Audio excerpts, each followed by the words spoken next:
Hey, welcome to Socialism for All. This file is being uploaded as part of the April 2022 edition of Socialism for All, and it's a full audiobook and discussion of Michael Parenti's 1997 book, Black Shirts and Reds, Rational Fascism and the Overthrow of Communism. This work was previously uploaded to the channel in several parts as part of the April 2022 and March 2022 editions of Socialism for All. It's now being presented in its complete form in one video. If you like this video, please click like and subscribe. And we don't run ads on this channel, so please consider supporting on Patreon at patreon.com/socialismforall. You can find a link to Patreon in the video description. So once again, this video is previously recorded clips put together into one video. Let's get into the book now. Acknowledgements. I am indebted to Sally Soriano, Peggy Noton, Jane Scantlebury, and Richard Plevin for their valuable support and helpful criticisms of the manuscript. On numerous occasions, Jane also utilized her professional librarian skills to track down much-needed information at my request. My thanks also to Stephanie Welch, Neela Hazay, and Catherine Cahill for valuable assistance rendered. Again, I wish to express my gratitude to Nancy J. Peters, my editor at City Lights Books, for her encouragement and her critical reading of the final text. And belated thanks are owed my publisher, the poet and artist Lawrence Ferlinghetti, for inviting me to become a City Lights author some years ago. Finally, a word of appreciation to Stacey Lewis and others too numerous to mention who partook in the production and distribution of this book, they who do the work. The book is dedicated to the Reds and others, nameless heroes many, who resisted yesterday's black shirts and who continue to fight today's ruthless corporate stuffed shirts, and to the memory of Sean Gervasi and Max Gundy, valued friends and warriors for social justice. This is followed by a few lines from Pier Paolo Pasolini. For him who knows only your color, red flag, you must really exist, so he may exist. You who already have achieved many bourgeois and working class glories, you become a rag again, and the poorest wave you. On to the table of contents. So in this book, first there's the preface. Chapter 1 is called Rational Fascism. There's a blurb here. Fascism historically has been used to secure the interests of large capitalist interests against the demands of popular democracy. Then and now, fascism has made irrational mass appeals in order to secure the rational ends of class domination. There are subsections: Plutocrats choose Autocrats, whom did the fascists support, Kudos for Adolph and Benito, the rational use of irrational ideology, Patriarchy and Pseudo-revolution, and friendly to fascism. Section 2 is Let Us Now Praise Revolution. Revolutions are democratic developments that expand the freedoms of people who enjoyed no freedom under oppressive pre-revolutionary regimes. Revolutions are a mass empowerment against the forces of exploitative privilege. They bring a dramatic reduction in political and economic oppression. Then there are subsections: the costs of counter-revolution, presumptions of power, whose violence, free market for the few, the freedom of revolution, and what measure of pain. The third section is left anti-communism. Like conservatives and reactionaries, most of the U.S. left greeted communism in the Soviet Union and Eastern Europe with fear and loathing, and with idealized expectations that took no account of Western encirclement and the survival necessities of socialism under siege. There are subsections: genuflection to orthodoxy, pure socialism versus siege socialism, and decentralization versus survival. Fourth section is communism in Wonderland, the internal irrationalities and weaknesses of past communist economies and the systemic reasons why productivity stagnated and reforms were so difficult to effect. Subsections are rewarding inefficiency, nobody minding the store, wanting it all, reactionism to the surface, and romanticizing capitalism. Section 5 is Stalin's Fingers. Newly published documentation on the Gulag reveals a somewhat different picture of the repressive nature of communist systems, both in the past and in recent times. The historic accomplishments in economic development within communist countries represented a positive gain in the lives of hundreds of millions. Subsections are how many victims, where did the Gulag go, and memories of maldevelopment. Section 6 is The Free Market Paradise Goes East, Part 1. Repression by conservative forces in the former communist states in the name of, quote, democratic reform. Privileges from pre-communist days restored to the old owning classes.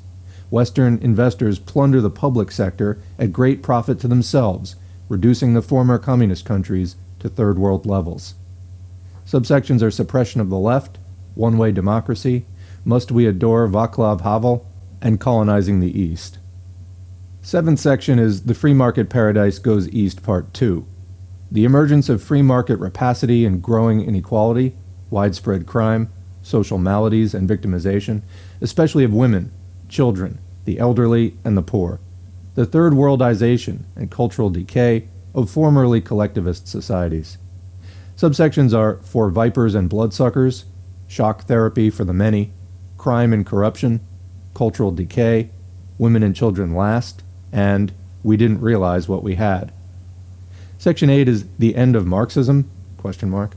Understanding the fundamental concepts and discoveries of a view of society and politics that today is more relevant than ever, helping us to overcome truncated modes of thought, teaching us to ask why things are as they are. Subsections are some durable basics, more right than wrong, more wealth, more poverty, a holistic science, and learning to ask why. Section 9, the final section, is anything but class, avoiding the C word. Class is more than a demographic category.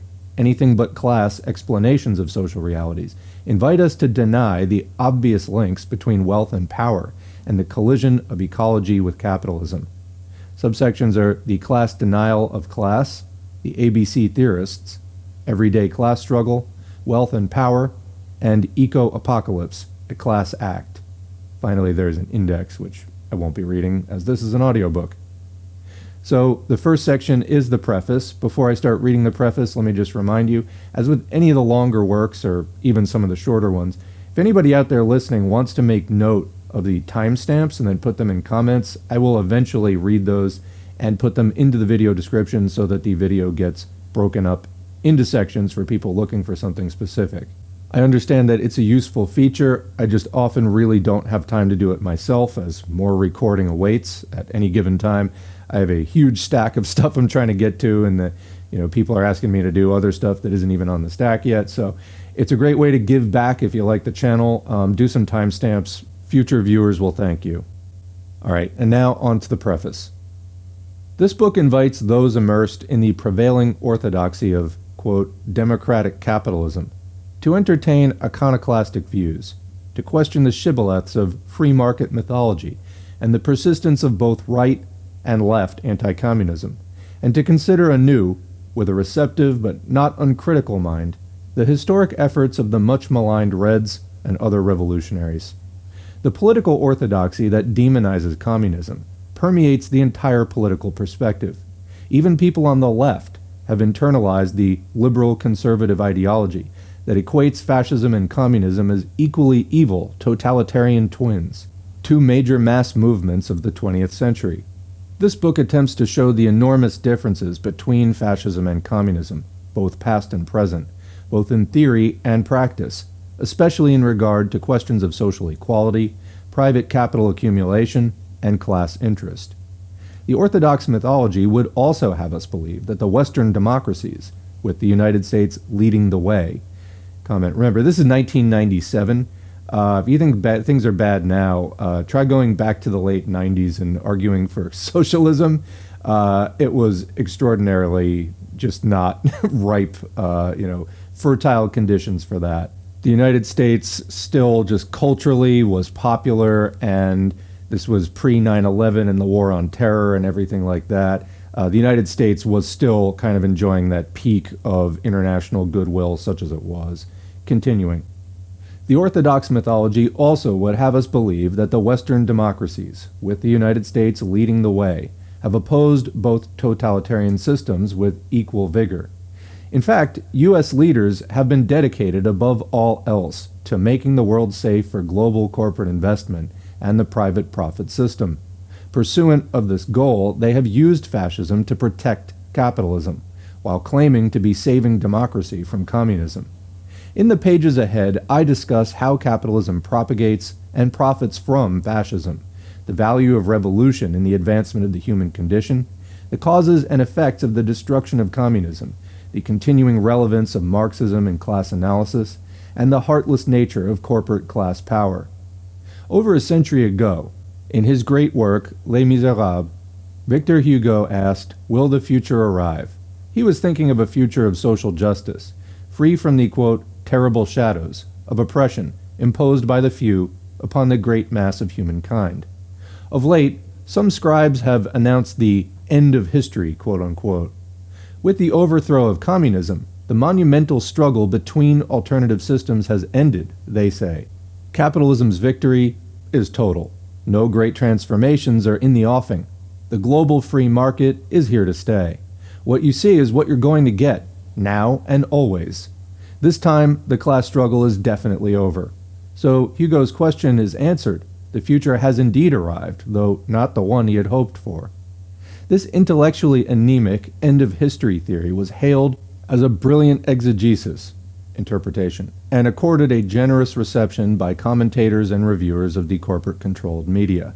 It served the official worldview perfectly well, saying what the higher circles had been telling us for generations, that the struggle between classes is not an everyday reality, but an outdated notion, that an untrammeled capitalism is here to stay, now and forever, that the future belongs to those who control the present.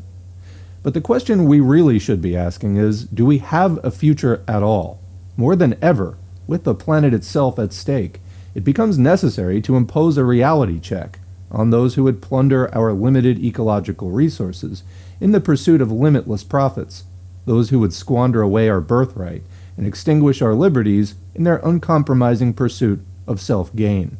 History teaches us that all ruling elites try to portray themselves as the natural and durable social order, even ones that are in serious crisis, that threaten to devour their environmental base in order to continually recreate their hierarchical structure of power and privilege.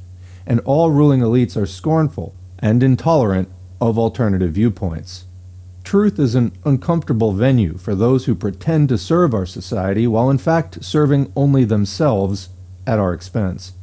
I hope this effort will chip away at the big lie. The truth may not set us free as the Bible claims, but it is an important first step in that direction. Michael Parenti. Chapter 1. Rational Fascism. While walking through New York's Little Italy, I passed a novelty shop that displayed posters and t-shirts of Benito Mussolini giving the fascist salute. When I entered the shop and asked the clerk why such items were being offered, he replied, "Well, some people like them, and you know, maybe we need someone like Mussolini in this country." His comment was a reminder that fascism survives as something more than a historical curiosity. Worse than posters or t-shirts are the works by various writers bent on explaining Hitler, or re-evaluating Franco, or in other ways sanitizing fascist history. In Italy, during the 1970s, there emerged a veritable cottage industry of books and articles claiming that Mussolini not only made the trains run on time, but also made Italy work well. All these publications, along with many conventional academic studies, have one thing in common. They say little, if anything, about the class policies of fascist Italy and Nazi Germany. How did these regimes deal with social services, taxes, business, and the conditions of labor? For whose benefit and at whose expense? Most of the literature on fascism and Nazism does not tell us. Plutocrats choose autocrats. Let us begin with a look at fascism's founder. Born in 1883, the son of a blacksmith, Benito Mussolini's early manhood was marked by street brawls, arrests, jailings, and violent radical political activities. Before World War I, Mussolini was a socialist, a brilliant organizer, agitator, and gifted journalist. He became editor of the Socialist Party's official newspaper. Yet many of his comrades suspected him of being less interested in advancing socialism than in advancing himself. Indeed, when the Italian upper class tempted him with recognition, financial support, and the promise of power, he did not hesitate to switch sides. By the end of World War I, Mussolini the socialist, who had organized strikes for workers and peasants, had become Mussolini the fascist, who broke strikes on behalf of financiers and landowners. Using the huge sums he received from wealthy interests, he projected himself onto the national scene as the acknowledged leader of I Fasci di Combattimento, a movement composed of black-shirted ex-army officers and sundry toughs who were guided by no clear political doctrine other than a militaristic patriotism and conservative dislike for anything associated with socialism and organized labor. The fascist blackshirts spent their time attacking trade unionists, socialists, communists, and farm cooperatives.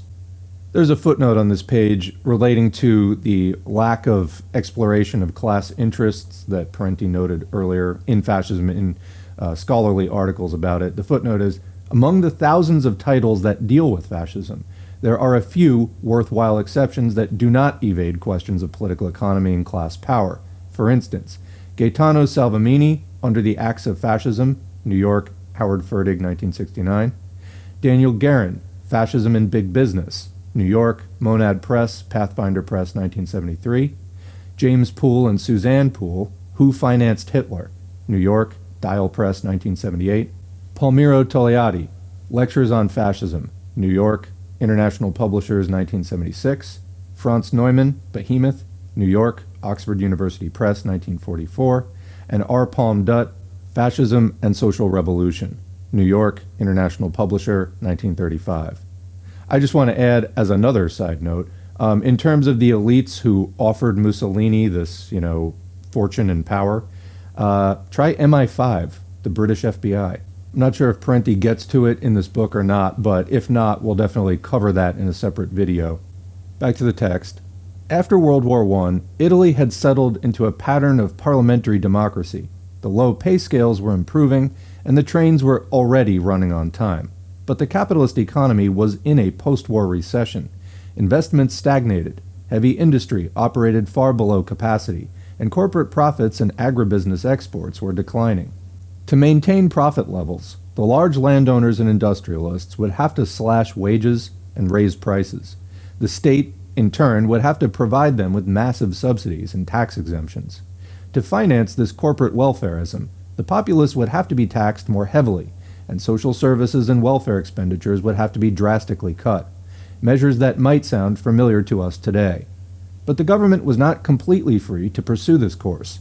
By 1921, many Italian workers and peasants were unionized and had their own political organizations. With demonstrations, strikes, boycotts, factory takeovers, and the forcible occupation of farmlands, they had won the right to organize, along with concessions in wages and work conditions. To impose a full measure of austerity upon workers and peasants, the ruling economic interests would have to abolish the democratic rights that had helped the masses to defend their modest living standards. The solution was to smash their unions, political organizations, and civil liberties. Industrialists and big landowners wanted someone at the helm who could break the power of organized workers and farm laborers, and impose a stern order on the masses. For this task, Benito Mussolini, armed with his gangs of blackshirts, seemed the likely candidate. There's a footnote there. Between January and May 1921, quote, the fascists destroyed 120 labor headquarters, attacked 243 socialist centers and other buildings, killed 202 workers, in addition to 44 killed by the police and gendarmerie, and wounded 1,144, unquote.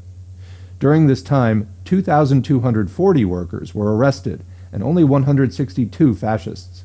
In the 1921-22 period, up to Mussolini's seizure of state power, quote, 500 labor halls and cooperative stores were burned, and 900 socialist municipalities were dissolved.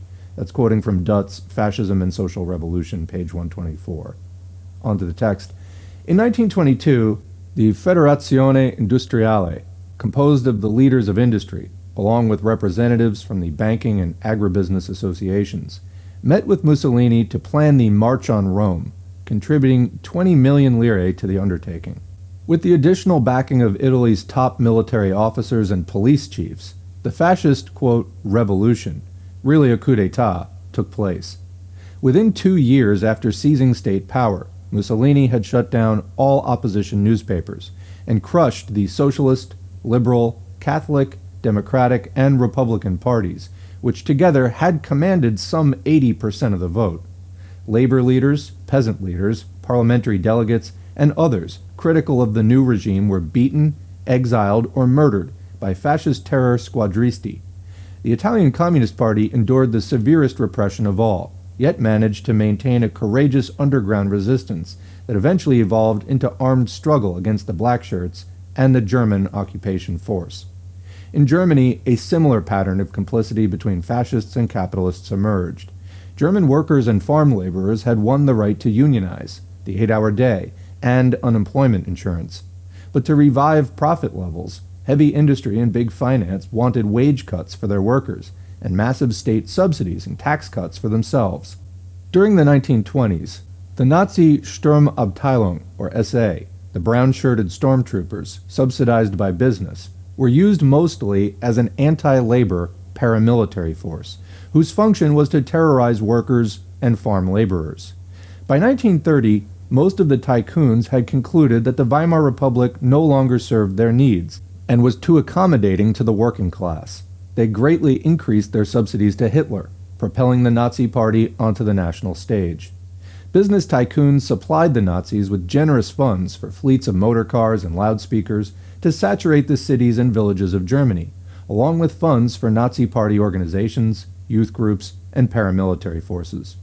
In the July 1932 campaign, Hitler had sufficient funds to fly to 50 cities in the last 2 weeks alone. In that same campaign, the Nazis received 37.3% of the vote, the highest they ever won in a democratic national election. They never had a majority of the people on their side. To the extent that they had any kind of reliable base, it generally was among the more affluent members of society. In addition, elements of the petty bourgeoisie and many lumpen proletariats served as strong-arm party thugs, organized into the SA stormtroopers. But the great majority of the organized working class supported the Communists, or Social Democrats, to the very end. In the December 1932 election, 3 candidates ran for president: the conservative incumbent Field Marshal von Hindenburg, the Nazi candidate Adolf Hitler, and the Communist Party candidate Ernst Thälmann. In his campaign, Thälmann argued that a vote for Hindenburg amounted to a vote for Hitler, and that Hitler would lead Germany into war. The bourgeois press, including the Social Democrats, denounced this view as, quote, Moscow-inspired. Hindenburg was re-elected, while the Nazis dropped approximately 2 million votes in the Reichstag, that's their parliament election, as compared to their peak of over 13.7 million. True to form, the Social Democrat leaders refused the Communist Party's proposal to form an 11th-hour coalition against Nazism. As in many other countries, past and present, so in Germany, the Social Democrats would sooner ally themselves with the reactionary right than make common cause with the Reds. There's a footnote there. Earlier in 1924, Social Democratic officials in the Ministry of Interior used Reichswehr and Freikorps fascist paramilitary troops to attack left-wing demonstrators. Comment, I believe that this was the Hamburg Uprising. It was the second attempt at a communist insurgency in just a few years in post-war Germany. Continuing, they imprisoned 7,000 workers and suppressed Communist Party newspapers. Sources Richard Plant, The Pink Triangle, New York, Henry Holt, 1986. Another comment, the earlier insurgency just after World War I was when the Social Democrat-led government murdered Rosa Luxemburg, William Liebknecht, and other communist leaders. Continuing with the main text. Upon assuming state power, Hitler and his Nazis pursued a politico-economic agenda not unlike Mussolini's. They crushed organized labor and eradicated all elections, opposition parties, and independent publications. Hundreds of thousands of opponents were imprisoned, tortured, or murdered. In Germany, as in Italy, the communists endured the severest political repression of all groups. Here were two peoples, the Italians and Germans, with different histories, cultures, and languages, and supposedly different temperaments, who ended up with the same repressive solutions because of the compelling similarities of economic power and class conflict that prevailed in their respective countries. In such diverse countries as Lithuania, Croatia, Romania, Hungary, and Spain, a similar fascist pattern emerged to do its utmost to save big capital from the impositions of democracy. There's a footnote there. This is not to gainsay that cultural differences can lead to important variations. Consider, for instance, the horrific role played by anti-Semitism in Nazi Germany as compared to Fascist Italy. Whom did the Fascists support? There is a vast literature on who supported the Nazis, but relatively little on whom the Nazis supported after they came to power. This is in keeping with the tendency of conventional scholarship to avoid the entire subject of capitalism whenever something unfavorable might be said about it. Whose interests did Mussolini and Hitler support? In both Italy in the 1920s and Germany in the 1930s, old industrial evils, thought to have passed permanently into history, re-emerged as the conditions of labor deteriorated precipitously. In the name of saving society from the Red Menace, unions and strikes were outlawed. Union property and farm cooperatives were confiscated and handed over to rich private owners.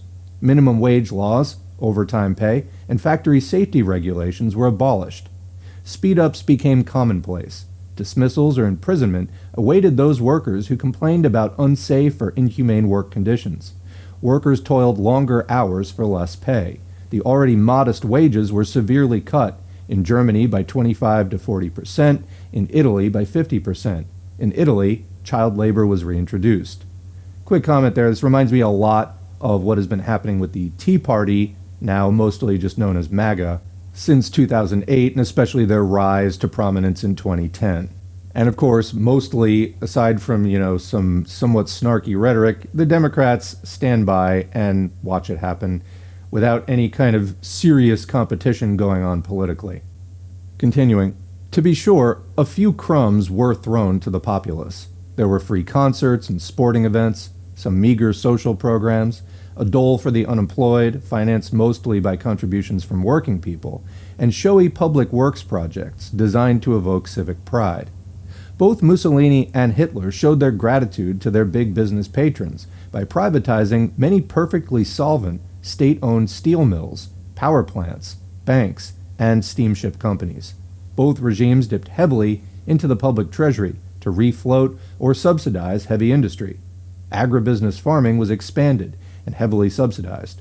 Both states guaranteed a return on the capital invested by giant corporations while assuming most of the risks and losses on investments. Wow, does this sound like too big to fail a little bit? Yeah. As is often the case with reactionary regimes, public capital was raided by private capital. And commenting again, there you have the neoliberal slogan, often identified with libertarians, the most sort of outspoken neoliberals, though you can find it in any of the capitalist parties, privatize it. The dismantling and privatization of the social safety net, etc., since the late 70s. We've seen that in the United States for sure. Continuing. At the same time, taxes were increased for the general populace, but lowered or eliminated for the rich and big business. Of course, we've seen that there too. It's almost like neoliberalism is just fascism in slow motion. Continuing. The result of all this? In Italy, during the 1930s, the economy was gripped by recession, a staggering public debt, and widespread corruption.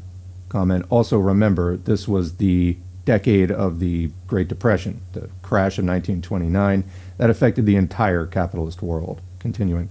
But industrial profits rose, and the armaments factories busily rolled out weapons in preparation for the war to come. In Germany, unemployment was cut in half with the considerable expansion in armaments jobs. Wow, does this sound like the United States? Literally, that's what's keeping the United States afloat, is fucking military contractors.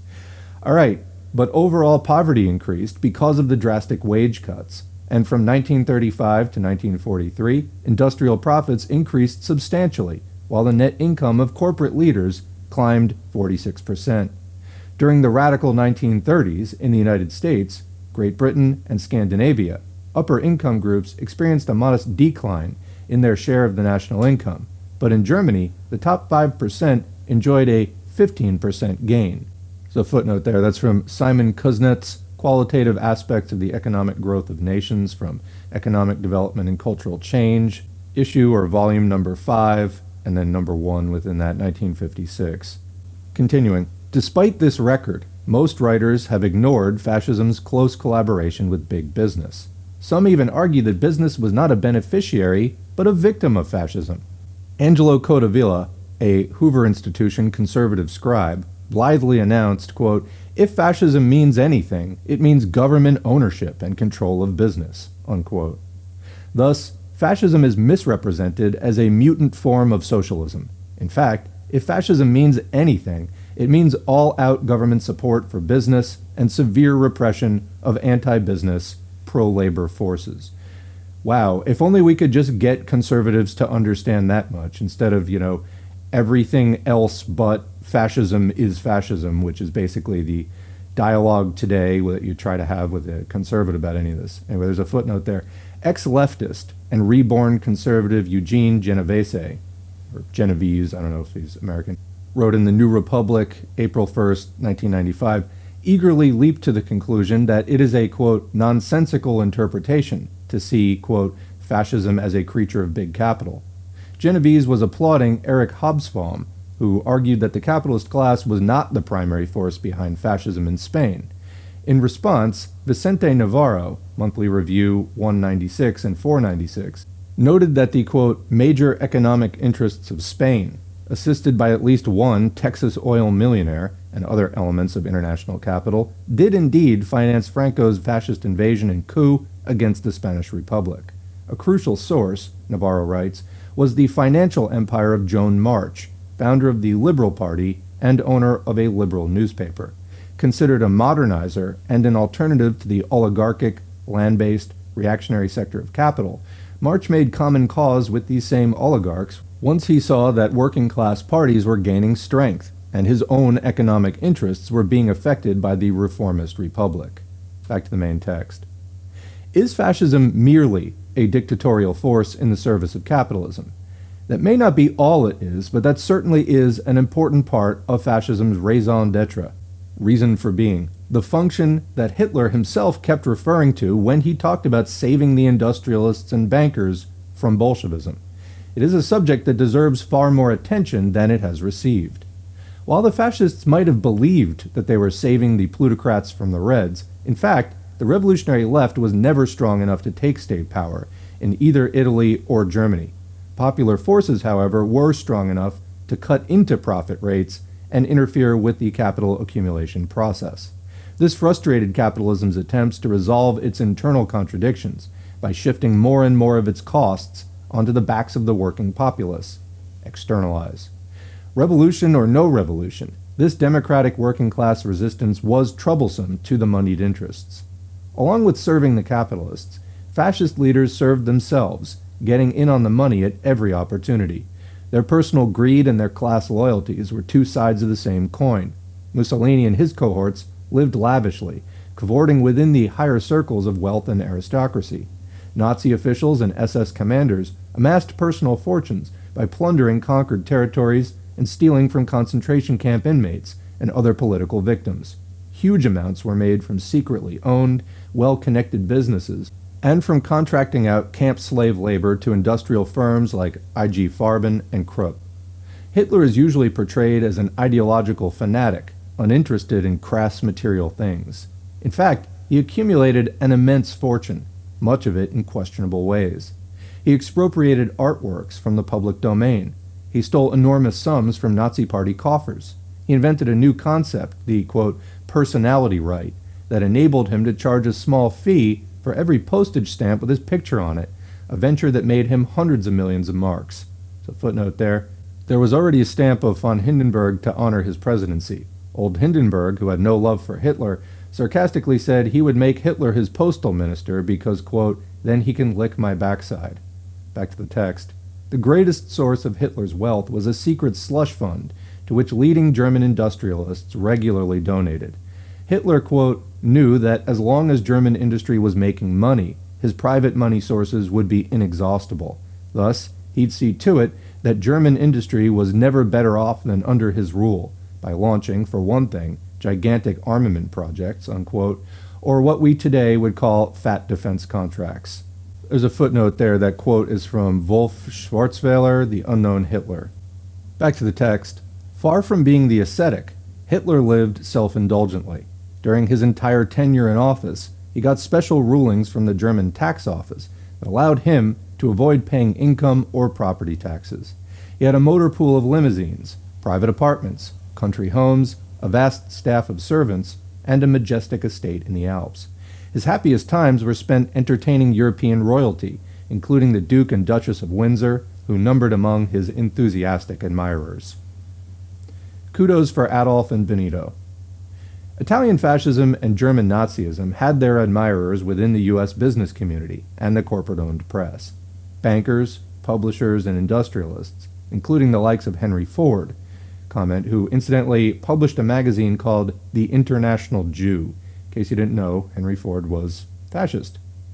Traveled to Rome and Berlin to pay homage, receive medals, and strike profitable deals.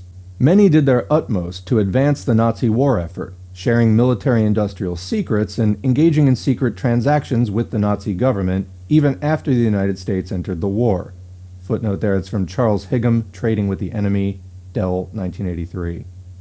During the 1920s and early 1930s, major publications like Fortune, The Wall Street Journal, Saturday Evening Post, New York Times, Chicago Tribune, and Christian Science Monitor hailed Mussolini as the man who rescued Italy from anarchy and radicalism. They spun rhapsodic fantasies of a resurrected Italy where poverty and exploitation had suddenly disappeared, where Reds had been vanquished, harmony reigned, and black shirts protected a, quote, new democracy. The Italian-language press in the United States eagerly joined the chorus. The two most influential newspapers, L'Italia of San Francisco, financed largely by A.P. Giannini's Bank of America, and Il Progresso of New York, owned by multimillionaire Generoso Pope, looked favorably on the fascist regime and suggested that the United States could benefit from a similar social order. Comment there, if you're interested in a truly American take on all that, 1935 Sinclair Lewis's It Can't Happen Here is a fiction. It's, like imagining if a fascist leader like Hitler or Mussolini came to power in the U.S., what would it look like? And Lewis just does a fantastic job of making a really entertaining, also really alarming read. Continuing. Some dissenters refused to join the We Adore Benito chorus. The Nation reminded its readers that Mussolini was not saving democracy, but destroying it. Progressives of all types and various labor leaders denounced fascism, but their critical statements received little exposure in the U.S. corporate media. As with Mussolini, so with Hitler. The press did not look too unkindly upon Der Führer's Nazi dictatorship. There was a strong give Adolf a chance contingent, some of it greased by Nazi money. In exchange for more positive coverage in the Hearst newspapers, for instance, the Nazis paid almost 10 times the standard subscription rate for Hearst's INS wire service. In return, William Randolph Hearst instructed his correspondents in Germany to file friendly reports about Hitler's regime. Those who refused were transferred or fired. Hearst newspapers even opened their pages to occasional guest columns by prominent Nazi leaders like Alfred Rosenberg and Hermann Göring. By the mid to late 1930s, Italy and Germany, allied with Japan, another industrial latecomer, were aggressively seeking a share of the world's markets and colonial booty, an expansionism that brought them increasingly into conflict with more established Western capitalist nations like Great Britain, France, and the United States. As the clouds of war gathered, U.S. press opinion about the Axis powers took on a decisively critical tone. The rational use of irrational ideology. Some writers stress the irrational features of fascism. By doing so, they overlook the rational politico-economic functions that fascism performed. Much of politics is the rational manipulation of irrational symbols. Certainly, this is true of fascist ideology, whose emotive appeals have served a class control function. First, there was the cult of the leader in Italy, Il Duce. In Germany, Der Führerprinzip. With leader worship, there came the idolatry of the state. As Mussolini wrote, quote, "The fascist conception of life stresses the importance of the state and accepts the individual only insofar as his interests coincide with those of the state." Unquote. Fascism preaches the authoritarian rule of an all-encompassing state and a supreme leader. It extols the harsher human impulses of conquest and domination while rejecting egalitarianism, democracy, collectivism, and pacifism as doctrines of weakness and decadence. A dedication to peace, Mussolini wrote, quote, is hostile to fascism. Perpetual peace, he claimed in 1934, is a, quote, depressing doctrine. Only in, quote, cruel struggle and, quote, conquest do men or nations achieve their highest realization. Quote, though words are beautiful things, he asserted, quote, rifles, machine guns, planes, and cannons are still more beautiful, unquote. And on another occasion he wrote, quote, war alone puts the stamp of nobility upon the peoples who have the courage to meet it, unquote. Ironically, most Italian army conscripts had no stomach for Mussolini's wars, tending to remove themselves from battle once they discovered that the other side was using live ammunition. Fascist doctrine stresses monistic values: ein Volk, ein Reich, ein Führer, one people, one rule, one leader. The people are no longer to be concerned with class divisions, but must see themselves as part of a harmonious whole, rich and poor as one, a view that supports the economic status quo by cloaking the ongoing system of class exploitation. This is in contrast to a left agenda that advocates the articulation of popular demands and a sharpened awareness of social injustice and class struggle. This monism is buttressed by atavistic appeals to the mythical roots of the people. For Mussolini, it was the grandeur that was Rome. For Hitler, the ancient folk. A play written by a pro-Nazi, Hans Jost, entitled Schlageter, and performed widely throughout Germany soon after the Nazis seized power. Hitler attended the opening night in Berlin, pits folk mysticism against class politics. The enthusiastic August is talking to his father, Schneider. August, you won't believe it, Papa, but the young people don't pay much attention to these old slogans anymore. The class struggle is dying out. Schneider, so, and what do you have then? August, the folk community. And that's a slogan? No, it's an experience. Schneider, my God, our class struggle, our strikes, they weren't an experience, huh? Socialism, the International, were they fantasies maybe? August, they were necessary, but they are historical experiences. Schneider, so, and the future, therefore, will have your folk community. Tell me, how do you actually envision it? Poor, rich, healthy, upper, lower, all this ceases with you, huh?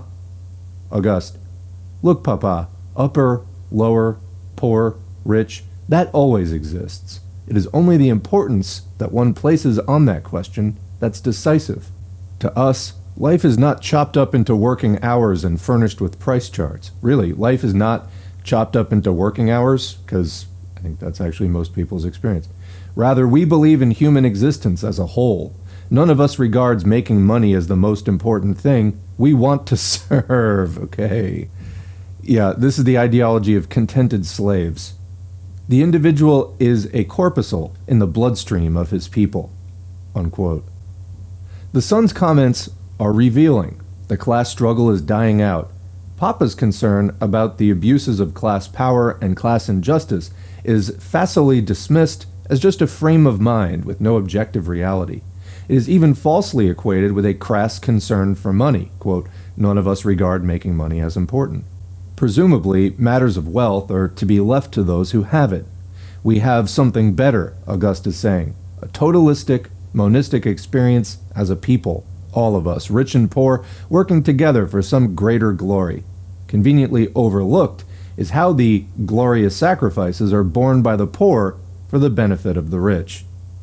The position enunciated in that play and in other Nazi propaganda does not reveal an indifference to class. Quite the contrary, it represents a keen awareness of class interests, a well-engineered effort to mask and mute the strong class consciousness that existed among workers in Germany. In the crafty denial, we often find the hidden admission. Comment, and you can, of course, hear average working people echoing these same sentiments to this day. Patriarchy and Pseudo-revolution. Fascism's national chauvinism, racism, sexism, and patriarchal values also served a conservative class interest. Fascist doctrine, especially the Nazi variety, makes an explicit commitment to racial supremacy. Human attributes, including class status, are said to be inherited through blood. One's position in the social structure is taken as a measure of one's innate nature. genetics and biology are marshaled to justify the existing class structure, not unlike what academic racists today are doing with their bell curve theories and warmed-over eugenics claptrap. Along with race and class inequality, fascism supports homophobia and sexual inequality. Among Nazism's earliest victims were a group of Nazi homosexuals, leaders of the SA stormtroopers. When complaints about the openly homosexual behavior of SA leader Ernst Röhm and some of his brown-shirted stormtroopers continued to reach Hitler after he seized power, he issued an official statement contending that the issue belonged, quote, purely to the private domain, and that an SA officer's, quote, private life cannot be an object of scrutiny unless it conflicts with the basic principles of National Socialist ideology, unquote. The paramilitary SA had been used to win the battle of the streets against trade unionists and Reds. The stormtroopers acted as a pseudo-revolutionary force that appealed to mass grievances with a rhetorical condemnation of finance capital. But when SA membership skyrocketed to 3 million in 1933, this was too discomforting to the industrial barons and military patricians. SA street brawlers who denounced bourgeois decadence and called for sharing the wealth and completing the, quote, Nazi revolution would have to be dealt with. Having used the SA to take state power, Hitler then used the state to neutralize the SA. Now, suddenly, Röhm's homosexuality did conflict with National Socialist ideology. In truth, the SA had to be decapitated not because its leaders were homosexual, though that was the reason given, but because it threatened to turn into a serious problem. Röhm and about 300 other SA members were executed, not all of whom were gay. Among the victims was veteran Nazi propagandist Gregor Strasser, who was suspected of leftist leanings. Of course, many Nazis were virulently homophobic. One of the most powerful of all, SS leader Heinrich Himmler, saw homosexuals as a threat to German manhood and the moral fiber of Teutonic peoples, for a, quote, homosexual sissy would not procreate or make a good soldier. Himmler's homophobia and sexism came together when he announced, quote, if a man just looks at a girl in America, he can be forced to marry her or pay damages. Therefore, men protect themselves in the USA by turning to homosexuals. That is different. Women in the USA are like battle axes. They hack away at males, unquote. Interesting. Thus spoke one of the great minds of Nazism. In time, Himmler succeeded in extending the oppression of gays beyond the SA leadership. Thousands of gay civilians perished in SS concentration camps. In societies throughout the ages, if able to find the opportunity, women have attempted to limit the number of children they bear. This poses a potential problem for a fascist patriarchy that needs vast numbers of soldiers and armaments workers. Women are less able to assert their procreative rights if kept subservient and dependent. So fascist ideology extolled patriarchal authority. Every man must be a husband, a father, and a soldier, Il Duce said. Woman's greatest calling was to cultivate her domestic virtues, devotedly tending to the needs of her family while bearing as many offspring for the state as she could. Patriarchal ideology was linked to a conservative class ideology that saw all forms of social equality as a threat to hierarchical control and privilege. The patriarchy buttressed the plutocracy. If women get out of line, what will happen to the family? And if the family goes, the entire social structure is threatened. What will then happen to the state and to the dominant class's authority, privileges, and wealth? The fascists were big on what today is called family values, though most of the top Nazi leaders could hardly be described as devoted family men. Comment, just like most of the conservatives of today, the hypocrisy is virtually limitless. In Nazi Germany, racism and anti-Semitism served to misdirect legitimate grievances toward convenient scapegoats. Anti-Semitic propaganda was cleverly tailored to appeal to different audiences. Super-patriots were told that the Jew was an alien internationalist. Unemployed workers were told that their nemesis was the Jewish capitalist and Jewish banker. For debtor farmers, it was the Jewish usurer. For the middle class, it was the Jewish union leader and Jewish communist. Here again, we have a consciously rational use of irrational images. The Nazis might have been crazy, but they were not stupid.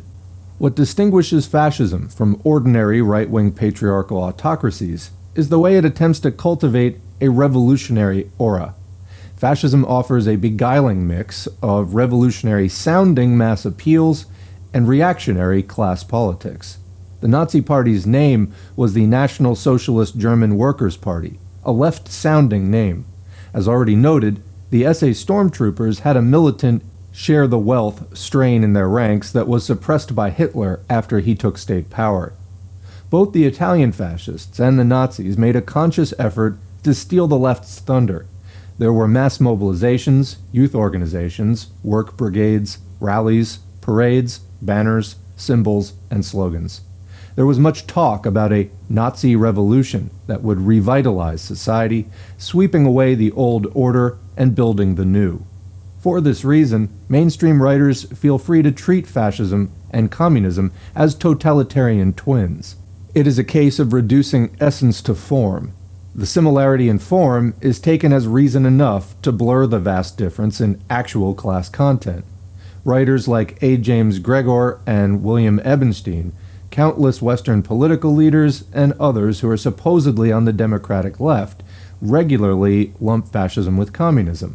Thus, Noam Chomsky claims, quote, "The rise of corporations was in fact a manifestation of the same phenomena that led to fascism and Bolshevism, which sprang out of the same totalitarian soil," unquote. But in the Italy and Germany of that day, most workers and peasants made a firm distinction between fascism and communism, as did industrialists and bankers, who supported fascism out of fear and hatred of communism, a judgment based largely on class realities. Years ago, I used to say that fascism never succeeded in solving the irrational contradictions of capitalism. Today, I am of the opinion that it did accomplish that goal, but only for the capitalists, not for the populace. Fascism never intended to offer a social solution that would serve the general populace, only a reactionary one, forcing all the burdens and losses onto the working public. Divested of its ideological and organizational paraphernalia, fascism is nothing more than a final solution to the class struggle, the totalistic submergence and exploitation of democratic forces for the benefit and profit of higher financial circles. Fascism is a false revolution. I really like that line. Fascism is a false revolution.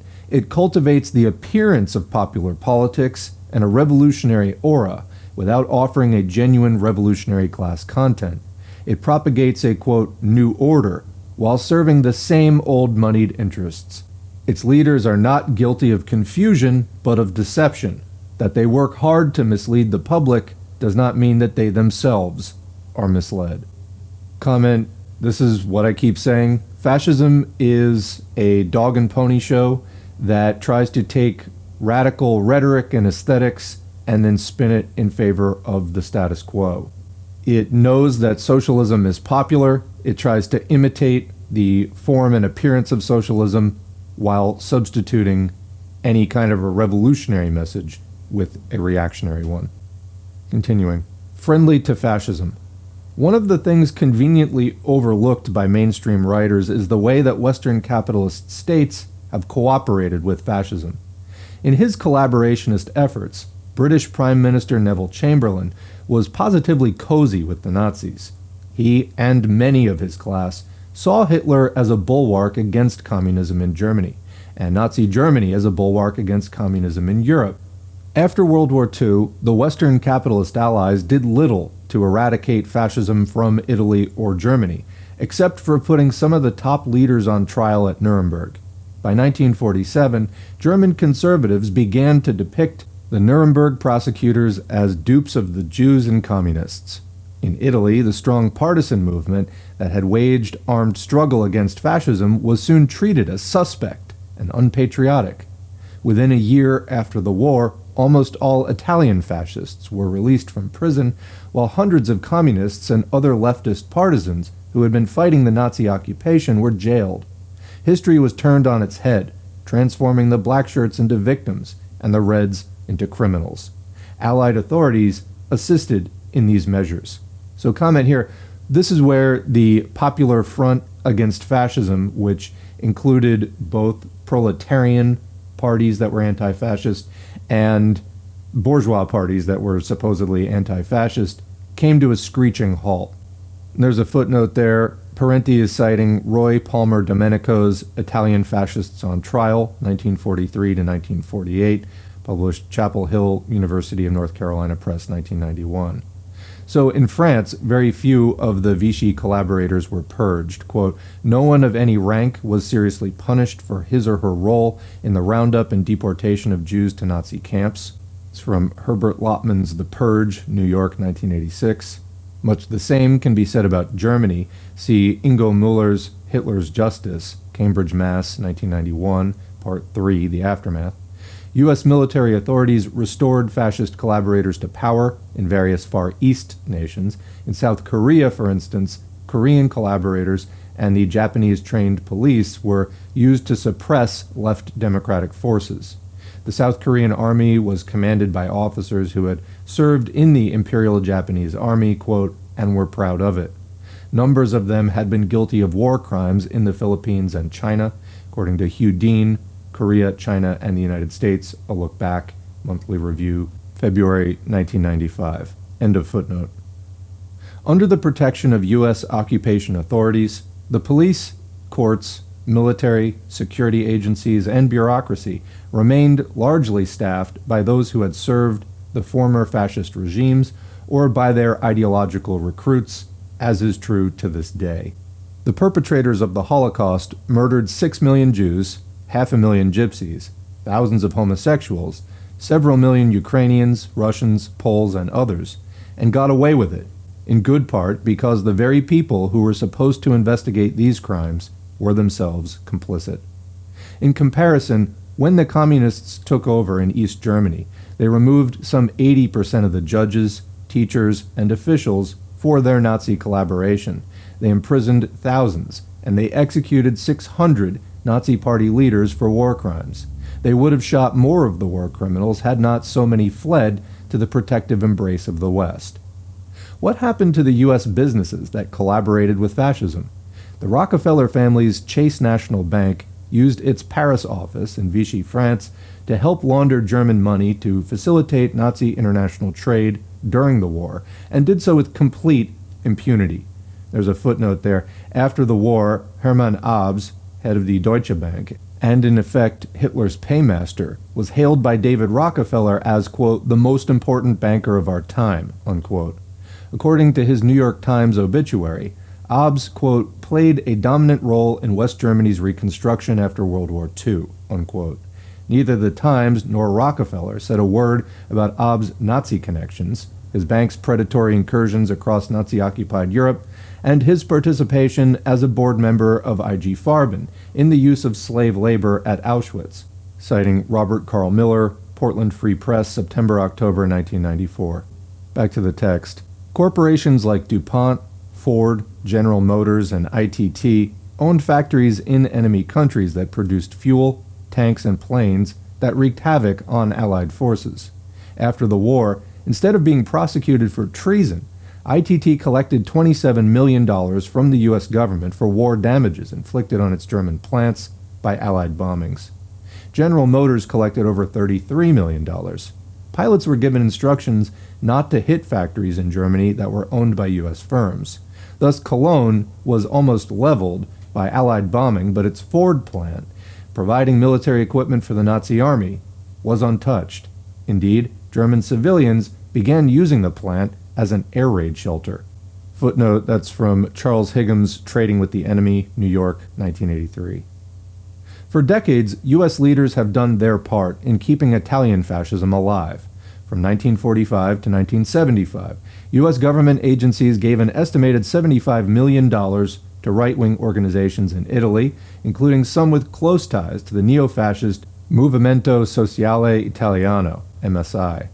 In 1975, then-Secretary of State Henry Kissinger met with MSI leader Giorgio Almirante in Washington to discuss what, quote, alternatives might be considered should the Italian communists win the elections and take control of the government.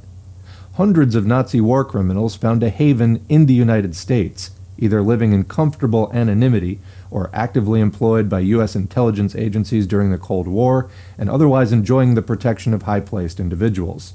Some of them found their way onto the Republican presidential campaign committees of Richard Nixon, Ronald Reagan, and George Bush. Footnote, one of them, Boleslavs Maikovskis, a Latvian police chief who fled to West Germany to escape Soviet war crimes investigations and then to the United States, was heavily implicated in the Nazi slaughter of over 200 Latvian villagers. He served for a time on a Republican Party subcommittee to re-elect President Nixon, then fled back to Germany to avoid a belated U.S. war crimes investigation, dying at the ripe old age of 92. Per the New York Times, May 8, 1996. Nazi war criminals have been aided by Western intelligence agencies, business interests, the military, and even the Vatican. In October 1944, German paratroop commander Major Walter Raeder slaughtered 1,836 defenseless civilians in a village near Bologna, Italy, as a reprisal against partisan activities. He was released from prison in 1985, after Pope John Paul II, among others, made an appeal on his behalf over the strenuous protests of relatives of the victims. Back to the text.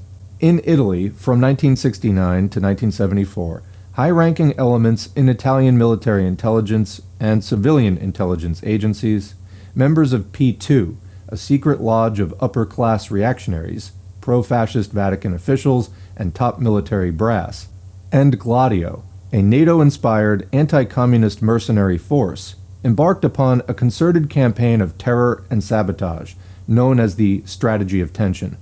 Other participants included a secret neo-fascist group called the Ordine Nuovo, NATO officials, members of the Carabinieri, mafia bosses, 30 generals, 8 admirals, and influential Freemasons like Licio Gelli, a fascist war criminal recruited by U.S. intelligence in 1944. The terrorism was aided and abetted by the, quote, international security apparatus, including the CIA. In 1995, the CIA refused to cooperate with an Italian parliamentary commission investigating the Strategy of Tension. That's per the Corriere della Sera, April 12, 1995, and May 29, 1995. The terrorist conspirators carried out a series of kidnappings, assassinations, and bombing massacres, stragi, including the explosion that killed 85 people and injured some 200, many seriously, in the Bologna train station in August 1980. As subsequent judicial investigations concluded, the Strategy of Tension was not a simple product of neo-fascism, but the consequence of a larger campaign conducted by state security forces against the growing popularity of the democratic parliamentary left. The objective was to, quote, combat by any means necessary the electoral gains of the Italian Communist Party, unquote, and to create enough fear and terror in the population so as to undermine the multi-party social democracy and replace it with an authoritarian, quote, presidential republic, or in any case a, quote, stronger and more stable executive, unquote. That's citing La Repubblica, April 9, 1995, and Corriere della Sera, March 27 and 28, 1995, as well as May 29, 1995. In the 1980s, scores of people were murdered in Germany, Belgium, and elsewhere in Western Europe by extreme rightists in the service of state security agencies, citing Z Magazine, March 1990. These acts of terrorism went mostly unreported in the U.S. corporate-owned media. As with the earlier Strategy of Tension in Italy, the attacks were designed to create enough popular fear and uncertainty so as to undermine the existing social democracies.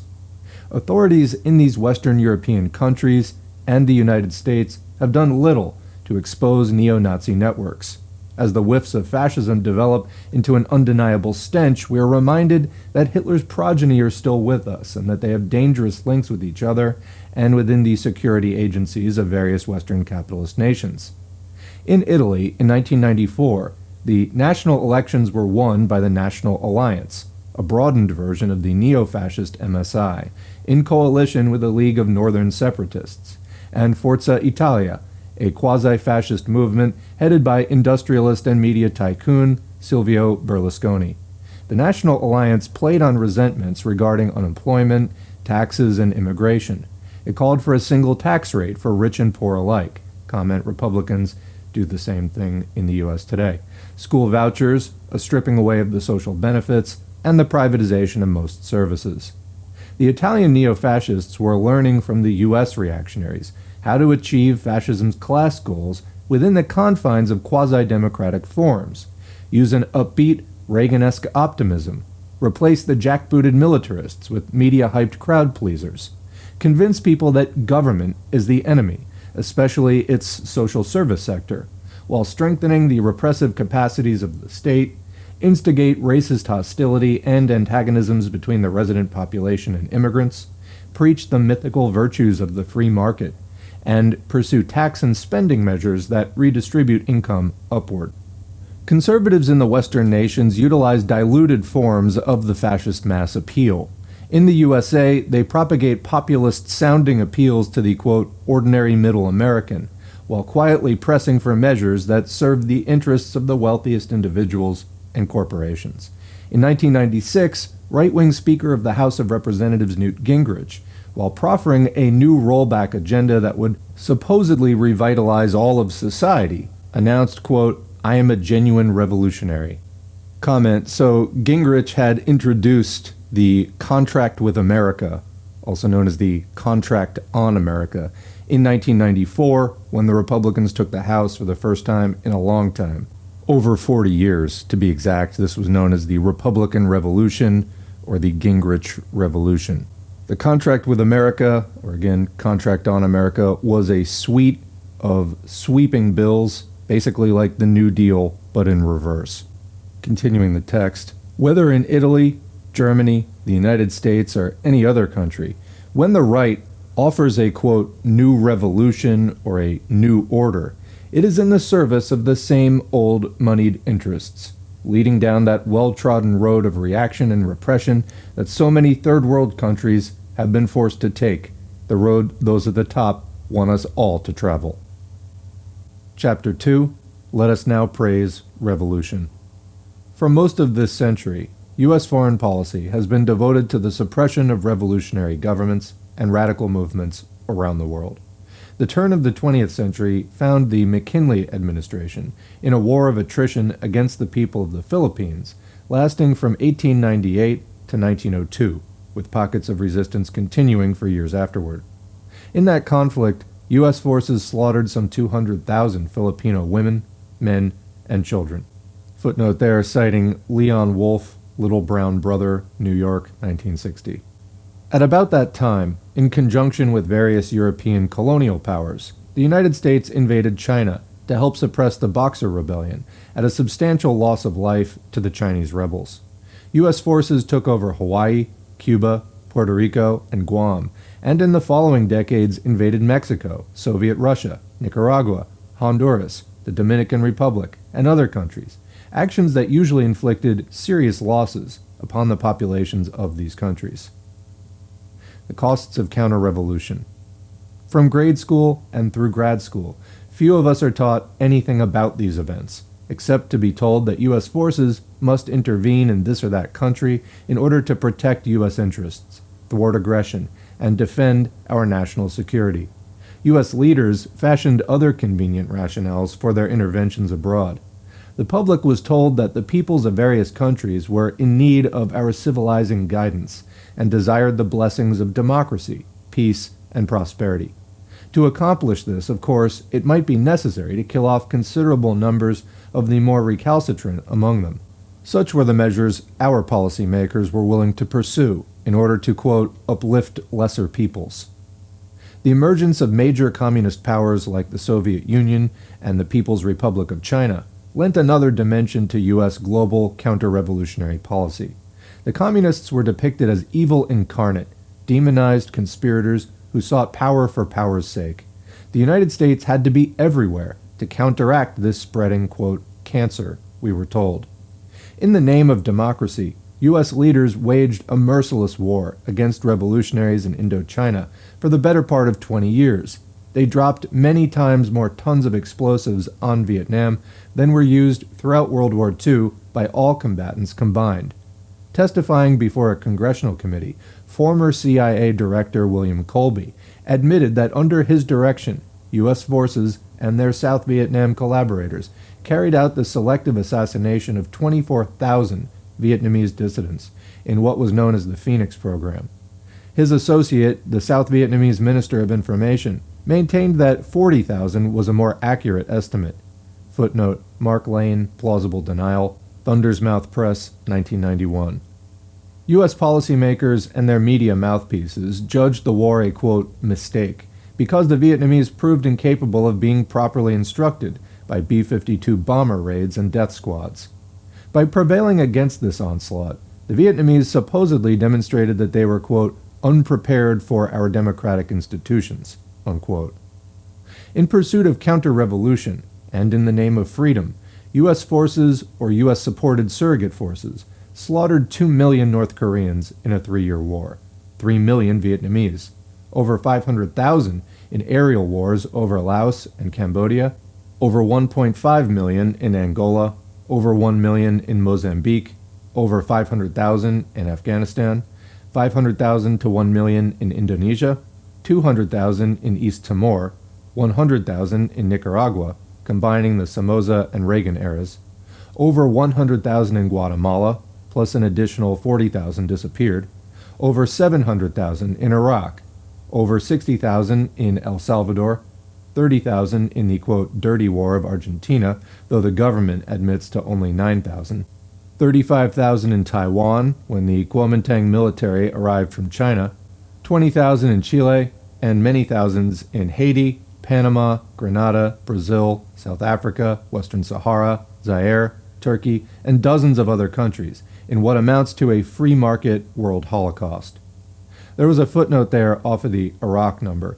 It says, the 1991 war waged by the Bush administration against Iraq, this is Bush Sr., which claimed an estimated 200,000 victims, was followed by U.S.-led United Nations economic sanctions. A study by the United Nations Food and Agriculture Organization, The Children Are Dying, 1996, reports that since the end of the war, again, this book was written in 97, 567,000 Iraqi children have died of starvation and disease, and tens of thousands more suffered defects and illnesses due to the 5 years of sanctions. Back to the text. Official sources either deny these U.S.-sponsored mass murders or justify them as necessary measures that had to be taken against an implacable communist foe. Anti-communist propaganda saturated our airwaves, schools, and political discourse. Despite repeated and often factitious references to the tyranny of the Red Menace, the anti-communist opinion makers never spelled out what communists actually did in the way of socioeconomic policy. This might explain why, despite decades of red-bashing propaganda, most Americans, including many who number themselves among the political cognoscenti, still cannot offer an informed statement about the social policies of communist countries. The anti-red propagandists uttered nary a word about how revolutionaries in Russia, China, Cuba, Vietnam, Nicaragua, and other countries nationalized the lands held by rich exploitative landlords and initiated mass programs for education, health, housing, and jobs.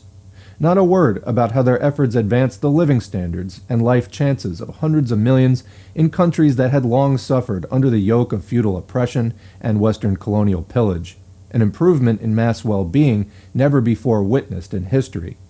No matter that the revolutionaries in various Asian, African, and Latin American countries enjoyed popular support and were willing to pursue a neutralist course in East-West relations, rather than place themselves under the hegemony of either Moscow or Peking. They still were targeted for a counter-revolutionary battering. From opposing communists because they might be revolutionaries, it was a short step to opposing revolutionaries because they might be communists. The real sin of revolutionaries, communist or not, was that they championed the laboring classes against the wealthy few. They advocated changes in the distribution of class power and the way wealth was produced and used. They wanted less individualistic advancement at the expense of the many, and collective betterment for the entire working populace. Presumptions of Power. Ruling classes throughout the world hate and fear communism, not for its lack of political democracy, but because it attempts to establish economic democracy by building an egalitarian, collectivist social system, though they rarely come right out and say as much. This counter-revolutionary interventionist policy rests on several dubious assumptions that might be stated and rebutted as follows. 1. U.S. leaders have the right to define the limits of socioeconomic development within other nations. Not true. Under no canon of international law or any other legal stricture do the leaders of this country have the right to ordain what kind of economic system or mode of social development another country may adopt. No more right than do the leaders of other countries have to dictate such things to the United States. In practice, the option to dictate is exercised by the strong over the weak, a policy of might, not right. 2. The United States must play a counter-revolutionary containment role in order to protect our national interests.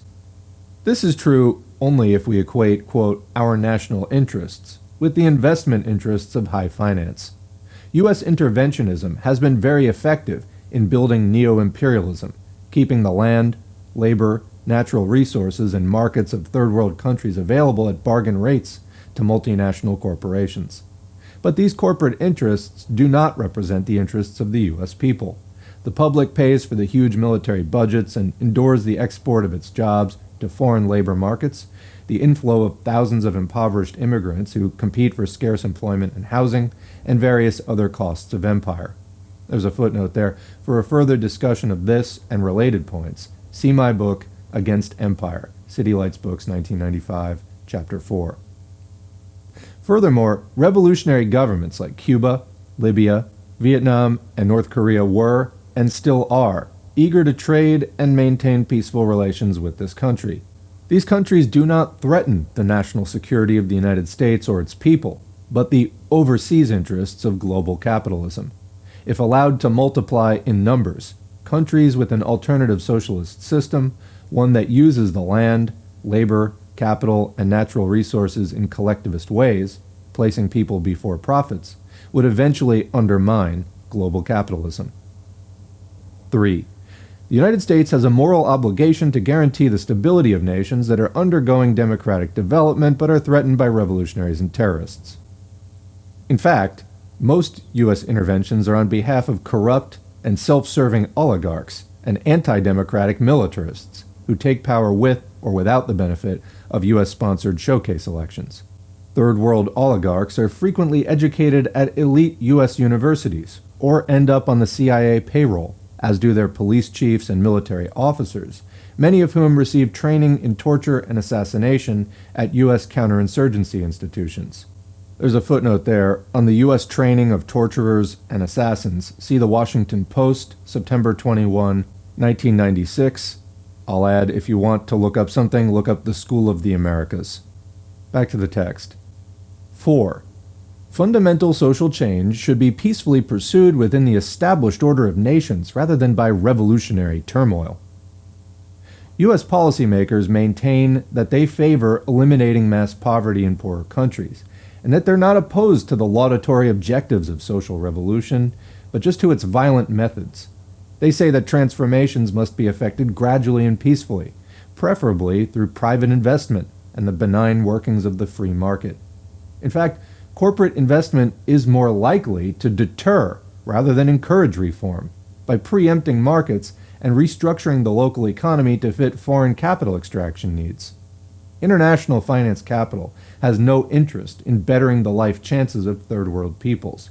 Generally, as Western investments have increased in the third world, life conditions for the ordinary peasants and workers have grown steadily more desperate. Whose violence? People throughout the world do not need more corporate investments. Rather, they need the opportunity to wrest back their land, labor, natural resources, and markets in order to serve their own social needs.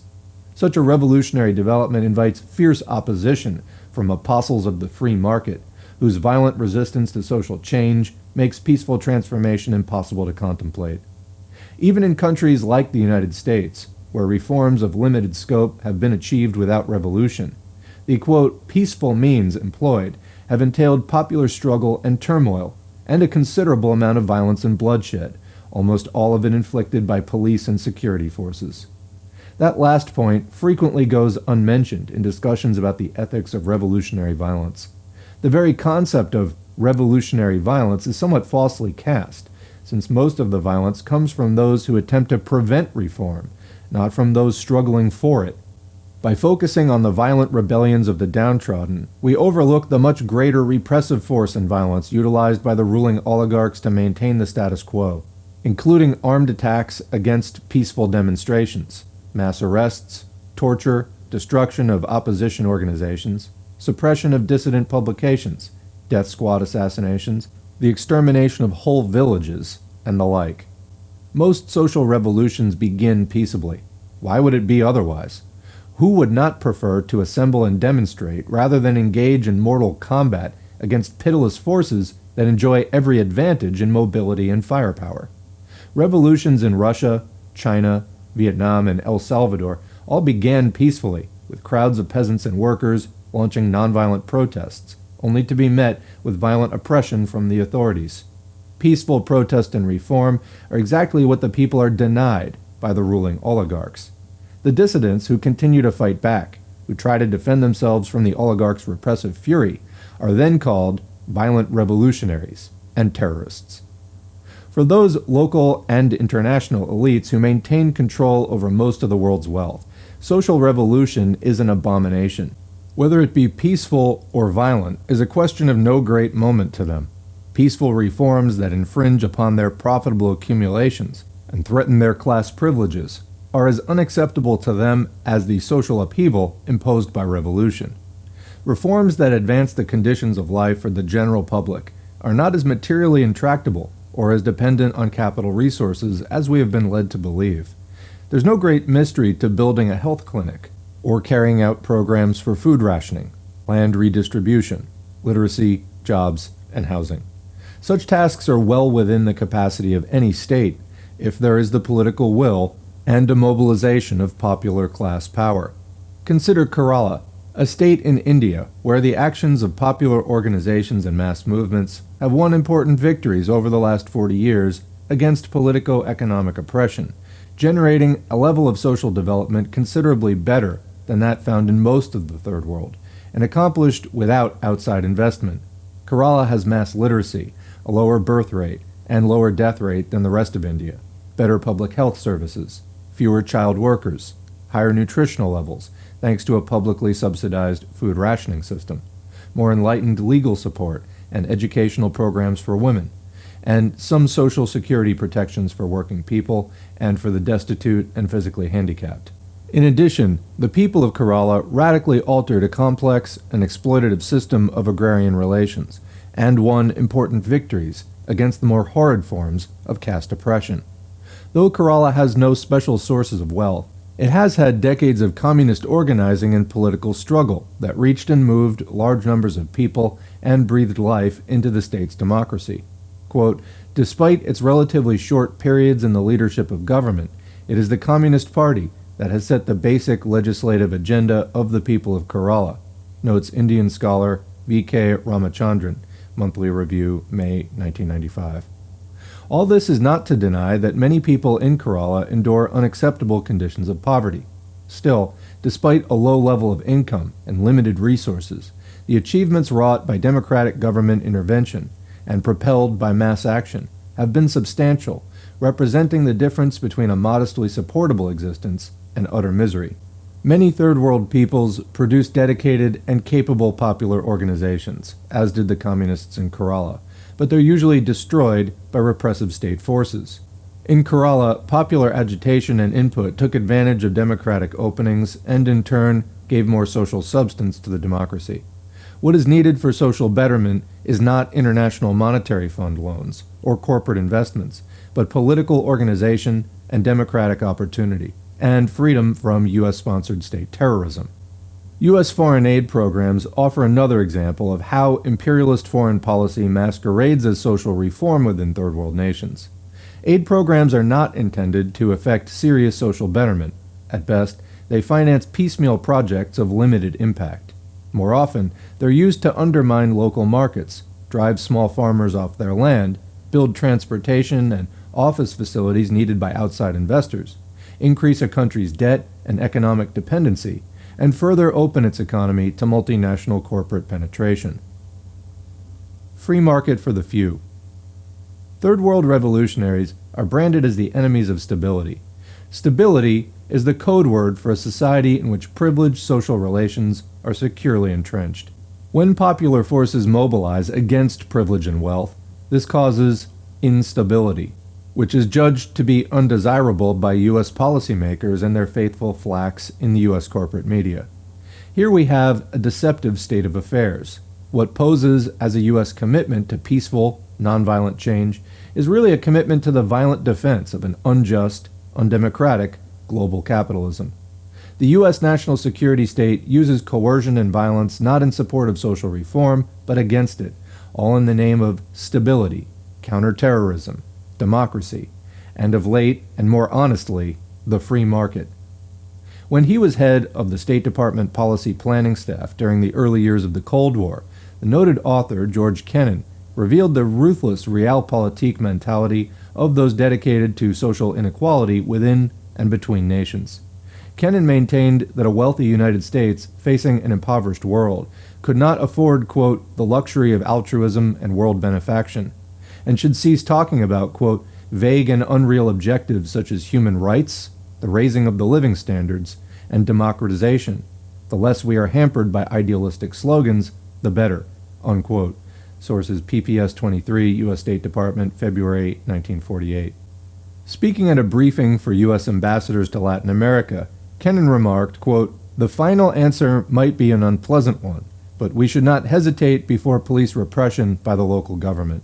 This is not shameful since the communists are essentially traitors.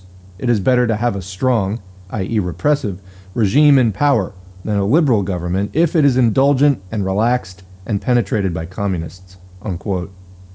In a 1949 State Department intelligence report, Kennan wrote that communists were, quote, people who are committed to the belief that the government has direct responsibility for the welfare of the people, unquote. So they had to be dealt with harshly, without regard for such niceties as democratization and human rights. It is said that the United States cannot renege on its commitments to other peoples, and must continue as world leader. The rest of the world expects that of us. But the ordinary peoples of the world have never called for U.S. world leadership. Quite the contrary, they usually want the United States to go home and leave them to their own affairs. This is because U.S. commitments are not to the ordinary people of other lands, but to the privileged, reactionary factions that are most accommodating to Western investors. As Kennan's remarks indicate, the U.S. policy-making establishment has been concerned not with advancing the welfare of impoverished peoples around the world, but with defeating whoever allies themselves with the common people, be they Reds or not. Whatever their grave shortcomings, do not U.S.-supported Third World rulers represent something better than the kind of tyranny that communists and revolutionary totalitarians bring? Academic cheerleaders for U.S. interventionism, such as Samuel P. Huntington of Harvard University, think so. Quote, however bad a given evil may be, a worse one is always possible and often likely, Huntington concludes, going on to defend as, quote, lesser evils the murderous regimes in Chile under Pinochet and South Africa under apartheid. There's a footnote there citing the American Political Science Review, number 82, March 1988. In that same statement, Huntington describes Mangosuthu Buthelezi, the CIA-supported head of the South African Inkatha Freedom Party, as a, quote, notable contemporary democratic reformer, unquote. It is a matter of public record that Buthelezi collaborated with the top-level apartheid military and police in the murder of thousands of African National Congress, ANC, supporters.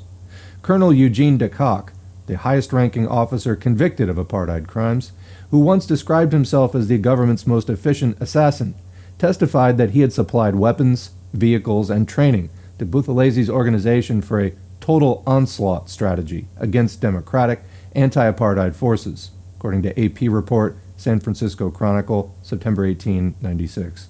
There is no denying that Buthelezi is Huntington's kind of guy. Back to the main text. We might recall Jeane Kirkpatrick's distinction between, quote, benign authoritarian right-wing governments that supposedly are not all that brutal and allow gradual change, and horrid totalitarian left-wing ones that suppress everyone. The real distinction is that the right-wing government maintains the existing privileged order of the free market, keeping the world safe for the empowered hierarchies and wealthy classes of the world. In contrast, the left-wing, quote, totalitarians want to abolish exploitative property relations and create a more egalitarian economic system. Their favoring the have-nots over the haves is what makes them so despicable in the eyes of the latter. U.S. leaders claim to be offended by certain features of social revolutionary governments, such as one-party rule and the coercive implementation of revolutionary change. But one-party autocracy is acceptable if the government is rightist, that is, friendly towards private corporate investment, as in Turkey, Zaire, Guatemala, Indonesia, and dozens of other countries, including even communist countries that are sliding down the free market path, such as China. We might recall that unforgettable moment when President George Bush, whose invasions of Panama and Iraq brought death and destruction to those nations, and who presided over a U.S. military empire that is the single greatest purveyor of violence in the world, lectured revolutionary leader Nelson Mandela on the virtues of nonviolence, even going so far as to quote Martin Luther King Jr. during Mandela's visit to Washington, D.C. in June 1990. Mandela's real sin in Bush's eyes was that he was part of a revolutionary movement that engaged in armed struggle against a violently repressive apartheid regime in South Africa. Bush's capacity for selective perception had all the unexamined audacity of a dominant ideology that condemns only those who act against an unjust status quo, not those who use violence to preserve it.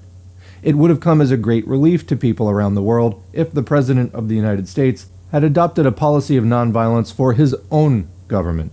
In fact, he had done no such thing. The freedom of revolution. U.S. politico-economic leaders may find revolutionary reforms undesirable, but most people who live in revolutionary societies find them preferable to the old regimes and worth defending. The Bay of Pigs invasion of Cuba was a fiasco, not because of, quote, insufficient air coverage, but because the Cuban people closed ranks behind their government and threw back the invaders.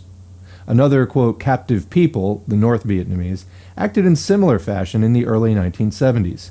Instead of treating the severe destruction and disruptions caused by the U.S. aerial war against their country as a golden opportunity to overthrow, quote, Hanoi's yoke, they continued to support their beleaguered government at great sacrifice to themselves.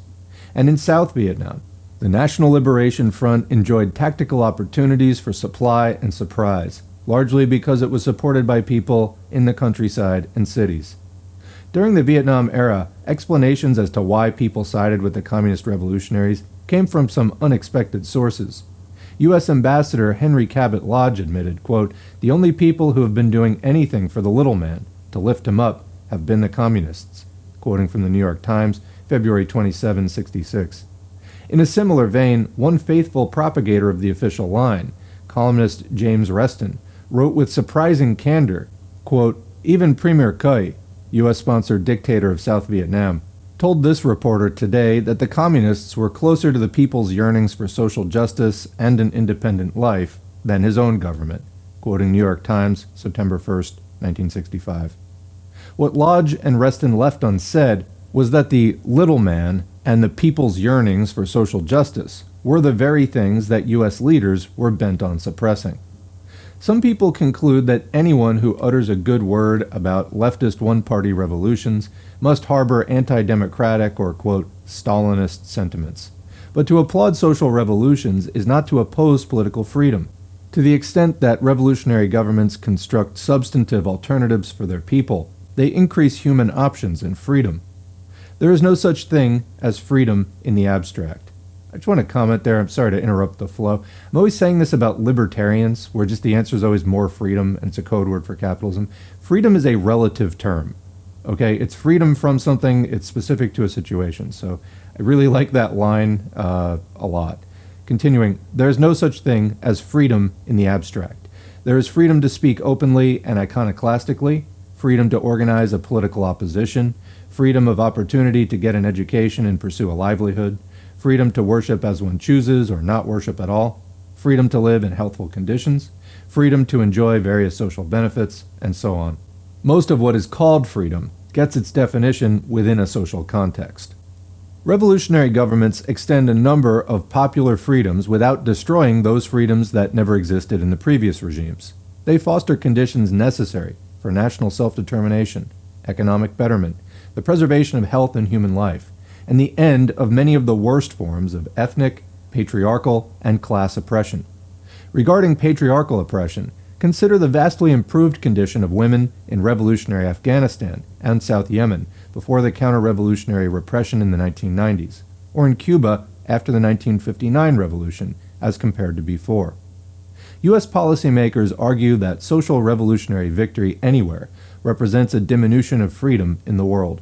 The assertion is false. The Chinese Revolution did not crush democracy. There was none to crush in that oppressively feudal regime. The Cuban Revolution did not destroy freedom. It destroyed a hateful U.S.-sponsored police state. The Algerian Revolution did not abolish national liberties. Precious few existed under French colonialism. The Vietnamese revolutionaries did not abrogate individual rights. No such rights were available under the U.S.-supported puppet governments of Bao Dai, Diem, and Khoi. Of course, revolutions do limit the freedoms of the corporate propertied class and other privileged interests.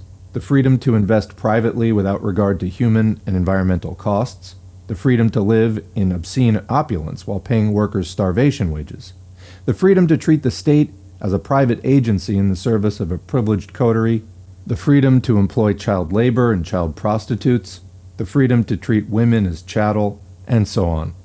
Today, no one in U.S. policy circles worries about the politico-economic oppression suffered in dozens of right-wing client states.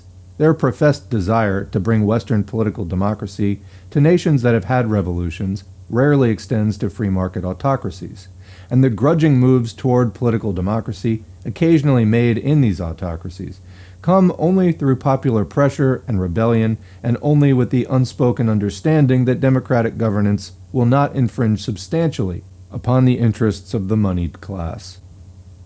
What measure of pain? Is the pain of revolution worth the gain?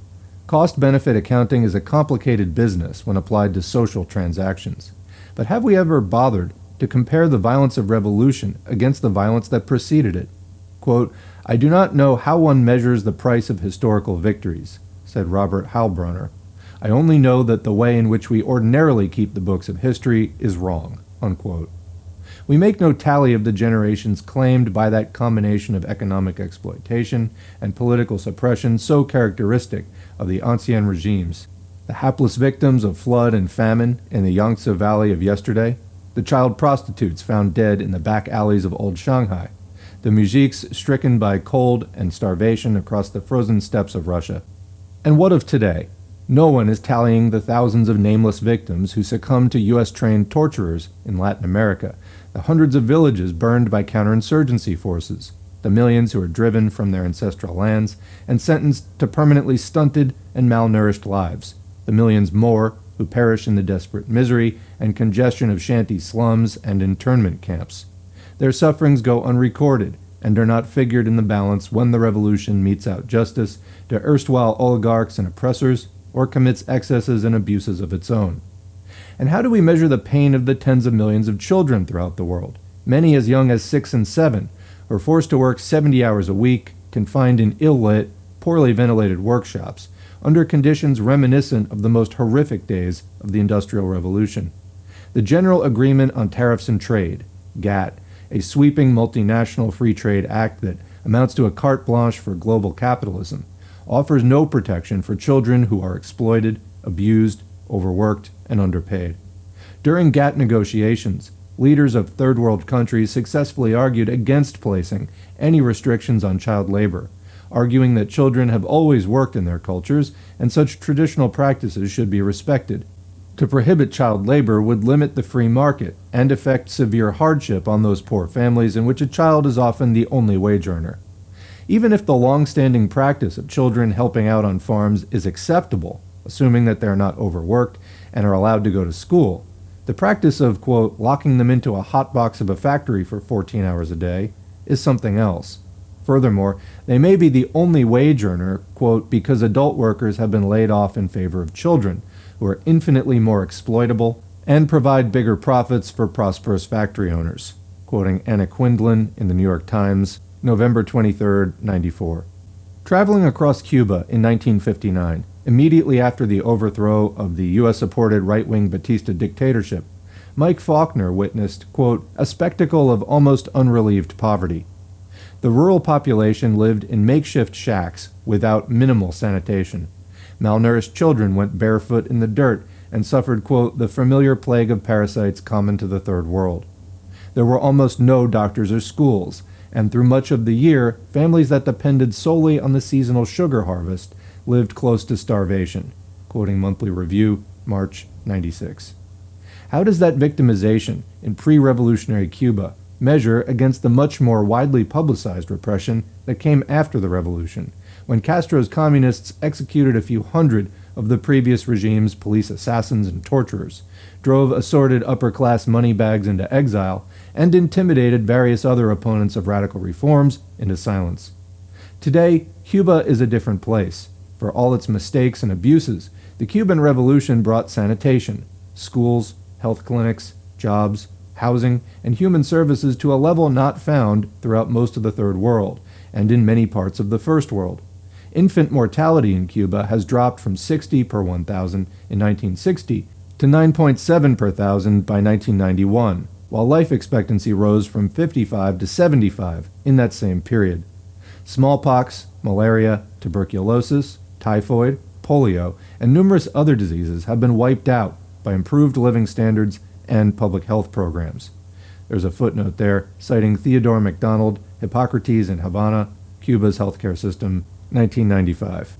Back to the text. Cuba has enjoyed a level of literacy higher than in the United States, and a life expectancy that compares well with advanced industrial nations, according to the NACLA report on the Americas, September-October 1995. Other peoples besides the Cubans have benefited. As Fidel Castro tells it, quote, the Cuban Revolution has sent teachers, doctors, and workers to dozens of third world countries without charging a penny. It shed its own blood fighting colonialism, fighting apartheid, and fascism. At one point, we had 25,000 third world students studying on scholarships. We still have many scholarship students from Africa and other countries. In addition, our country has treated more children, 13,000, who were victims of the Chernobyl tragedy than all other countries put together. They don't talk about that, and that's why they blockade us, the country with the most teachers per capita of all countries in the world, including developed countries. The country with the most doctors per capita of all countries, one for every 214 inhabitants. The country with the most art instructors per capita of all countries in the world. The country with the most sports instructors in the world. That gives you an idea of the effort involved. A country where life expectancy is more than 75 years. Why are they blockading Cuba? Because no other country has done more for its people. It's the hatred of the ideas that Cuba represents. Unquote. It's from Monthly Review, June 95. Cuba's sin in the eyes of global capitalists is not its, quote, lack of democracy. Most third world capitalist regimes are far more repressive. Cuba's real sin is that it has tried to develop an alternative to the global capitalist system, an egalitarian socio-economic order that placed corporate property under public ownership, abolished capitalist investors as a class entity, and put people before profits and national independence before IMF servitude. So a conservative think tank like the Heritage Foundation rated Cuba, along with Laos, Iraq, and North Korea, as countries with the lowest level of, quote, economic freedom. Countries with a high level of economic freedom were those that imposed little or no taxes or regulations on business, and did without wage protections, price controls, environmental safeguards, and benefits for the poor. Economic freedom is the real concern of conservatives and plutocrats, the freedom to utilize vast sums of money to accumulate still vaster sums, regardless of the human and environmental costs. Mass productivity, coupled with elitist distribution, results in more wealth for the few and greater poverty for the many. So after 2 centuries of incredible technological development and unprecedented economic expansion, the number of people living in poverty in the capitalist world has grown more quickly than any other demographic cohort. The world's slum population has increased at a far greater rate than the total global population. Amazing growth in industrial productivity has been accompanied by increasingly desperate want, misery, and repression. In short, there is a causal link between vast concentrations of wealth and widespread poverty. The next time someone preaches the free market gospel of economic freedom and productivity, we need ask, for whose benefit and at whose cost? Those who show concern for the elites overthrown in the whirl of revolution should also keep in mind the hundreds of millions more who are obliterated by economic reactionism. If all rebellions were to be successfully repressed today and forever, free market autocracy's violence against humanity would be with us more unrestrained than ever, as is indeed happening. For these reasons, those of us who are genuinely concerned about democracy, social justice, and the survival of our planet should support, rather than oppose, popular revolutions. That's the end of Chapter 2. Now starting Chapter 3, Left Anticommunism. In the United States, for over 100 years, the ruling interests tirelessly propagated anti-communism among the populace, until it became more like a religious orthodoxy than a political analysis. During the Cold War, the anti-communist ideological framework could transform any data about existing communist societies into hostile evidence. If the Soviets refused to negotiate a point, they were intransigent and belligerent. If they appeared willing to make concessions, this was but a skillful ploy to put us off our guard. By opposing arms limitations, they would have demonstrated their aggressive intent. But when in fact they supported most armament treaties, it was because they were mendacious and manipulative. If the churches in the USSR were empty, this demonstrated that religion was suppressed. But if the churches were full, this meant the people were rejecting the regime's atheistic ideology. If the workers went on strike, as happened on infrequent occasions, this was evidence of their alienation from the collectivist system. If they didn't go on strike, this was because they were intimidated and lacked freedom. A scarcity of consumer goods demonstrated the failure of the economic system. An improvement in consumer supplies meant only that the leaders were attempting to placate a restive population and so maintain a firmer hold over them. If communists in the United States played an important role struggling for the rights of workers, the poor, African Americans, women, and others, this was only their guileful way of gathering support among disenfranchised groups and gaining power for themselves. How one gained power by fighting for the rights of powerless groups was never explained. What we are dealing with is a non-falsifiable orthodoxy, so assiduously marketed by the ruling interests that it affected people across the entire political spectrum. Genuflection to orthodoxy. Many on the U.S. left have exhibited a Soviet bashing and red baiting that matches anything on the right in its enmity and crudity.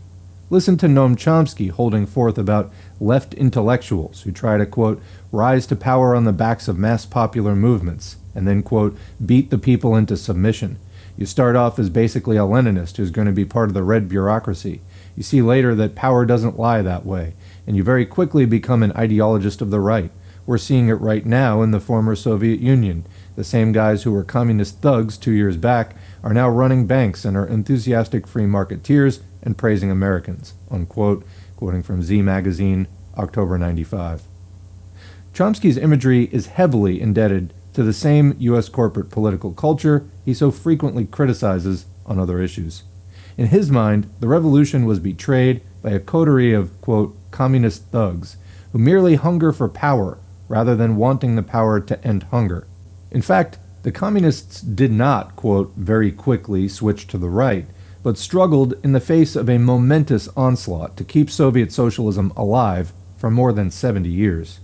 To be sure, in the Soviet Union's waning days, some, like Boris Yeltsin, crossed over to capitalist ranks, but others continued to resist free market incursions, at great cost to themselves, many meeting their deaths during Yeltsin's violent repression of the Russian parliament in 1993. Some leftists and others fall back on the old stereotype of power-hungry Reds who pursue power for power's sake, without regard for actual social goals. If this were true, one wonders why, in country after country, these Reds side with the poor and powerless, often at great risk and sacrifice to themselves, rather than reaping the rewards that come with serving the well-placed. For decades, many left-leaning writers and speakers in the United States have felt obliged to establish their credibility by indulging in anti-communist and anti-Soviet genuflection, seemingly unable to give a talk or write an article or book review on whatever political subject without injecting some anti-red sideswipe. The intent was, and still is, to distance themselves from the Marxist-Leninist left. Adam Hochschild, a liberal writer and publisher, warned those on the left who might be lackadaisical about condemning existing communist societies that they, quote, weaken their credibility, quoting from The Guardian 5/23/84. In other words, to be credible opponents of the Cold War, we first had to join in Cold War condemnations of communist societies. Ronald Radosh urged that the peace movement purge itself of communists so that it would not be accused of being communist. Guardian 3/16/83. If I understand Radosh, to save ourselves from anti-communist witch hunts, we should ourselves become the witch hunters. Purging the left of communists became a long-standing practice, having injurious effects on various progressive causes. For instance, in 1949, some 12 unions were ousted from the CIO because they had Reds in their leadership. The purge reduced CIO membership by some 1.7 million and seriously weakened its recruitment drives and political clout. In the late 1940s, to avoid being smeared as Reds, Americans for Democratic Action, ADA, a supposedly progressive group, became one of the most vocally anti-communist organizations. The strategy did not work. ADA and others on the left were still attacked for being communist or soft on communism by those on the right.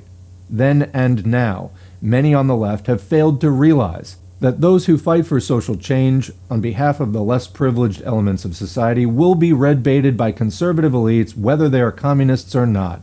For ruling interests, it makes little difference whether their wealth and power is challenged by, quote, communist subversives or, quote, loyal American liberals. All are lumped together as more or less equally abhorrent. Two quick comments there from me. The first on the CIO purge, and then CIO membership went down by 1.7 million. This was, of course, during McCarthyism. This is a post-war, Cold War, early hysteria. And what this resulted in was basically the collapse of the CIO to where it was picked up and became part of the AFL, well, what's today the AFL-CIO or AFL-CIA perhaps.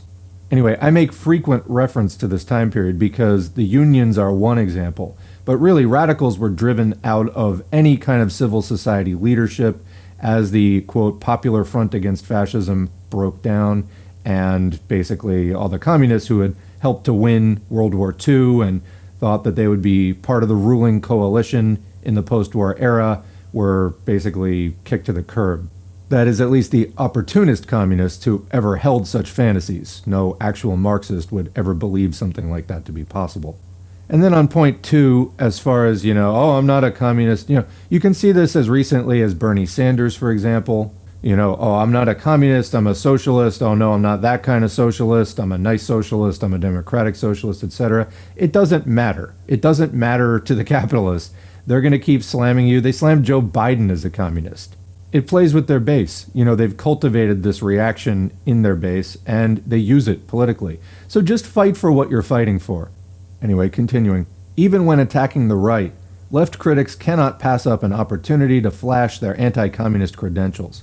So Mark Green writes in a criticism of President Ronald Reagan that, quote, when presented with a situation that challenges his conservative catechism, like an unyielding Marxist-Leninist, Reagan will not change his mind, but the facts, unquote. It's quoting from Mark Green and Gail McCall. There he goes again, Ronald Reagan's Reign of Error, 1983, page 12. While professing a dedication to fighting dogmatism, quote, both of the right and left, individuals who perform such de rigueur genuflections reinforce the anti-communist dogma. Red-baiting leftists contributed their share to the climate of hostility that has given U.S. leaders such a free hand in waging hot and cold wars against communist countries, and which even today makes a progressive or even liberal agenda difficult to promote. Comment there. This was in 97. Post-Bush Cheney, 2001 and on, forget it. A prototypic red basher who pretended to be on the left was George Orwell. In the middle of World War II, as the Soviet Union was fighting for its life against the Nazi invaders at Stalingrad, Orwell announced that a, quote, willingness to criticize Russia and Stalin is the test of intellectual honesty, is the only thing that from a literary intellectual's point of view is really dangerous, unquote. It's from the Monthly Review, May 83. Safely ensconced within a virulently anti-communist society, Orwell, with, ironically, Orwellian doublethink, characterized the condemnation of communism as a lonely, courageous act of defiance.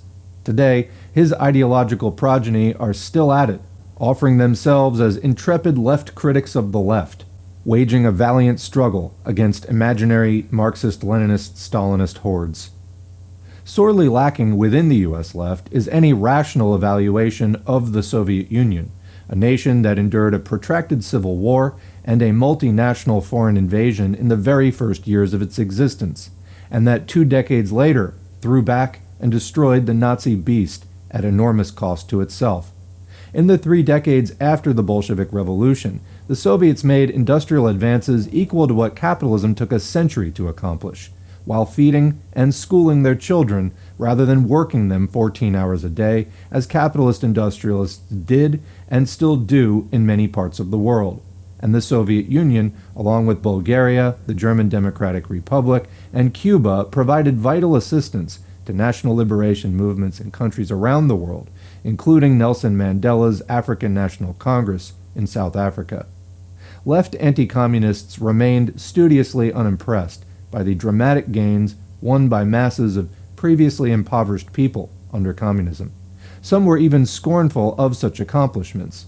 I recall how in Burlington, Vermont, in 1971, the noted anti-communist anarchist Murray Bookchin derisively referred to my concern for, quote, the poor little children who got fed under communism, unquote. Those are his words. Slinging labels. Those of us who refused to join in the Soviet bashing were branded by left anti-communists as, quote, Soviet apologists and, quote, Stalinists, even if we disliked Stalin and his autocratic system of rule and believed that there were things seriously wrong with existing Soviet society. There's a footnote there. In the first edition of my book, Inventing Reality, New York, St. Martin's Press, 1986, I wrote, quote, the U.S. media's encompassing negativity in regard to the Soviet Union might induce some of us to react with an unqualifiedly glowing view of that society. The truth is, in the USSR, there exist serious problems of labor productivity, industrialization, urbanization, bureaucracy, corruption, and alcoholism. There are production and distribution bottlenecks, plan failures, consumer scarcities, criminal abuses of power, suppression of dissidents, and expressions of alienation among some persons in the population, unquote. Back to the text. Our real sin was that, unlike many on the left, we refused to uncritically swallow U.S. media propaganda about communist societies. Instead, we maintained that, aside from the well-publicized deficiencies and injustices, there were positive features about existing communist systems that were worth preserving, that improved the lives of hundreds of millions of people in meaningful and humanizing ways. This claim had a decidedly unsettling effect on left anti-communists, who themselves could not utter a positive word about any communist society, except possibly Cuba, and could not lend a tolerant or even courteous ear to anyone who did. There's a footnote there. Many on the U.S. left, who displayed only hostility and loathing toward the Soviet Union and other European communist states, have a warm feeling for Cuba, which they see as having a true revolutionary tradition and a somewhat more open society. In fact, at least until the present, January 1997, Cuba has had much the same system as the USSR and other communist nations: public ownership of industry, a planned economy, close relations with existing communist nations, and one-party rule, with the party playing a hegemonic role in the government, media, labor unions, women's federations, youth groups, and other institutions. Back to the text. Saturated by anti-communist orthodoxy, most U.S. leftists have practiced a left McCarthyism against people who did have something positive to say about existing communism, excluding them from participation in conferences, advisory boards, political endorsements, and left publications. Like conservatives, left anti-communists tolerated nothing less than a blanket condemnation of the Soviet Union as a Stalinist monstrosity and a Leninist moral aberration. Footnote there, partly in reaction to the ubiquitous anti-communist propaganda that permeated U.S. media and public life, many U.S. communists, and others close to them, refrained from criticizing the autocratic features of the Soviet Union. Consequently, they were accused of thinking that the USSR was a workers', quote, paradise, by critics who seemingly would settle for nothing less than paradisial standards. After the Khrushchev revelations in 1953, U.S. communists grudgingly allowed that Stalin had made, quote, mistakes, and even had committed crimes. Back to the text. That many U.S. leftists have scant familiarity with Lenin's writings and political work does not prevent them from slinging the Leninist label. Noam Chomsky, who is an inexhaustible fount of anti-communist caricatures, offers this comment about Leninism. Quote, Western and also Third World intellectuals were attracted to the Bolshevik counter-revolution, his term, because Leninism is, after all, a doctrine that says that the radical intelligentsia have a right to take state power and to run their countries by force. Are there any countries that aren't run by force? Sorry. And that is an idea which is rather appealing to intellectuals, unquote. There's a footnote there. That's Chomsky interviewed by Hussein al-Kurdi in Perception, March-April 1996. Back to the text. Here, Chomsky fashions an image of power-hungry intellectuals to go along with his cartoon image of power-hungry Leninists, villains seeking not the revolutionary means to fight injustice, but power for power's sake. When it comes to red bashing, some of the best and brightest on the left sound not much better than the worst on the right. Comment, I've also heard Chomsky say in a video something to the effect of like, Leninism has absolutely nothing to do with Marxism. That's basically his position on everything to do with the Bolsheviks. Continuing. At the time of the 1996 terror bombing in Oklahoma City, I heard a radio commentator announce, quote, Lenin said that the purpose of terror is to terrorize, unquote. U.S. media commentators have repeatedly quoted Lenin in that misleading manner. In fact, his statement was disapproving of terrorism. He polemicized against isolated terrorist acts which do nothing but create terror among the populace, invite repression, and isolate the revolutionary movement from the masses. Comment, we call this adventurism. Lenin and the Bolsheviks were not fond of it. However, some of the other factions in the various people's movements were. Continuing, far from being the totalitarian, tight-circled conspirator, Lenin urged the building of broad coalitions and mass organizations, encompassing people who were at different levels of political development. He advocated whatever diverse means were needed to advance the class struggle, including participation in parliamentary elections and existing trade unions. To be sure, the working class, like any mass group, needed organization and leadership to wage a successful revolutionary struggle, which was the role of a vanguard party, but that did not mean the proletarian revolution could be fought and won by putschists or terrorists. Lenin constantly dealt with the problem of avoiding the two extremes of liberal bourgeois opportunism and ultra-left adventurism. Comment, we call opportunism a right deviation. It is right, basically, of the center line that communists are trying to walk, and the adventurism is a left deviation. Continuing.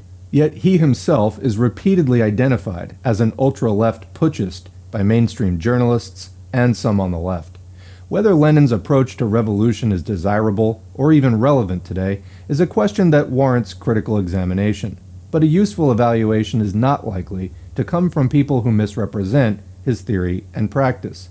There's a footnote there. I refer the reader to Lenin's books, The State and Revolution, Left-Wing Communism and Infantile Disorder, What is to be Done, and various articles and statements still available in collected editions. Just want to add, here at Socialism for All, we have all three of those books, as well as many other articles and statements.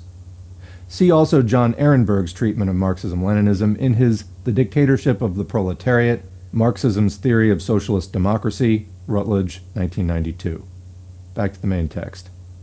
Left anti-communists find any association with communist organizations morally unacceptable because of the, quote, crimes of communism. Yet many of them are themselves associated with the Democratic Party in this country, either as voters or as members, apparently unconcerned about the morally unacceptable political crimes committed by leaders of that organization. Under one or another democratic organization, 120,000 Japanese Americans were torn from their homes and livelihoods and thrown into detention camps, Atomic bombs were dropped in Hiroshima and Nagasaki with an enormous loss of innocent life. The FBI was given authority to infiltrate political groups. The Smith Act was used to imprison leaders of the Trotskyist Socialist Workers' Party and later on leaders of the Communist Party for their political beliefs. Detention camps were established to round up political dissidents in the event of a, quote, national emergency. During the late 1940s and 1950s, 8,000 federal workers were purged from government because of their political associations and views, with thousands more in all walks of life witch-hunted out of their careers. The Neutrality Act was used to impose an embargo on the Spanish Republic that worked in favor of Franco's fascist legions. Homicidal counterinsurgency programs were initiated in various Third World countries, and the Vietnam War was pursued and escalated. And for the better part of a century, the congressional leadership of the Democratic Party protected racial segregation and stymied all anti-lynching and fair employment bills.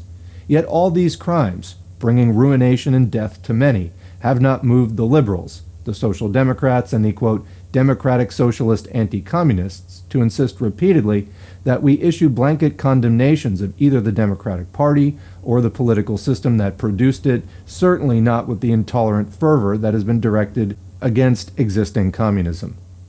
Comment there. The fundamental task of the U.S. left is to break completely with the Democratic Party and with all capitalist parties. You do not pull them left, they pull you right. They are to be fought, not to be joined. The Democratic Party could stamp out the Republican Party at any time by signing on to popular reforms that are widely demanded by the U.S. public. However, they refuse to do so, instead preferring to keep the country permanently on the brink of fascism by allowing the Republican Party to exist. They could crush it and sweep it up, put it into the dustbin of history. They refuse to do this, and it has been demanded of them time and time again. Continuing. Pure socialism versus siege socialism. The upheavals in Eastern Europe did not constitute a defeat for socialism because socialism never existed in those countries, according to some U.S. leftists. They say that the communist states offered nothing more than bureaucratic, one-party, quote, state capitalism, or some such thing. Whether we call the former communist countries socialist is a matter of definition. Suffice it to say, they constituted something different from what existed in the profit-driven capitalist world, as the capitalists themselves were not slow to recognize. First, in communist countries, there was less economic inequality than under capitalism. The perks enjoyed by party and government elites were modest by corporate CEO standards in the West, as were their personal incomes and lifestyles. Soviet leaders like Yuri Andropov and Leonid Brezhnev lived not in lavishly appointed mansions like the White House, but in relatively large apartments in a housing project near the Kremlin set aside for government leaders.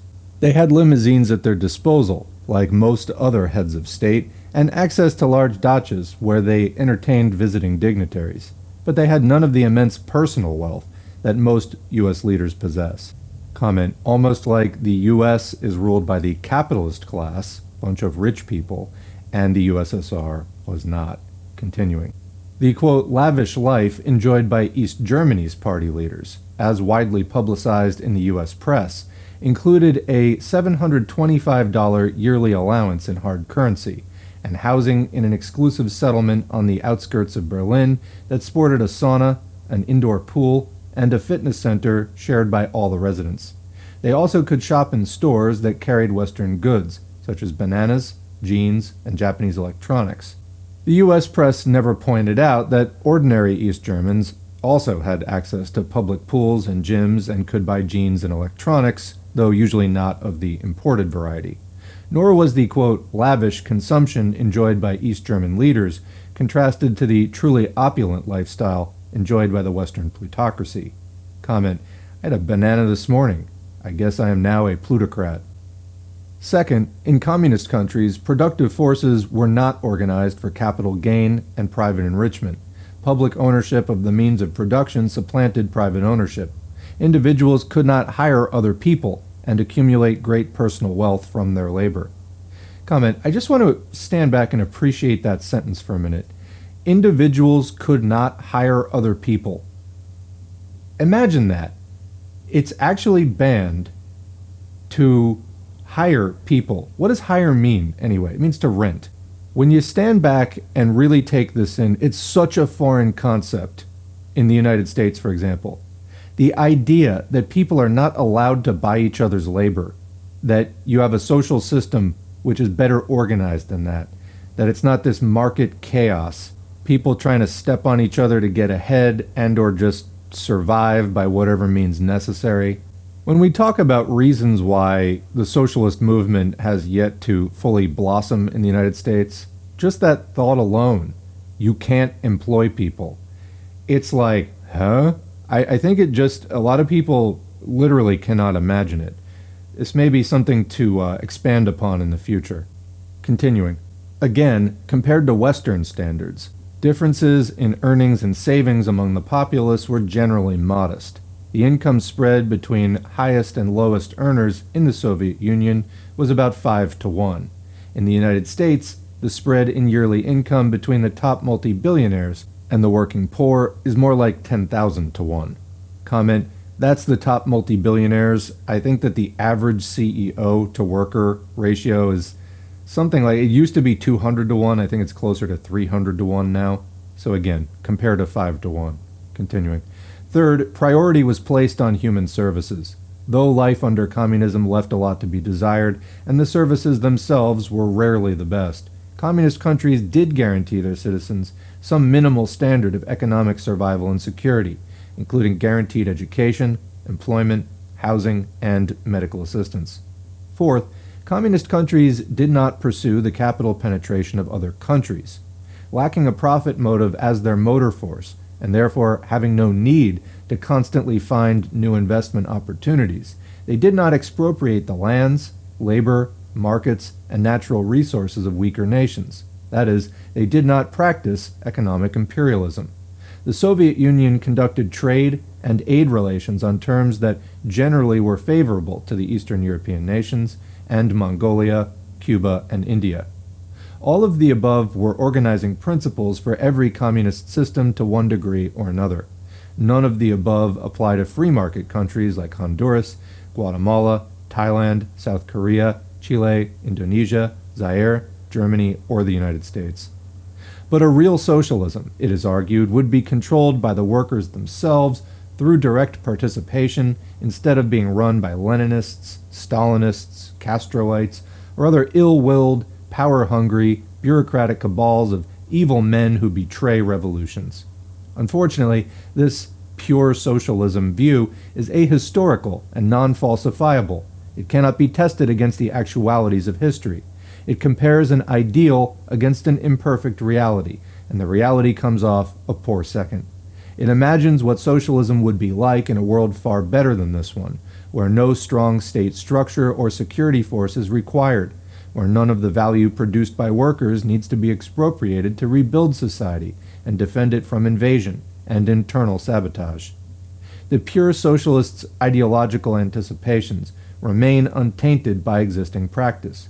They do not explain how the manifold functions of a revolutionary society would be organized, how external attack and internal sabotage would be thwarted, how bureaucracy would be avoided, scarce resources allocated, policy differences settled, priorities set, and production and distribution conducted. Instead, they offer vague statements about how the workers themselves will directly own and control the means of production and will arrive at their own solutions through creative struggle. No surprise, then, that the pure socialists support every revolution except the ones that succeed. The pure socialists had a vision of a new society that would create and be created by new people, a society so transformed in its fundaments as to leave little opportunity for wrongful acts, corruption, and criminal abuses of state power. There would be no bureaucracy or self-interested coteries, no ruthless conflicts or hurtful decisions. When the reality proves different and more difficult, some on the left proceed to condemn the real thing and announce that they, quote, feel betrayed by this or that revolution. The pure socialists see socialism as an ideal that was tarnished by communist venality, duplicity, and power cravings. The pure socialists oppose the Soviet model, but offer little evidence to demonstrate that other paths could have been taken, that other models of socialism, not created from one's imagination but developed through actual historical experience, could have taken hold and worked better? Was an open, pluralistic, democratic socialism actually possible at this historic juncture? The historical evidence would suggest it was not. As the political philosopher Carl Shames argued, quote, "How do the left critics know that the fundamental problem was the, quote, nature of the ruling revolutionary parties rather than, say, the global concentration of capital that is destroying all independent economies and putting an end to national sovereignty everywhere? And to the extent that it was, where did this nature come from? Was this nature disembodied, disconnected from the fabric of the society itself, from the social relations impacting on it? Thousands of examples could be found in which the centralization of power was a necessary choice in securing and protecting socialist relations. In my observation of existing communist societies, the positive of socialism and the negative of bureaucracy, authoritarianism, and tyranny interpenetrated in virtually every sphere of life." End of quote. That's quoting Carl Shames in correspondence with Parenti, January 15, 92. The pure socialists regularly blame the left itself for every defeat it suffers. Their second guessing is endless. So we hear that revolutionary struggles fail because their leaders wait too long, or act too soon, are too timid or too impulsive, too stubborn or too easily swayed. We hear that revolutionary leaders are compromising or adventuristic, bureaucratic or opportunistic, rigidly organized or insufficiently organized, undemocratic, or failing to provide strong leadership. But always, the leaders fail because they do not put their trust in the, quote, direct actions of the workers, who apparently would withstand and overcome every adversity if only given the kind of leadership available from the left critics' own groupuscule. Unfortunately, the critics seem unable to apply their own leadership genius to producing a successful revolutionary movement in their own country. Tony Febo questioned this blame the leadership syndrome of the pure socialists. Quote, "It occurs to me that when people as smart, different, dedicated, and heroic as Lenin, Mao, Fidel Castro, Daniel Ortega, Ho Chi Minh, and Robert Mugabe, and the millions of heroic people who followed and fought with them, all end up more or less in the same place, then something bigger is at work than who made what decision at what meeting, or even what size houses they went home to after the meeting. These leaders weren't in a vacuum, they were in a whirlwind, and the suction, the force, the power that was twirling them around has spun and left this globe mangled for more than 900 years. And to blame this or that theory or this or that leader is a simple-minded substitute for the kind of analysis that Marxists should make." It's quoting from The Guardian, November 13, 91.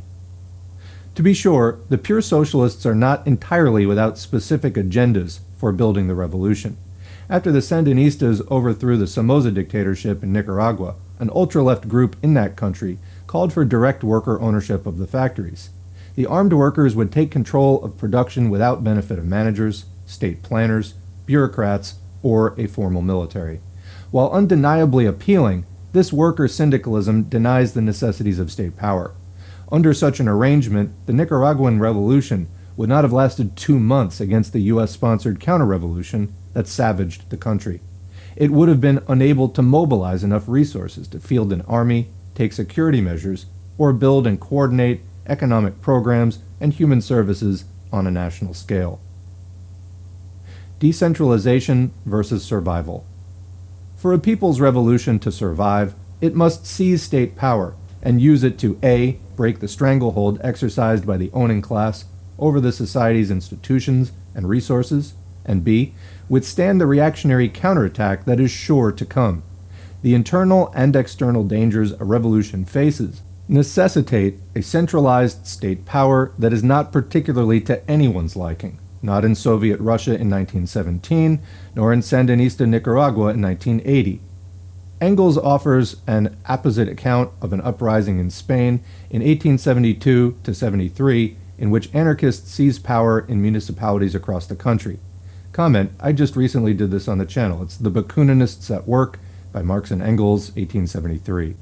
At first, the situation looked promising. The king had abdicated, and the bourgeois government could muster but a few thousand ill-trained troops.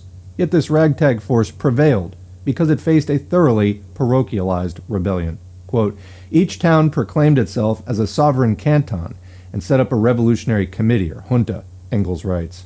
Quote, each town acted on its own, declaring that the important thing was not cooperation with other towns, but separation from them, thus precluding any possibility of a combined attack against bourgeois forces. It was, quote, the fragmentation and isolation of the revolutionary forces which enabled the government troops to smash one revolt after the other, unquote.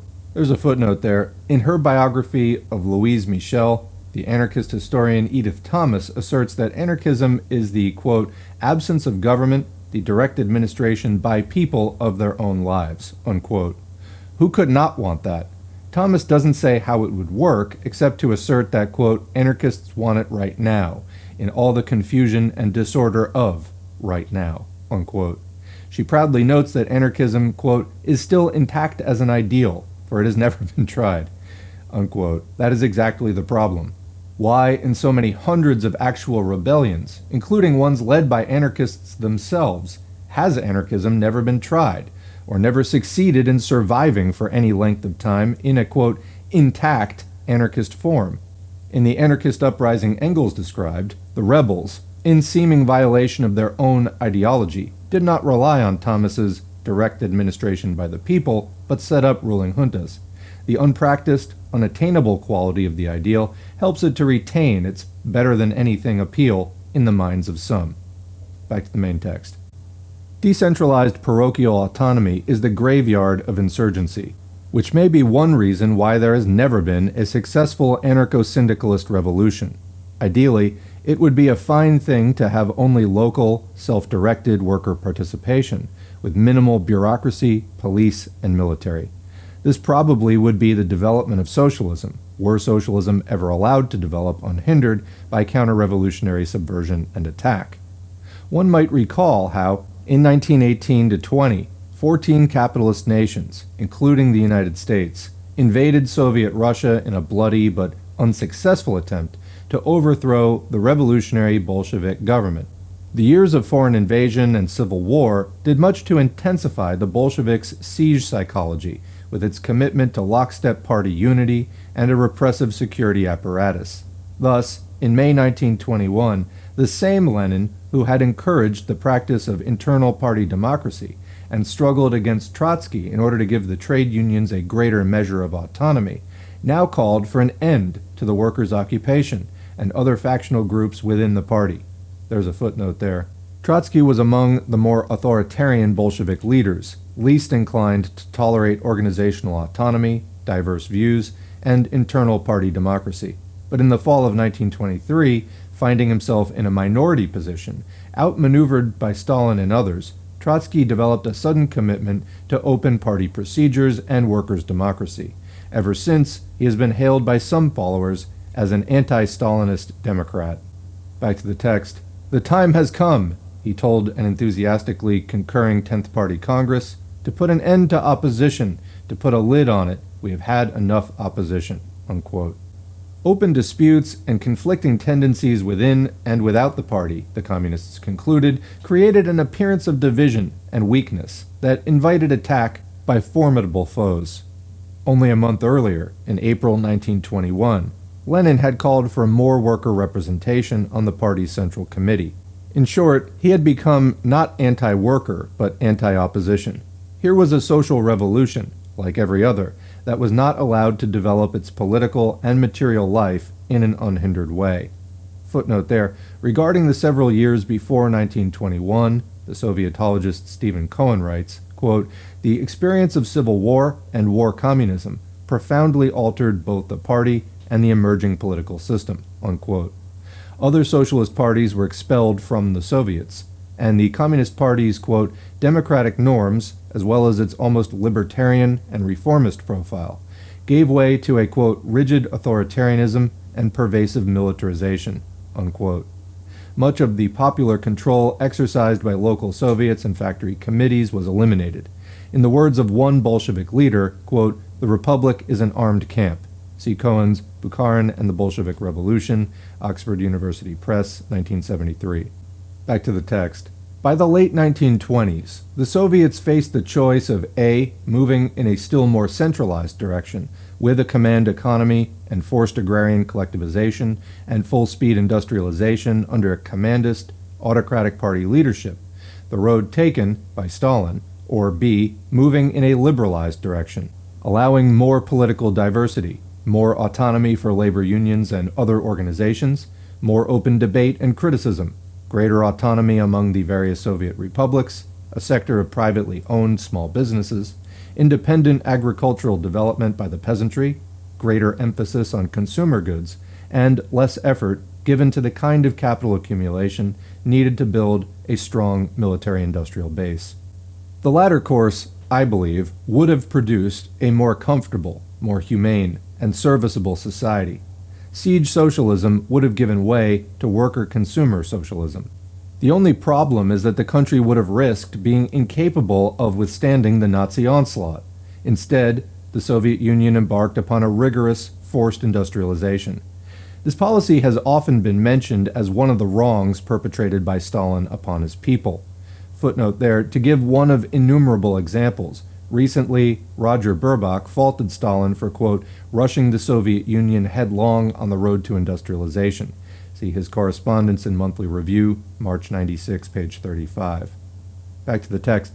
It consisted mostly of building, within a decade, an entirely new, huge industrial base east of the Ural Mountains in the middle of the barren steppes, the biggest steel complex in Europe, in anticipation of an invasion from the West. Quote, money was spent like water, men froze, hungered, and suffered, but the construction went on with a disregard for individuals and a mass heroism seldom paralleled in history.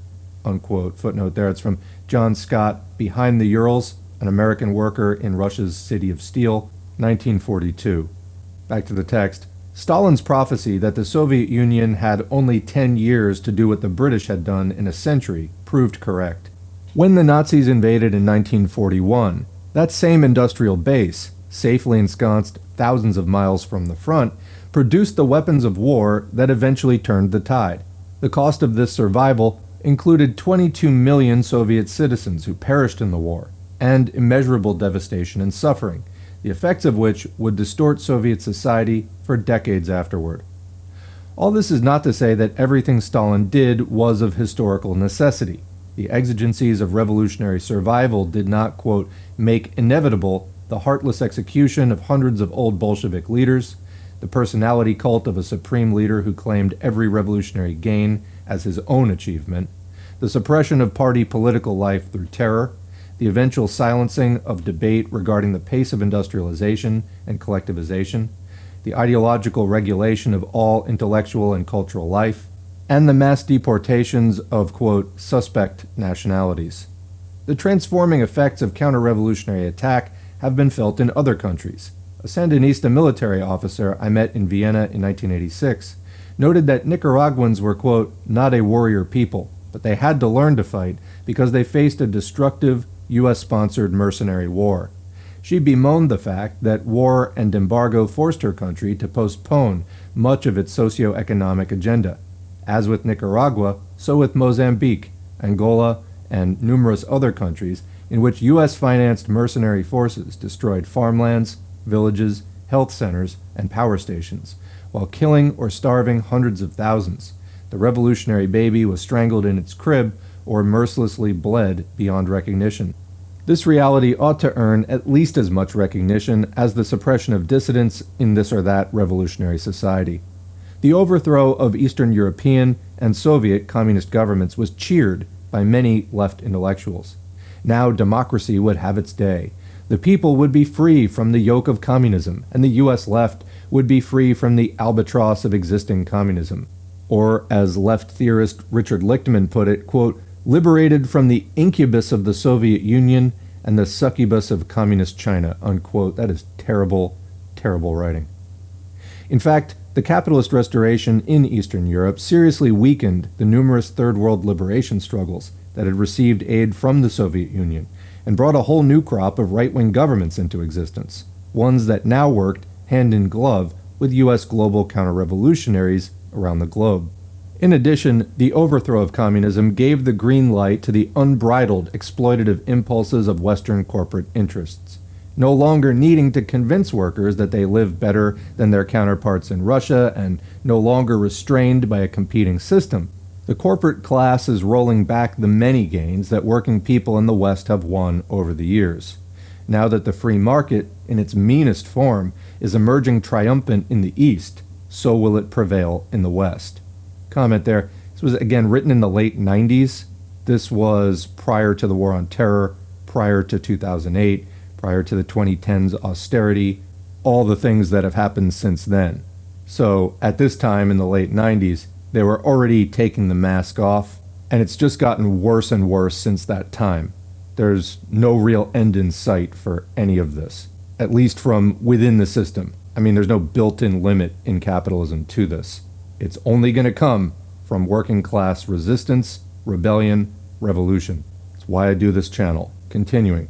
Capitalism with a human face, so-called, is being replaced by capitalism in your face. That makes me smile. That is so lame, but it's so lovable. Anyway, as Richard Levins put it, quote, "So in the new exuberant aggressiveness of world capitalism, we see what communists and their allies had held at bay." Unquote, Monthly Review, 996. That's an excellent quote. In the new exuberant aggressiveness of world capitalism, we see what communists and their allies had held at bay. So really, all this was taken for granted. Then, and everybody's bitching about the Soviet Union and this and that. And obviously it had flaws, it exists in the real world, etc. But once it was gone, it's, there's that Stalin quote about like what would happen if the Soviet Union fell, the era of darkest reaction would usher in. Yeah, that's literally what we're living in now. It's awful. It's far worse than I think anybody was prepared to deal with.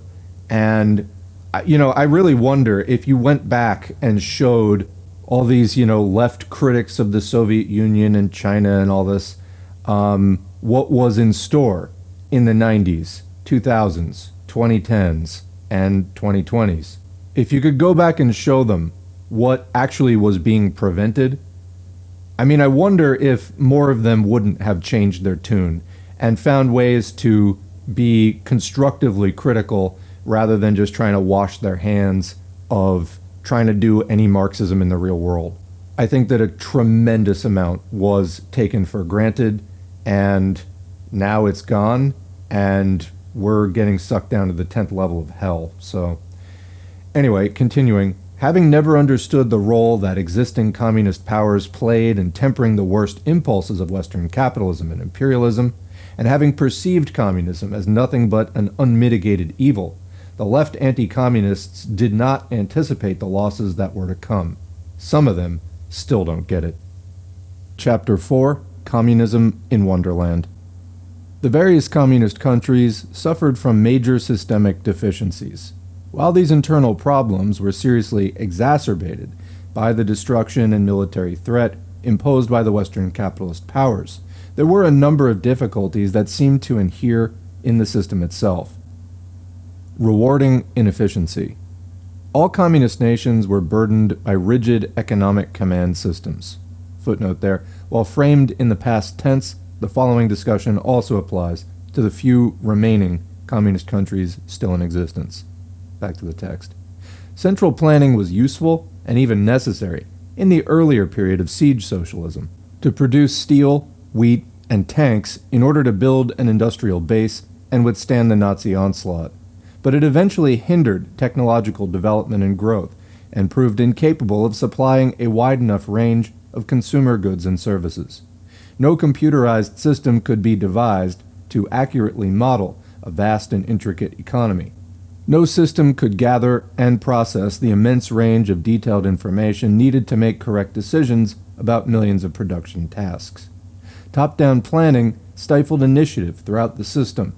Stagnation was evident in the failure of the Soviet industrial establishment to apply the innovations of the scientific technological revolution of the 1970s and 1980s, including the use of computer technology.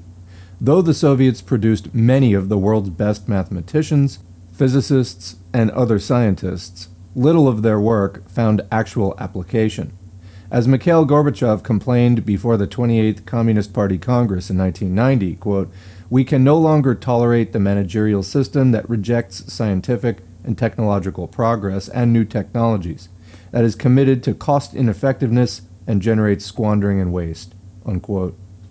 It is not enough to denounce ineptitude. One must also try to explain why it persisted, despite repeated exhortations from leaders, going back as far as Stalin himself, who seethed about time-serving bureaucrats. An explanation for the failure of the managerial system may be found in the system itself, which created disincentives for innovation. 1. Managers were little inclined to pursue technological paths that might lead to their own obsolescence. Many of them were not competent in the new technologies and should have been replaced. 2. Managers received no rewards for taking risks. They maintained their positions regardless of whether innovative technology was developed, as was true of their superiors and central planners. 3. Supplies needed for technological change were not readily available. Since inputs were fixed by the plan, and all materials and labor were fully committed, it was difficult to divert resources to innovative production. In addition, experimentation increased the risks of failing to meet one's quotas. 4. There was no incentive to produce better machines for other enterprises, since that brought no rewards to one's own firm. Quite the contrary. Under the pressure to get quantitative results, managers often cut corners on quality. 5. There was a scarcity of replacement parts, both for industrial production and for durable use consumer goods.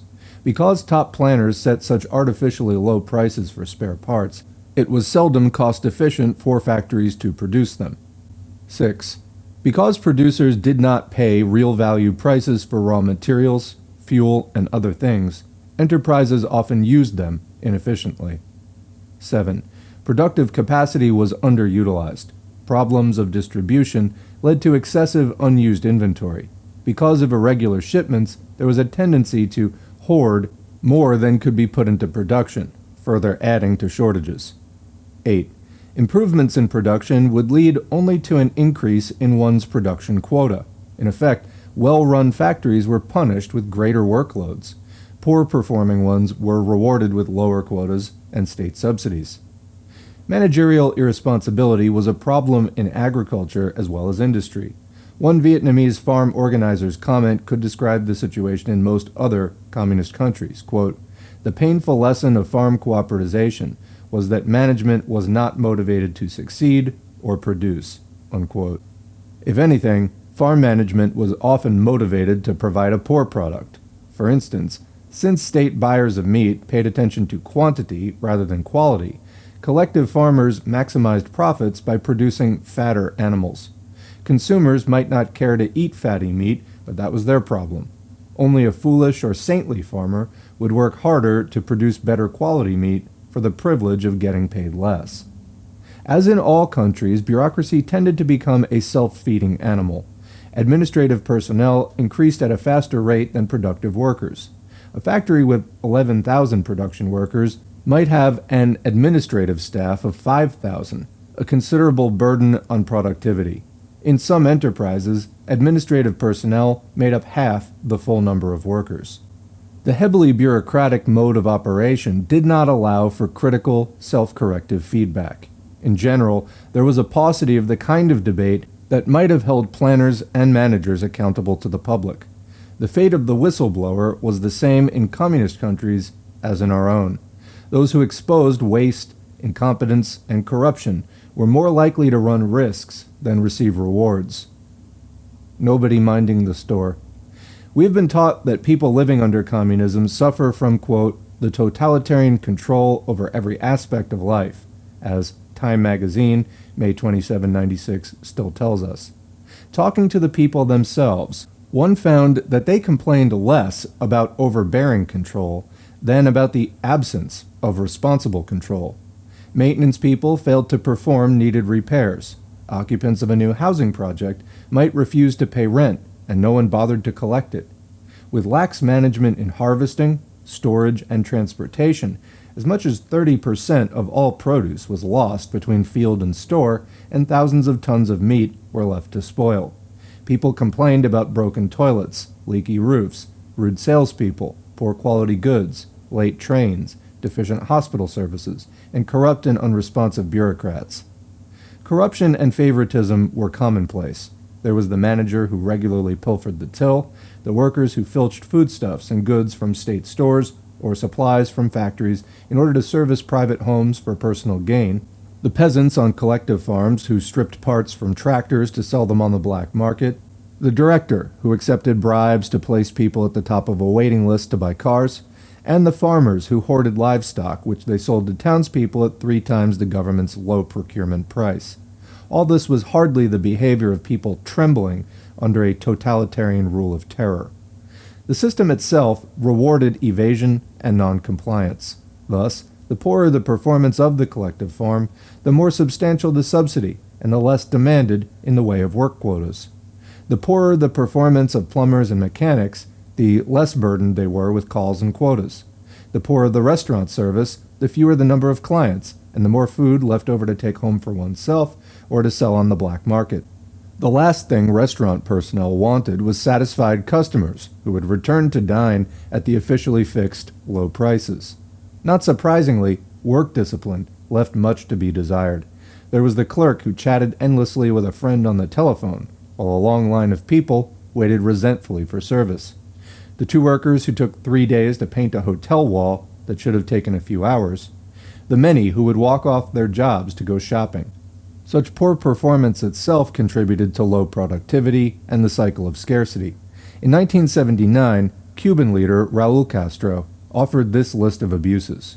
Quote, the lack of work discipline, unjustified absences from work, deliberate go-slows or slowdowns so as not to surpass the norms, which are already low and poorly applied in practice, so that they won't be changed. In contrast to capitalism, when people in the countryside worked an exhausting 12-hour workday and more. There are a good many instances today, especially in agriculture, of people working no more than 4 or 6 hours, with the exception of cane cutters and possibly a few other kinds of work. We know that in many cases, heads of brigades and foremen make a deal with workers to meet the norm in half a day, and then go off and work for the other half in some nearby small private farmer for extra income, or to go slow and meet the norm in 7 or 8 hours, or do 2 or 3 norms in a day and report them over other days on which they don't go to work. All these tricks of the trade in agriculture are also to be found in industry, transportation services, repair shops, and many other places where there's rampant buddyism, cases of you do me a favor and I'll do you one, and pilfering on the side. It's from Cuba Update, March 1980. If fired, an individual had a constitutional guarantee to another job, and seldom had any difficulty finding one. The labor market was a seller's market. Workers did not fear losing their jobs, but managers feared losing their best workers, and sometimes overpaid them to prevent them from leaving. Too often, however, neither monetary rewards nor employment itself were linked to performance. The dedicated employee usually earned no more than the irresponsible one. The slackers and pilferers had a demoralizing effect on those who wanted to work in earnest. Full employment was achieved by padding the workforce with people who had relatively little to do. This added to labor scarcity, low productivity, lack of work discipline, and the failure to implement labor-saving technologies that could maximize production. The communists operated on the assumption that once capitalism and its attendant economic abuses were eliminated, and once social production was communalized, and people were afforded some decent measure of security and prosperity, they would contentedly do their fair share of work. That often proved not so. Communist economies had a kind of Wonderland quality, in that prices seldom bore any relation to actual cost or value. Many expensive services were provided almost entirely free, such as education, medical care, and most recreational, sporting, and cultural events. Housing, transportation, utilities, and basic foods were heavily subsidized. Many people had money, but not much to buy with it. High-priced quality goods and luxury items were hard to come by. All this, in turn, affected work performance. Why work hard? To earn more when there wasn't that much to buy.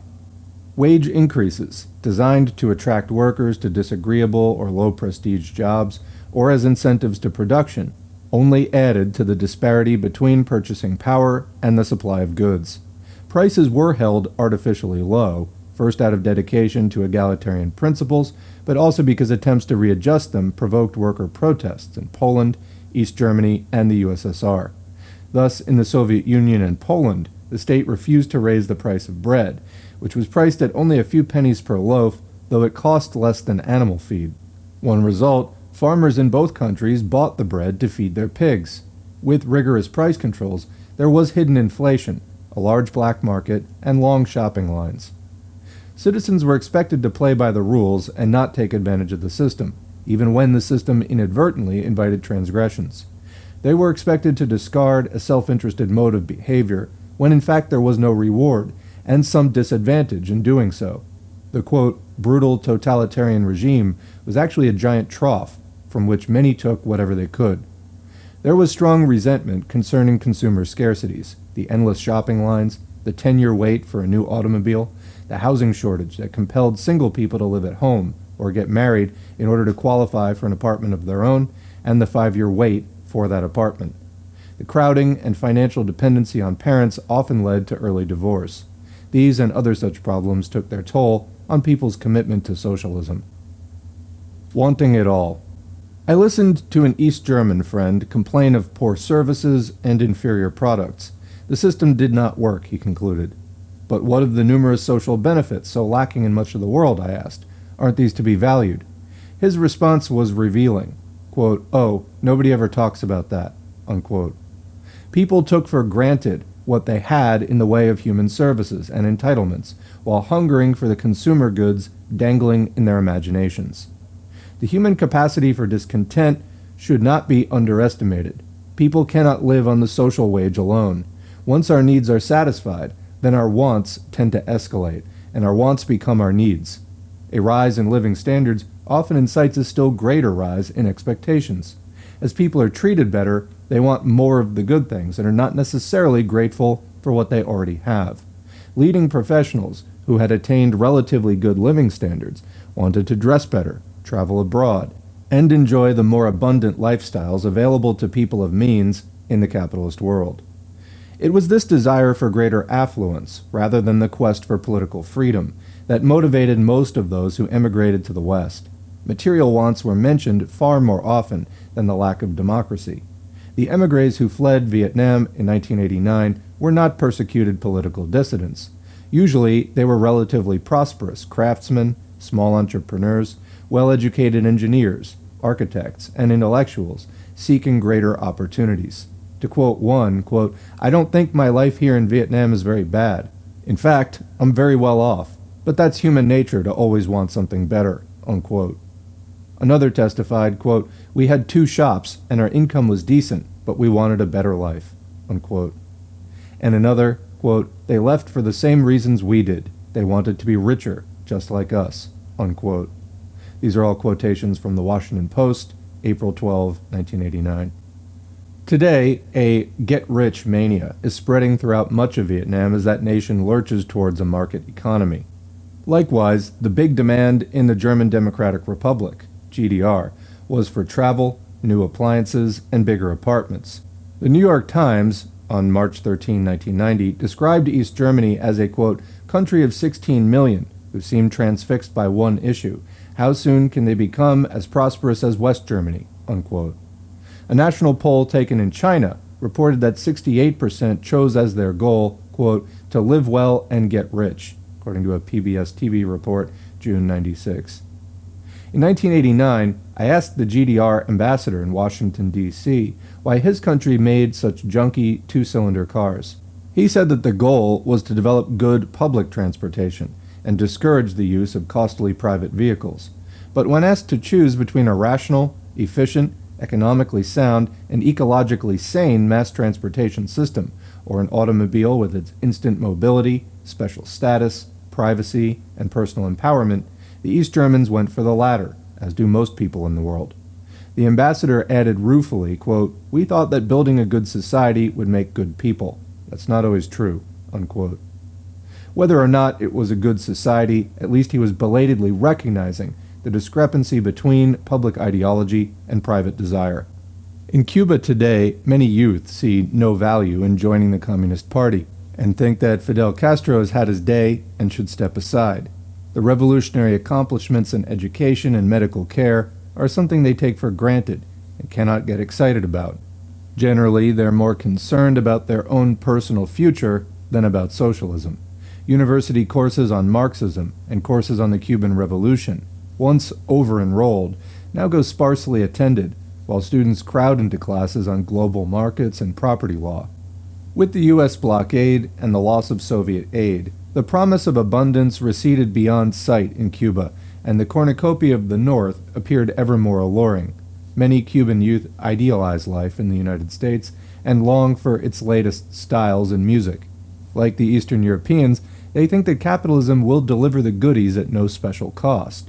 When told that young people in the United States face serious hurdles, they respond with all the certainty of inexperience. Quote, "We know that many people in the States are poor and that many are rich. If you work hard, however, you can do well. It is the land of opportunity," unquote, per Monthly Review 496. By the second or third generation, relatively few are still alive who can favorably contrast their lives under socialism with the great hardships and injustices of pre-revolutionary days. As stated by one Cuban youth who has no memory of life before the revolution, quote, "We're tired of the slogans. That was all right for our parents, but the revolution is history," quoting San Francisco Chronicle, August 25, 95. In a society of rapidly rising and sometimes unrealistic expectations, those who did not do well, who could not find employment commensurate with their training, or who were stuck with drudge work, were especially inclined to want to change. Even in the best of societies, much labor has an instrumental value but no inherent gratification. The sooner a tedious task is completed, the sooner there is another to be done, so why knock yourself out? If, quote, "building the revolution" and "winning the battle of production" mean performing essential but routine tasks for the rest of one's foreseeable future, the revolution understandably loses its luster. There is often not enough interesting and creative work to go around for all who consider themselves interesting and creative people. In time, the revolution suffers from the routinization of charisma. Ordinary people cannot sustain in everyday life a level of intense dedication for abstract, albeit beautiful, ideals. Why struggle for a better life if it cannot now be attained? And if it can be enjoyed now, then forget about revolutionary sacrifice. Reactionism to the surface. For years, I heard about the devilishly clever manipulations of communist propaganda. Later on, I was surprised to discover that news media in communist countries were usually lackluster and plodding. Western capitalist nations are immersed in an advertising culture with billions spent on marketing and manipulating images. The communist countries had nothing comparable. Their media coverage generally consisted of dull protocol visits and official pronouncements, along with glowing reports about the economy and society, so glowing that people complained about not knowing what was going on in their own country. They could read about abuses of power, industrial accidents, worker protests, and earthquakes occurring in every country but their own. And even when the press exposed domestic abuses, they usually went uncorrected. Media reports sometimes so conflicted with daily experience that the official press was not believed even when it did tell the truth, as when it reported on poverty and repression in the capitalist world. If anything, many intellectuals in communist nations were utterly starry-eyed about the capitalist world and unwilling to look at its seamier side. Ferociously opposed to the socialist system, they were anti-communist to the point of being full-fledged adulators of Western reactionism. The more rabidly reactionary chic a position was, the more appeal it had for the intelligentsia. With almost religious fervor, intellectuals maintained that the capitalist West, especially the United States, was a free market paradise of superabundance and almost limitless opportunity. Nor would they believe anything to the contrary. With complete certitude, well-fed, university-educated Moscow intellectuals sitting in their modest but comfortable apartments would tell U.S. visitors, "The poorest among you live better than we." A conservative deputy editor of the Wall Street Journal, David Brooks, offers this profile of the Moscow intellectual. Quote, "He is the master of contempt and feels he is living in a world run by imbeciles. He is not unsure, casting about for the correct answers. The immediate answers are obvious: democracy and capitalism. His self-imposed task is to smash the idiots who stand in the way. He has none of the rococo mannerisms of our intellectuals, but values bluntness, rudeness, and arrogance. These democratic intellectuals love Ronald Reagan, Marlboros, and the South in the American Civil War, quoting from National Review 3292. Consider Andrei Sakharov, a darling of the U.S. press, who regularly praised corporate capitalism while belittling the advances achieved by the Soviet people. He lambasted the U.S. peace movement for its opposition to the Vietnam War and accused the Soviets of being military expansionists and the sole culprits behind the arms race. Sakharov supported every U.S. armed intervention abroad as a defense of democracy and characterized new U.S. weapons systems like the neutron bomb as, quote, primarily defensive. Anointed by U.S. leaders and media as a, quote, human rights advocate, he never had an unkind word for the human rights violations perpetrated by the fascist regimes of faithful U.S. client states, including Pinochet's Chile and Suharto's Indonesia, and directed snide remarks toward those who did. He regularly attacked those in the West who dissented from anti-communist orthodoxy and who opposed U.S. interventionism abroad. As with many other Eastern European intellectuals, Sakharov's advocacy of dissent did not extend to opinions that deviated to the left of his own. There's a footnote there. See Andrei Sakharov, My Country and the World, Vintage Books, 1975, especially chapters 3, 4, and 5. A memorable moment was provided me by the noted journalist I.F. Stone in Washington, D.C. in 1987. Izzy, as he was called, had just given a talk at the Institute for Policy Studies, praising Sakharov as a courageous champion of democracy, a portrayal that seemed heavily indebted to the U.S. media image of Sakharov. Encountering Stone in the street after the event, I said to him that we should distinguish between Sakharov's right to speak, which I supported, and the reactionary, CIA-ridden content of his speech, which we were under no obligation to admire.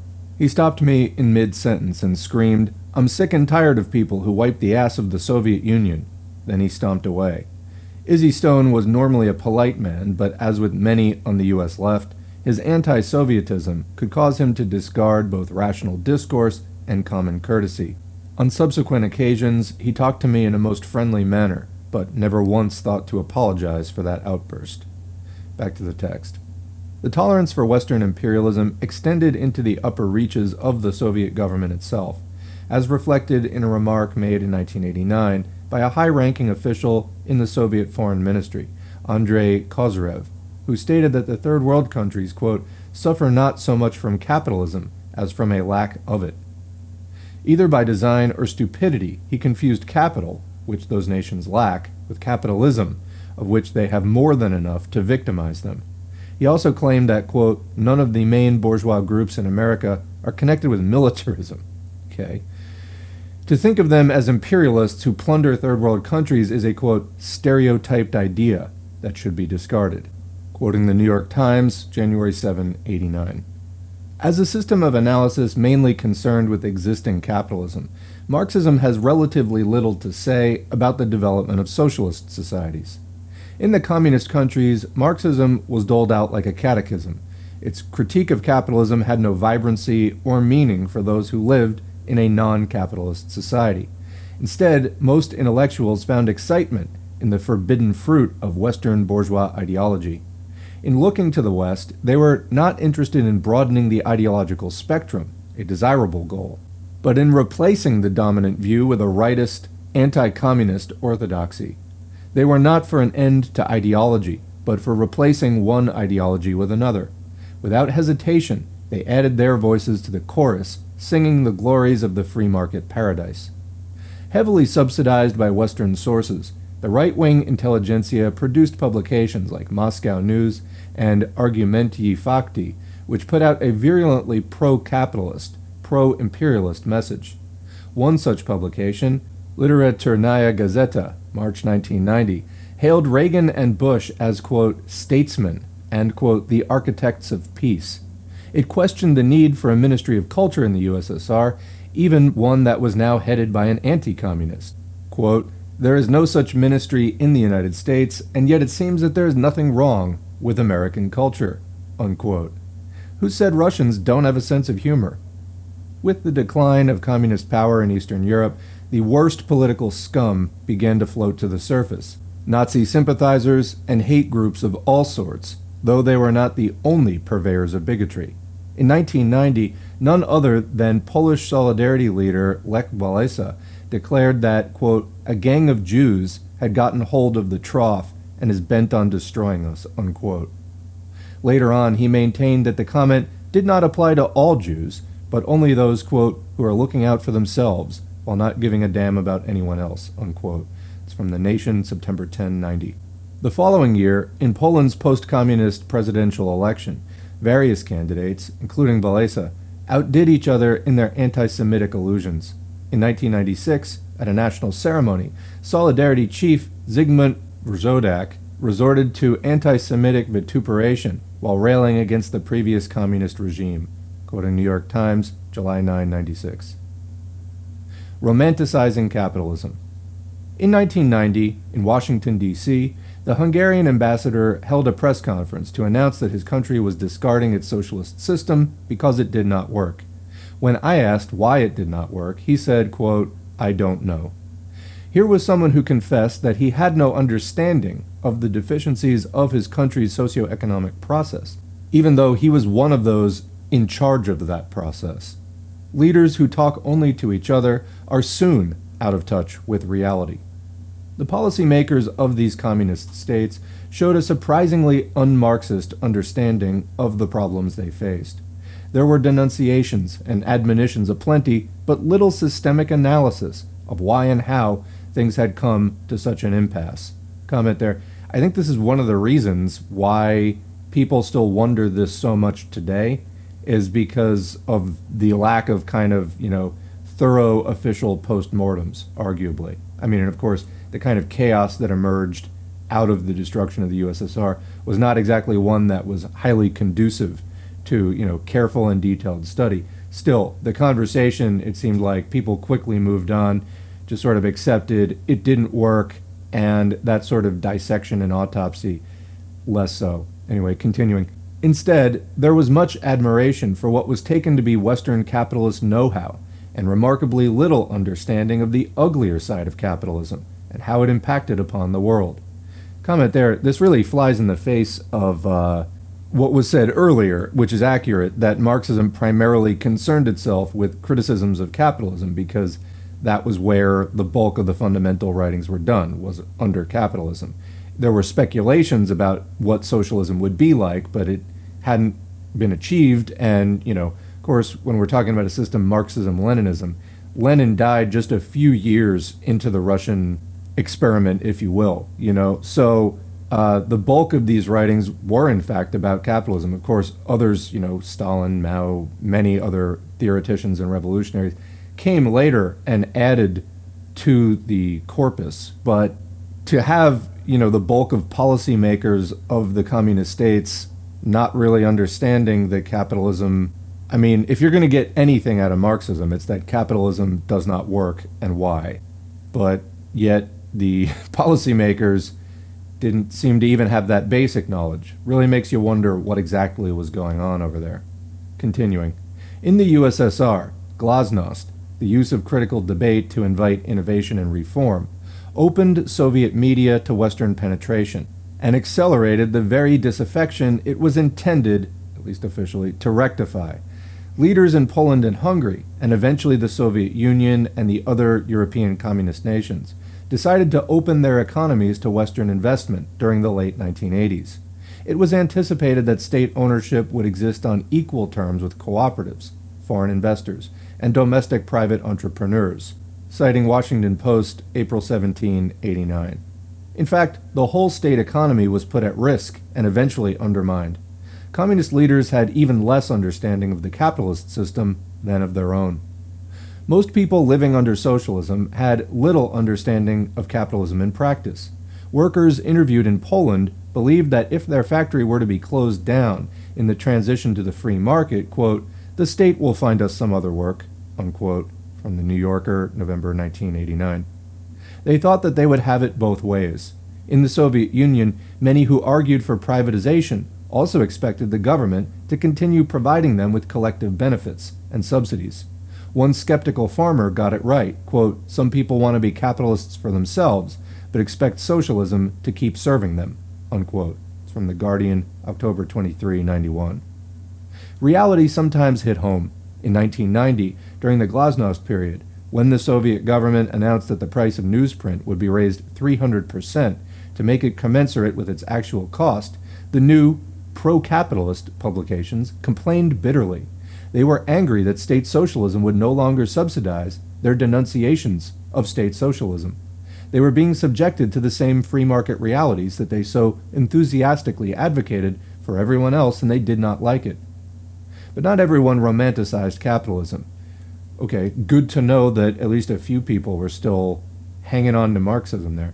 Really makes you wonder what was being taught at this point, because honestly, anyway, continuing, many of the Soviet and Eastern European emigres who had migrated to the United States during the 1970s and 80s complained about this country, the United States, poor social services, crime, harsh work conditions, lack of communitarian spirit, I think that's a big one, vulgar electoral campaigns, inferior educational standards, and the astonishing ignorance that Americans had about history. They discovered that they could no longer leave their jobs during the day to go shopping. Oh man. Talk about taking things for granted, I swear. That their employers provided no company doctor when they fell ill on the job, that they were subject to severe reprimands when tardy, that they could not walk the streets and parks late at night without fear, that they might not be able to afford medical services for their family or college tuition for their children, and that they had no guarantee of a job and might experience unemployment at any time. Comment, again, these are just such basic elements of capitalism that have existed throughout capitalism's history. How is this not being discussed on the level where it was common knowledge? Continuing, among those who never emigrated were some who did not harbor illusions about capitalism. In fact, numerous workers, peasants, and elderly were fearful of the changes ahead and not entirely sold on the free market mythology. A 1989 survey in Czechoslovakia found that 47% wanted their economy to remain state-controlled, while 43% wanted a mixed economy, and only 3% said that they favored capitalism. New York Times, December 1st, 89. Comment, about 3% wanting capitalism. That makes complete sense because that's about what percent of people actually benefit from capitalism. Continuing, in May 1991, a survey of Russians by a U.S. polling organization found that 54% chose some form of socialism, and only 20% wanted a free market economy, such as in the United States or Germany. Another 27% elected for, quote, a modified form of capitalism as found in Sweden, unquote. Monthly Review, 1294. So just a comment there. I mean, you see topics like this come up on LeftTube and, socialist online media, whatever you want to call it. I see some hope, I guess, for the United States as far as maybe possibly actually doing the thing that we need to do, getting rid of capitalism someday. Because, it may be frustrating dealing with all the radlibs and sockdems and, having this lack of cohesion as far as understanding capitalism must be destroyed, and that even social democracy just kind of, exists due to the kind of really violent, hardcore imperialism that the United States does, and then, U.S. allied countries are able to benefit from that while claiming that their system is somehow independent from it, which it's not. It's frustrating having those conversations, and a lot of times it gets framed as how useless the U.S. left is, etc. Although you can easily point out that pretty much all the socialist and communist parties within the imperialist world are not great. Even the former communist countries where it's legal to have a communist party, they're often not great. They're highly revisionist, don't believe in revolution, all the things that people tend to complain about currently. But when you look back at, the 80s in actually socialist countries, that a lot of the people were having these same discussions, and that system was hanging by a thread at that point. In other words, I guess at the end they weren't so different from the way that we are today in terms of just where the people's thinking was at.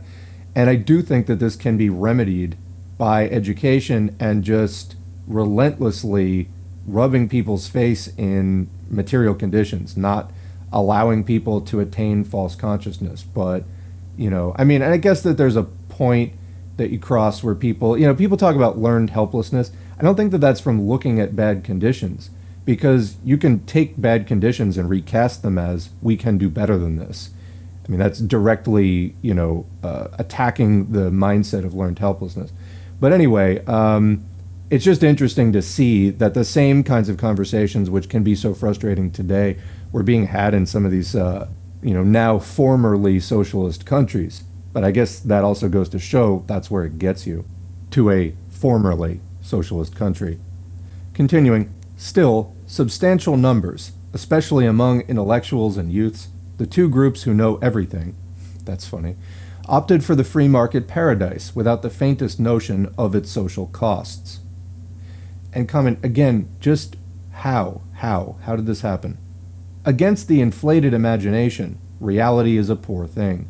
Against the glittering image of the West's cornucopia, the routinized, scarcity-ridden, and often exasperating experiences of communist society didn't have a chance. It seems that communism created a dialectical dynamic that undermined itself. It took semi-feudal, devastated, underdeveloped countries and successfully industrialized them, bringing a better life for most.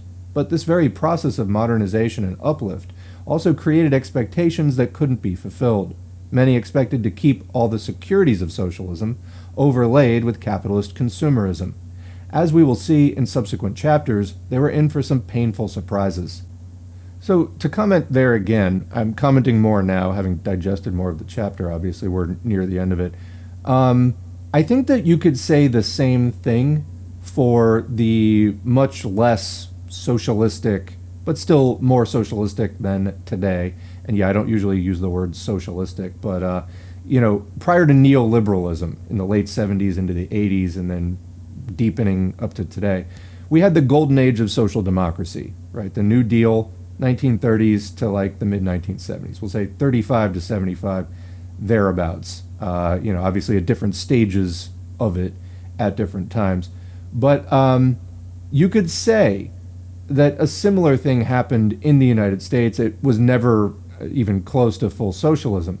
But even the limited kinds of social democracy and, a stronger labor movement when that was a thing back in the 40s, 50s, 60s, and so on, I think that a lot of people took that for granted here and sort of expected that all those securities were just there for good, that it wasn't like a transient thing that if people stopped fighting for them, they would be lost, and that you could just add capitalist consumerism with it and sort of start thinking really individualistically, and, that wouldn't cost the working class anything. And obviously it did, because we got into the Reagan years and all that, and then the entire social safety net is no longer really a functioning safety net, etc., etc.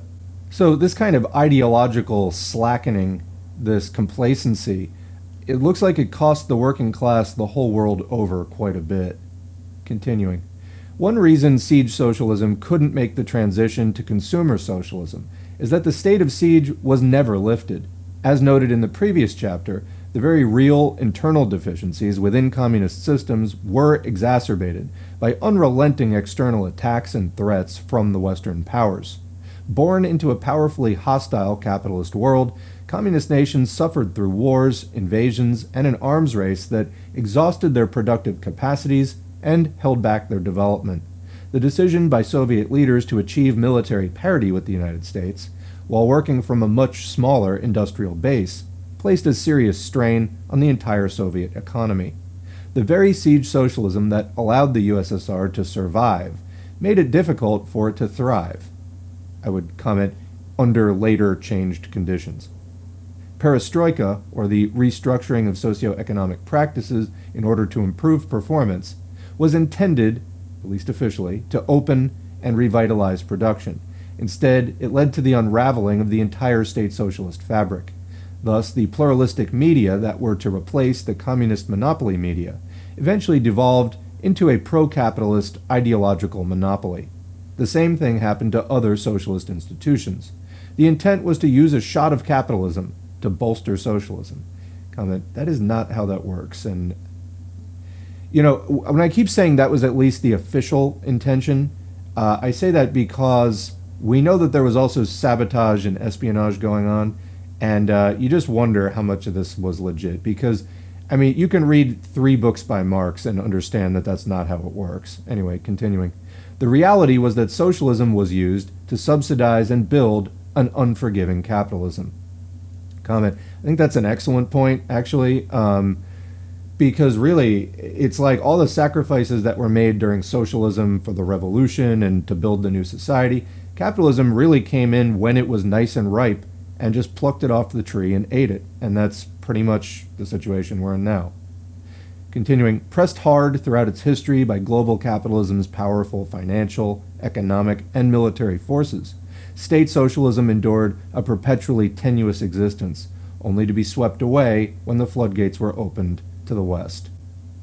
So that's the end of chapter 4, and the next chapter concerns more things about the post-communist period and sort of excavating Soviet history.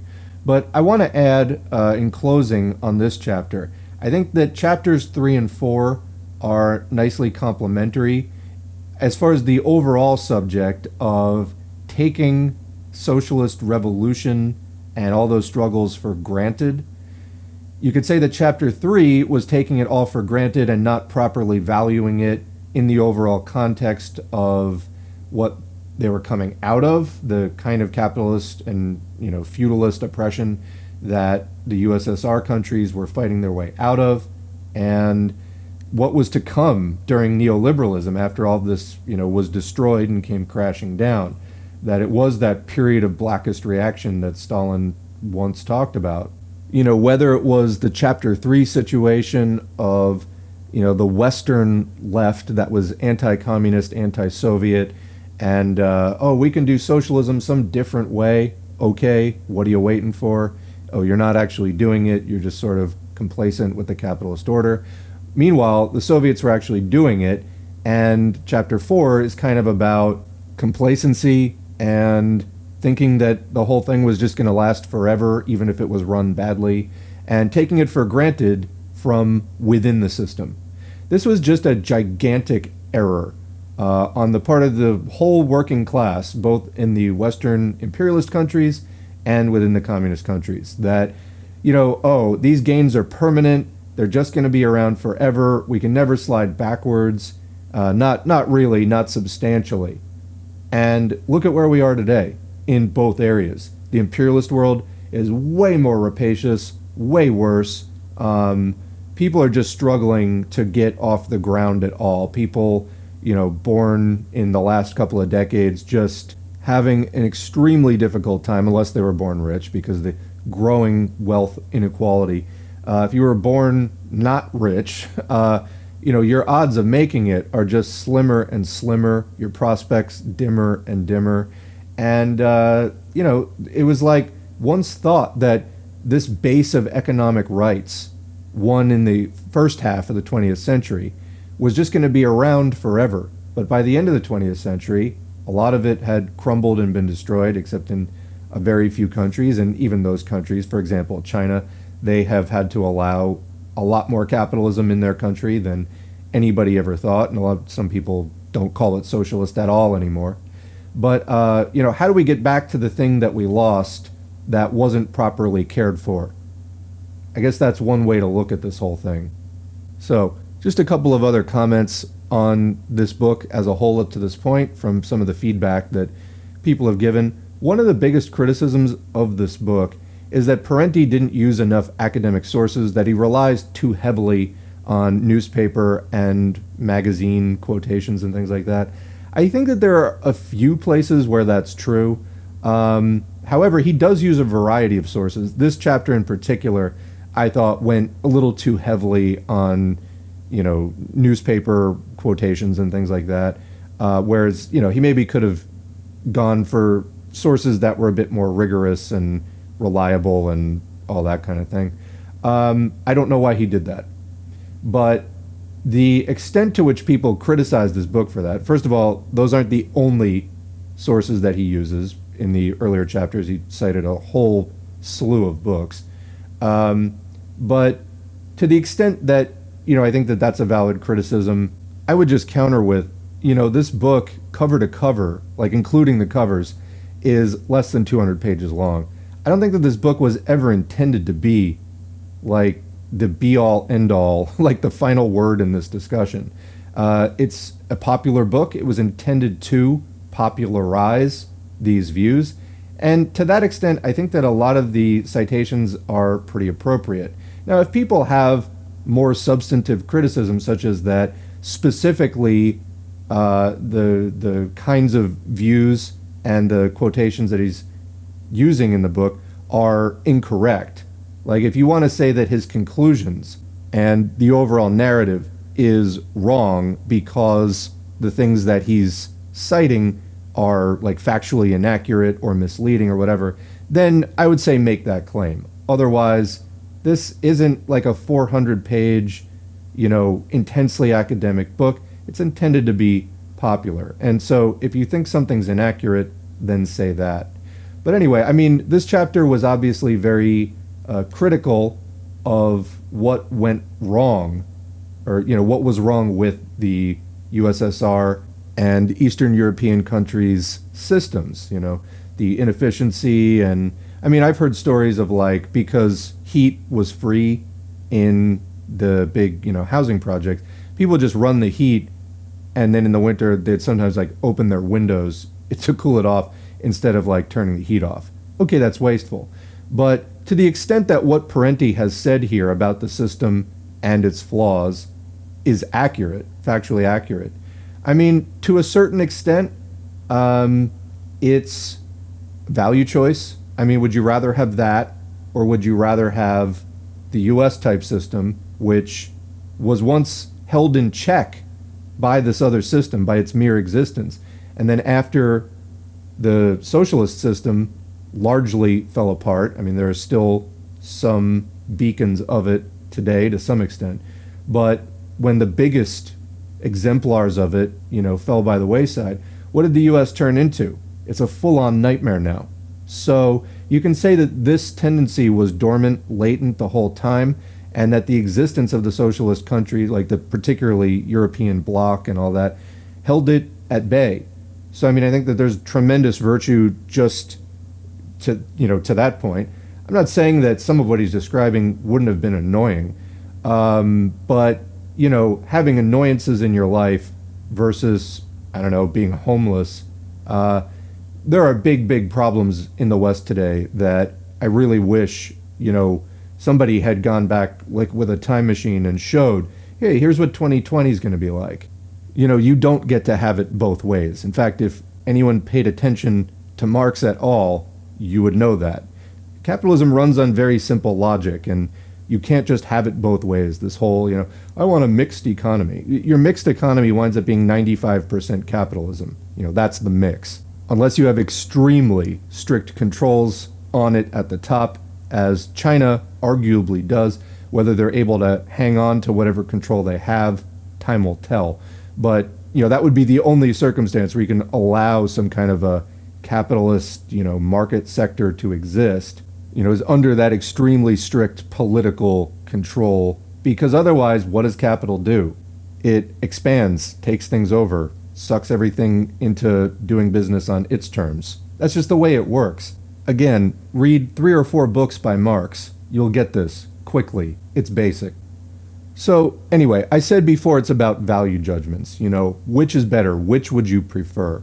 However, the conversation doesn't have to end there, because I think, as Parenti accurately pointed out, there were many cases where there were just structural incentives for the kinds of outcomes that happened to happen. And arguably policymakers who are more in touch with those situations, if there was more of a culture of discussion of those problems and more of an active, ongoing fine-tuning of policy to ensure that, if some kind of dysfunctional, counterproductive situation was building up, that you could change the incentives so as to correct it. Parenti argues that that was not being done, that, for example, computerization wasn't used to improve the calculation methods. Now, we know that in China today, they have adopted those things, and they have avoided some of the outcomes of the USSR by making, those kinds of adaptations. So, good for China. The USSR didn't, and if they had made more of them, they might have avoided complete system failure, as we experienced. Because again, this was, of course, devastating the people who lived in those countries. It also, the existence of those countries lifted the standards for the entire world, and the standards fell when those countries fell. So just one more closing thought, I guess. In the discussions of when the USSR, got on its feet and was doing its thing, and then it turned out a lot of people didn't want to work. That's actually not hugely surprising to me. That people would only want to work 4 or 6 hours a day. Yeah, if you have the option to work 4 or 6 hours a day versus like 8 or 9, wouldn't you take the 4 or 6? I guess there's going to be some people who just are in such a groove with whatever their job is that they're just going to love it. And that's fine. Nobody's trying to hold those people back. But shouldn't lowering the number of working hours in a day be one of the goals? For probably the majority of the population, at least, who probably want it. In other words, you give people the opportunity to run their own economy. And I don't find it hugely surprising that most people are not running their own economy in such a way that leaves them burnt out and fatigued every day, as working 8 or 9 hours a day definitely does for most people, depending on what you do, again, in your relationship to it. But that's not hugely surprising. So I don't necessarily consider that a flaw or drawback in and of itself. But you do want to make sure that it doesn't contribute to any kind of, death spirals in your economy. And that's where, the hand of the planners and policymakers really needs to stay on the ball. In other words, yeah, in an economic democracy, people are going to work as much as they want to work, which probably isn't going to be 40 hours a week. At the same time, somebody needs to make sure that the entire system doesn't have creeping systemic failure. And they need the power to make sure that that doesn't happen, because what happens then? Decades of misery, reaction, exactly what is happening now. So anyway, I thought that this was a very interesting chapter. It starts off a bit bleak, but I think that it raises some good questions, and had more of these discussions happened at the time, again, maybe on both sides of this, the inside and the outside of those now fallen socialist countries, maybe we all wouldn't have taken this thing so much for granted, and now find ourselves in a situation in 2022 scrambling to get into something better again, because the outcomes have just been so bleak. And in the US, really rapidly worsening. So, let's move on now to Chapter 5, Stalin's Fingers. In 1989 to 1991, remarkable transformations swept across Eastern Europe and the Soviet Union. Communist governments were overthrown. Large portions of their publicly owned economies were dismantled and handed over to private owners at garage sale prices. And one-party rule was replaced with multi-party parliamentary systems.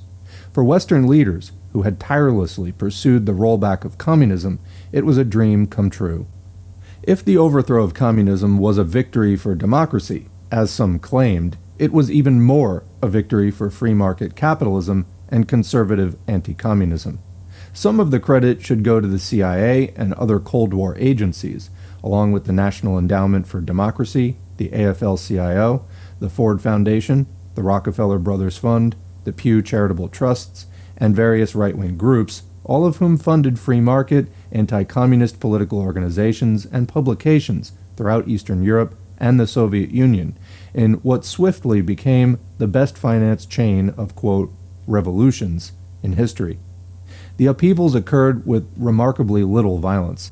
As Lech Walesa boasted in November 1989, Polish Solidarity overthrew the communist government without breaking a single window. This says at least as much about the government that was overthrown as about the rebels.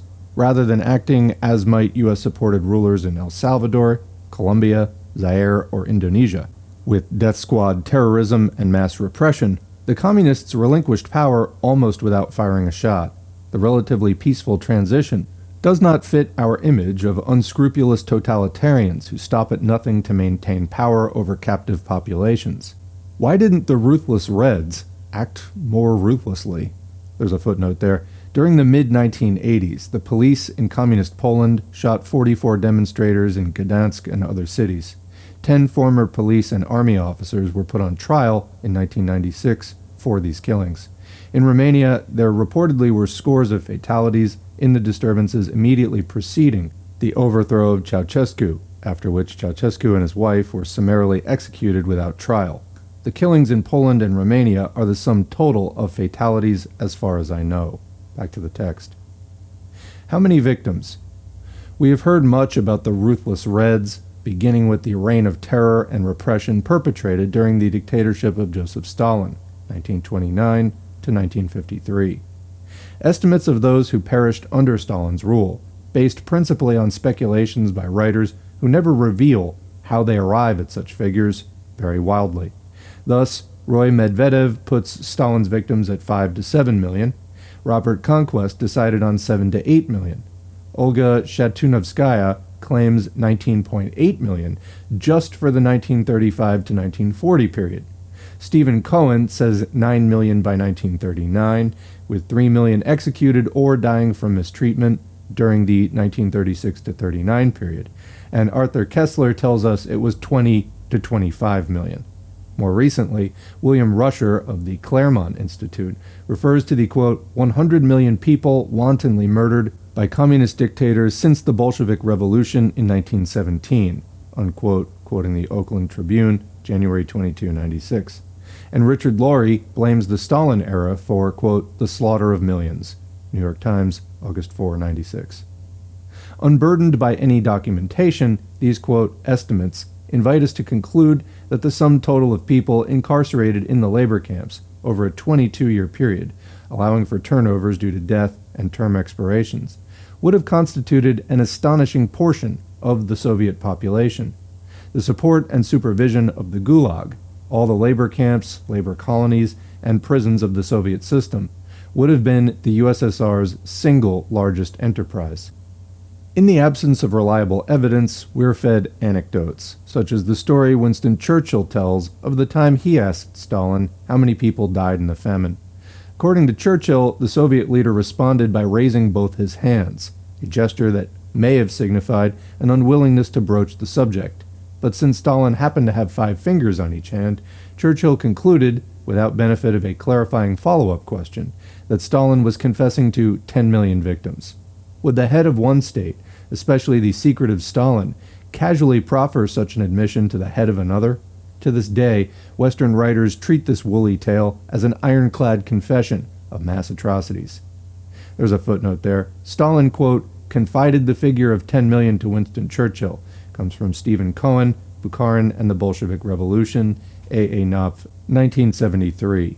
No doubt, the famines that occurred during the years of Western invasion, counter-revolutionary intervention, White Guard civil war, and landowner resistance to collectivization took many victims. Back to the text. What we do know of Stalin's purges is that many victims were Communist Party officials, managers, military officers, and other strategically situated individuals whom the dictator saw fit to incarcerate or liquidate. In addition, whole categories of people whom Stalin considered of unreliable loyalty, Cossacks, Crimean Tatars, and ethnic Germans, were selected for internal deportation.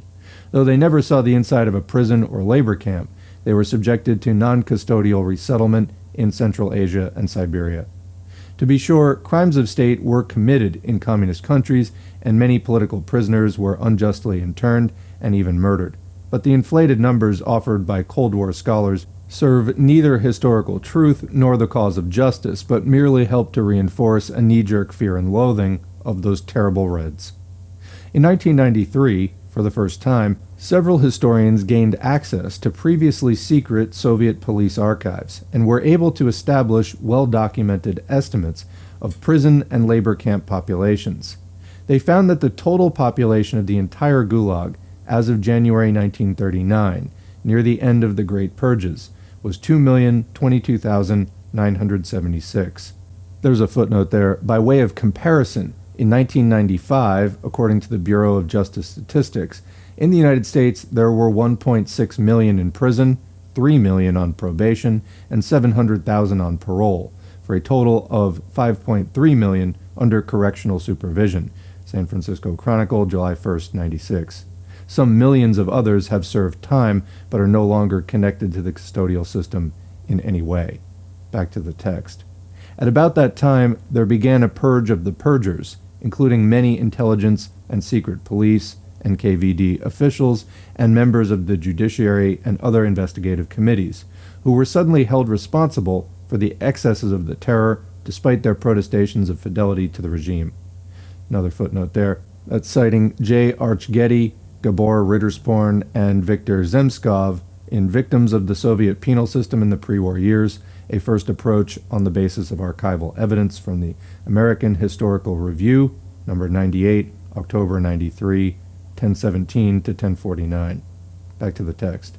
Soviet labor camps were not death camps, like those the Nazis built across Europe. There was no systemic extermination of inmates, no gas chambers or crematoria to dispose of millions of bodies. Despite harsh conditions, the great majority of Gulag inmates survived and eventually returned to society when granted amnesty or when their terms were finished. In any given year, 20 to 40% of the inmates were released, according to archive records. Footnote there, this is again citing the Getty, Rittersporn, and Zemskov article from 93. Back to the text. Oblivious to these facts, the Moscow correspondent of the New York Times, on July 31st, 96, continued to describe the Gulag as, quote, the largest system of death camps in modern history, unquote. Almost 1 million Gulag prisoners were released during World War II to serve in the military. The archives reveal that more than half of all Gulag deaths for the 1934 to 53 period occurred during the war years, 1941 to 45, mostly from malnutrition, when severe privation was the common lot of the entire Soviet population. Some 22 million Soviet citizens perished in the war. In 1944, for instance, the labor camp death rate was 92 per 1,000. By 1953, with the post-war recovery, camp deaths had declined to 3 per 1,000. It's again citing the Getty article. Should all Gulag inmates be considered innocent victims of Red repression? Contrary to what we have been led to believe, those arrested for political crimes or, quote, counter-revolutionary offenses numbered from 12 to 33% of the prison population, varying from year to year. The vast majority of inmates were charged with non-political offenses: murder, assault, theft, banditry, smuggling, swindling, and other violations punishable in any society. It's again citing the Getty article. Total executions from 1921 to 53, a 33-year span inclusive, were 799,455. No breakdown of this figure was provided by the researchers. It includes those who were guilty of non-political capital crimes, as well as those who collaborated in the Western capitalist invasion and subsequent White Guard army atrocities. It also includes some of the considerable numbers who collaborated with the Nazis during World War II and probably German SS prisoners. In any case, the killings of political opponents were not in the millions or tens of millions, which is not to say that the actual number was either inconsequential or justifiable. The three historians who studied the heretofore secret Gulag records concluded that the number of victims were far less than usually claimed in the West. This finding is ridiculed by anti-communist liberal Adam Hochschild, who prefers to repeat Churchill's story about Stalin's fingers. New York Times, May 8, 96. Like many others, Hochschild has no trouble accepting undocumented speculations about the Gulag, but much difficulty accepting the documented figures drawn from NKVD archives. Where did the Gulag go? Some Russian anti-communist writers, such as Solzhenitsyn and Sakharov, and many U.S. anti-communist liberals, maintain that the Gulag existed right down to the last days of communism. There's a footnote there. The term Gulag was incorporated into the English language, in part because constant references were made to its presumed continued existence. A senior fellow at the liberal-oriented Institute for Policy Studies, Robert Borsage, sent me a note in December 1982, emphatically stating in part that, quote, the Gulag exists. When I gave talks at college campuses during the 1980s about President Reagan's domestic spending policies, I repeatedly encountered faculty members who, regardless of the topic under discussion, insisted that I also talk about the Gulag, which they said still contained many millions of victims. My refusal to genuflect to that orthodoxy upset a number of them. Back to the text. If so, where did it disappear to? After Stalin's death in 1953, more than half of the Gulag inmates were freed, according to the study of the NKVD files previously cited. But if so many others remained incarcerated, why haven't they materialized? When the communist states were overthrown, where were the half-starved hordes pouring out of the internment camps with their tales of travail? One of the last remaining Soviet labor camps, Perm 35, was visited in 1989 by Republican congressmen, and again in 1990 by French journalists. See Washington Post, November 28, 89, and National Geographic, March 90, respectively. Both parties found only a few dozen prisoners, some of whom were identified as outright spies. Others were, quote, refuseniks who had been denied the right to emigrate. Prisoners worked 8 hours a day, 6 days a week, for 250 rubles or $40 a month. What of the supposedly vast numbers of political prisoners, said to exist in the other, quote, communist totalitarian police states, unquote, of Eastern Europe? Why no evidence of their mass release in the post-communist era? And where are the massive political prisoners in Cuba? Asked about this, Professor Alberto Prieto of the University of Havana pointed out that even a recent State Department report on human rights showed hundreds of people being tortured, killed, or, quote, disappeared in almost all the Latin American countries, but mentions only 6 alleged political prisoners in reference to Cuba, citing People's Weekly World, February 26, 94.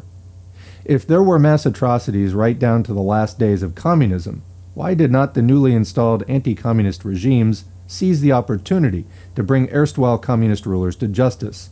Why no Nuremberg-style public trials documenting widespread atrocities? Why were not hundreds of party leaders and security officials and thousands of camp guards rounded up and tried for the millions that they supposedly exterminated? The best the West Germans could do was to charge East German leader Erich Honecker, several other officials, and 7 border guards with shooting people who tried to escape over the Berlin Wall, a serious charge but hardly indicative of a gulag. Authorities in the Western Capitalist Federal Republic of Germany, FRG, did contrive a charge of treason against persons who served as officials, military officers, soldiers, judges, attorneys, and others of the now-defunct German Democratic Republic, GDR, a sovereign nation that once had full standing in the United Nations, and most of whose citizens had never been subjects of the FRG. As of 1996, more than 300, quote, treason cases had been brought to trial, including a former GDR intelligence chief, a defense minister, and 6 generals, all indicted for carrying out what were their legal duties under the constitution and laws of the GDR, in some instances fighting fascism and CIA sabotage. Many of the defendants were eventually acquitted, but a number were sentenced to prison.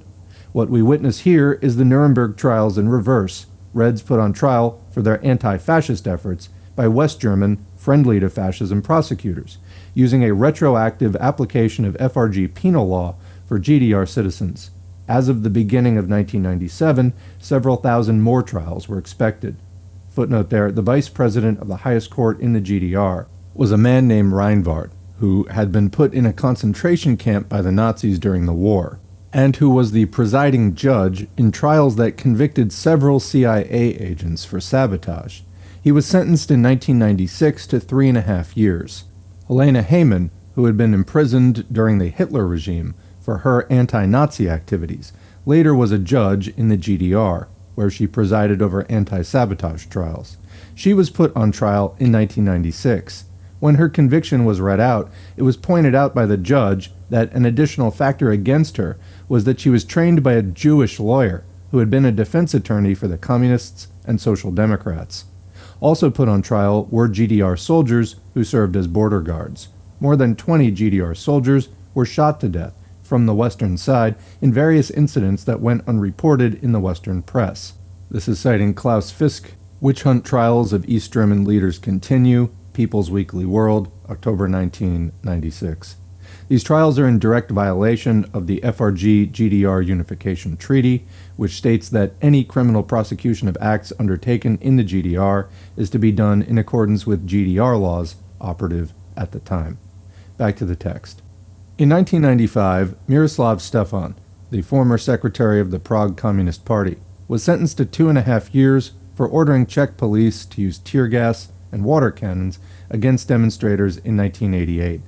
Is this the best example of bloodthirsty red oppression that the capitalist restorationists in Czechoslovakia could find? An action that doesn't even qualify as a crime in most Western nations? In 1996 in Poland, 12 elderly Stalin-era political policemen were sentenced to prison for having beaten and mistreated prisoners over 50 years earlier during the communist takeover after World War II, per the San Francisco Chronicle, March 9, 96.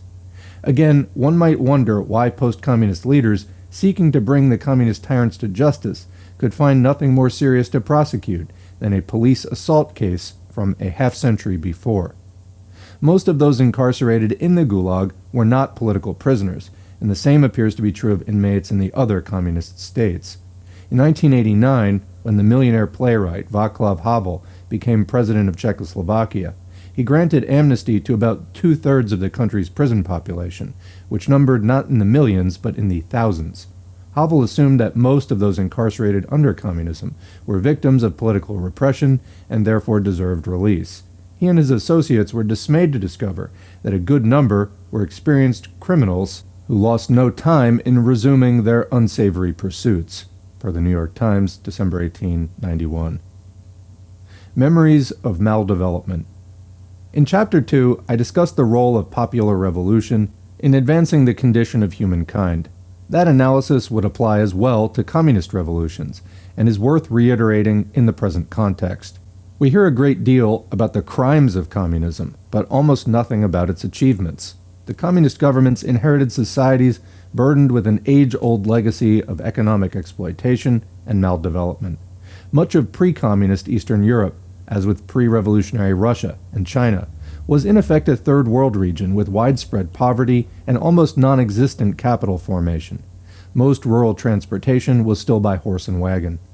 The devastation of World War II added another heavy layer of misery upon the region, reducing hundreds of villages and many cities to rubble. It was the communists and their allies who rebuilt these societies. While denounced in the U.S. press for leaving their economies in bad shape, in fact, the Reds left the economy of Eastern Europe in far better condition than they found it.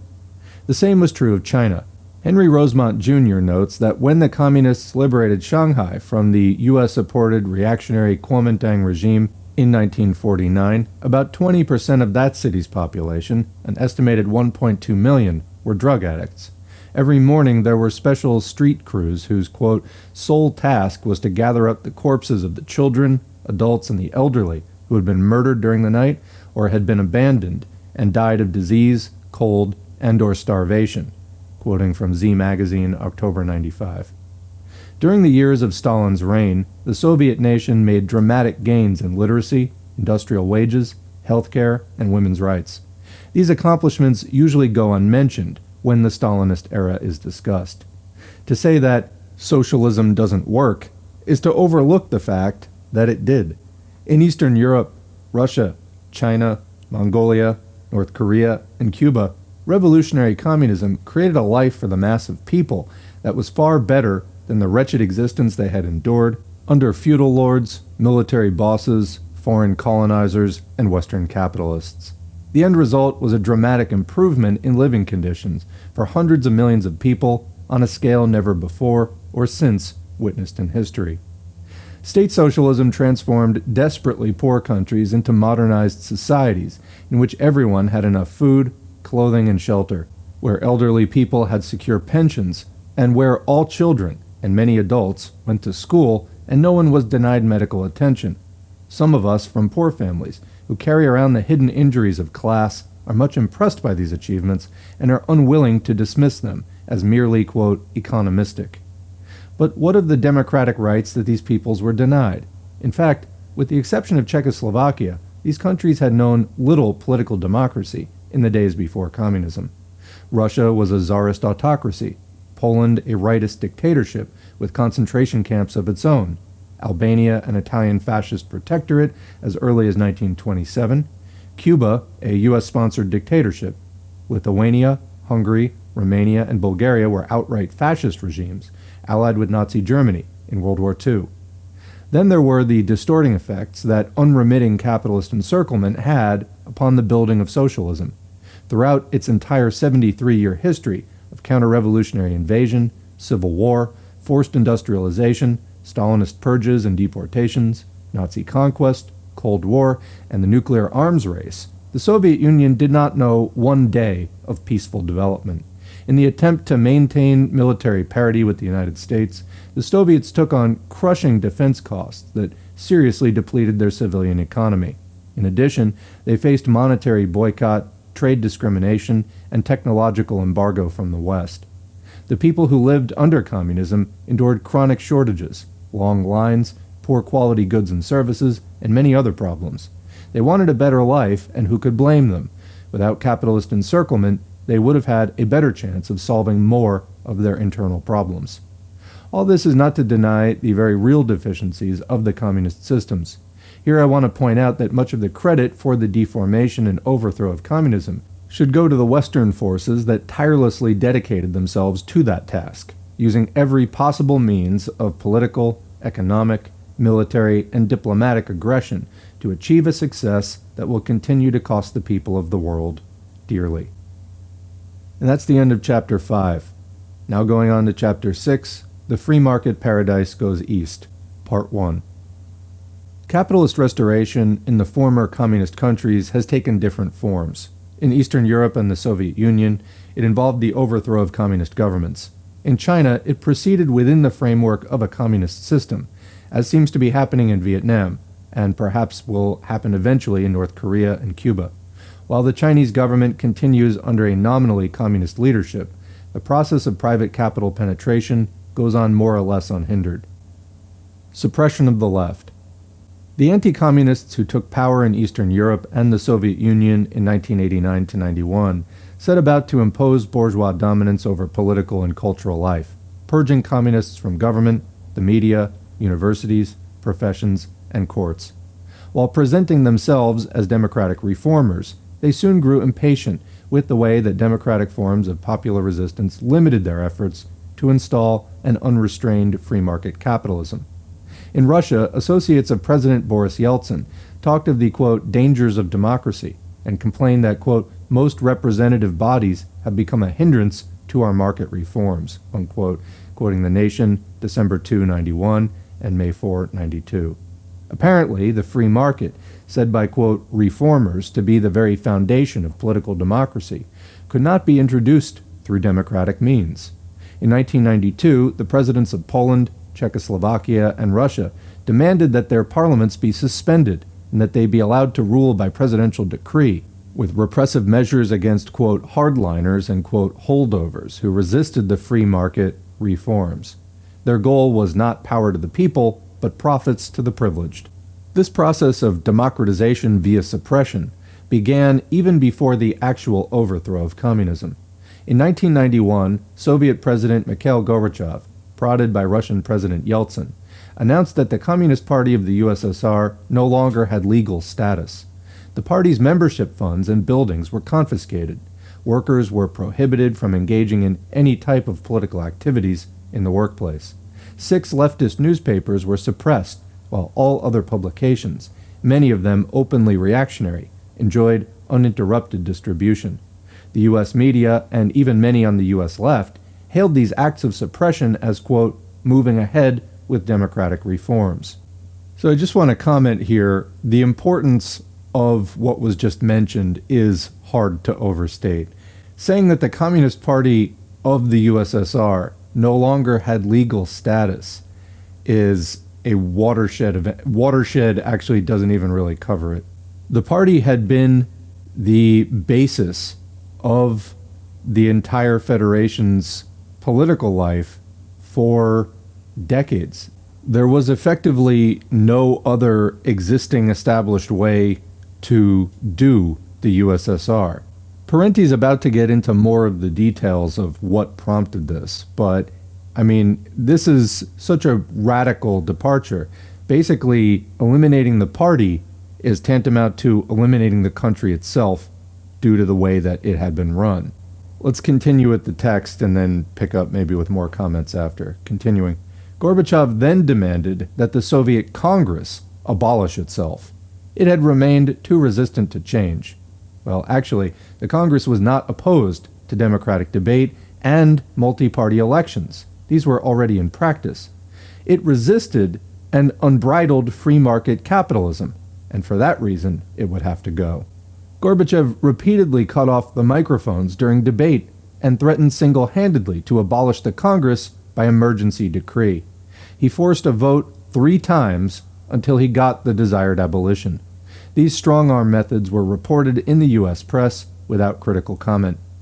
What gave Yeltsin and Gorbachev the excuse to pursue this repressive course was the curious incident of August 1991, when a nervous group of leaders, mouthing vague phrases about the deterioration of life in the Soviet Union, attempted an oddly orchestrated coup against the Gorbachev government, one that flopped before it ever got off the ground. Weeks later, the Washington Post, September 26, 1991, noted happily that the defeat of the coup was a triumph for the Soviet-moneyed class. Among the coup's militant opponents were private entrepreneurs and thousands of members of the Russian stock exchange, who routinely made 20 times the average wage of ordinary Soviets.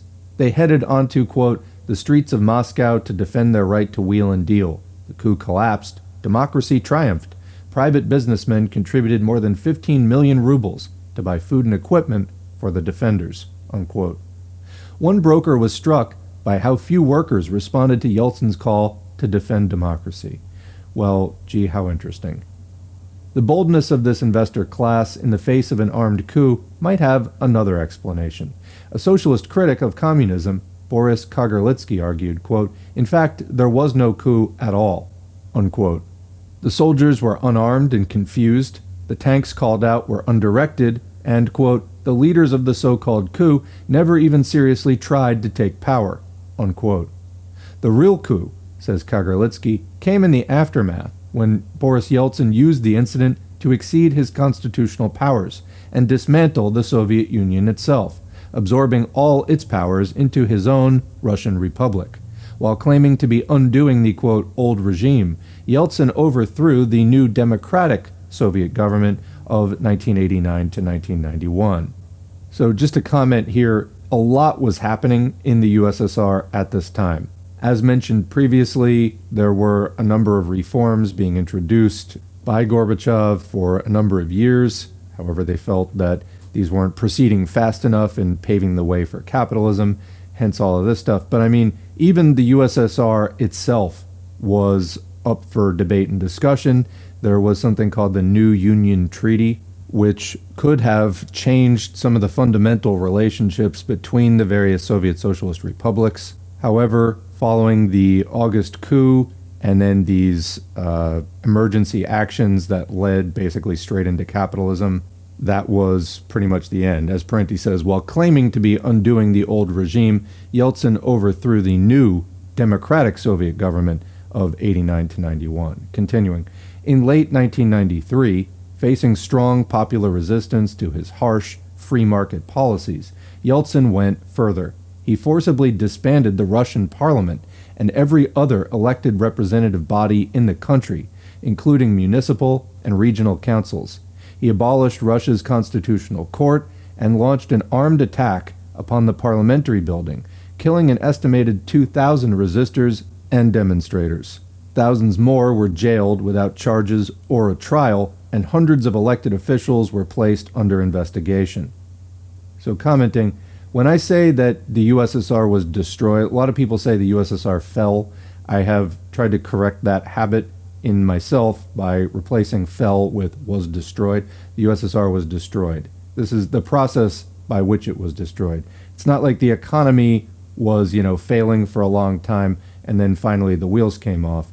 This was very deliberate political sabotage and assaults. The reform process, to the extent that it was sincere and not just a Trojan horse, was not really given a fair chance, and, the people behind the coup basically just decided, this is taking too long, let's just go in and topple it. So, continuing. Yeltsin banned labor unions from all political activities, suppressed dozens of publications, exercised monopoly control over all broadcast media, and permanently outlawed 15 political parties. He unilaterally scrapped the Constitution and presented the public with a new one that gave the president nearly absolute power over policy while reducing the democratically elected parliament to virtual impotence. There's a footnote there. The new Constitution was seemingly approved in a December 1993 referendum. However, a commission appointed by Yeltsin himself found that only 46% of eligible voters had participated, rather than the 50% required to ratify a constitution, quoting LA Times, June 3, 94. Little note has been taken of the fact that Yeltsin was ruling under an illegal constitution. Back to the text. For these crimes, he was hailed as a defender of democracy by U.S. leaders and media. What they most liked about Yeltsin was that he, quote, never wavered in his support for privatization, quoting San Francisco Chronicle, July 6, 1994.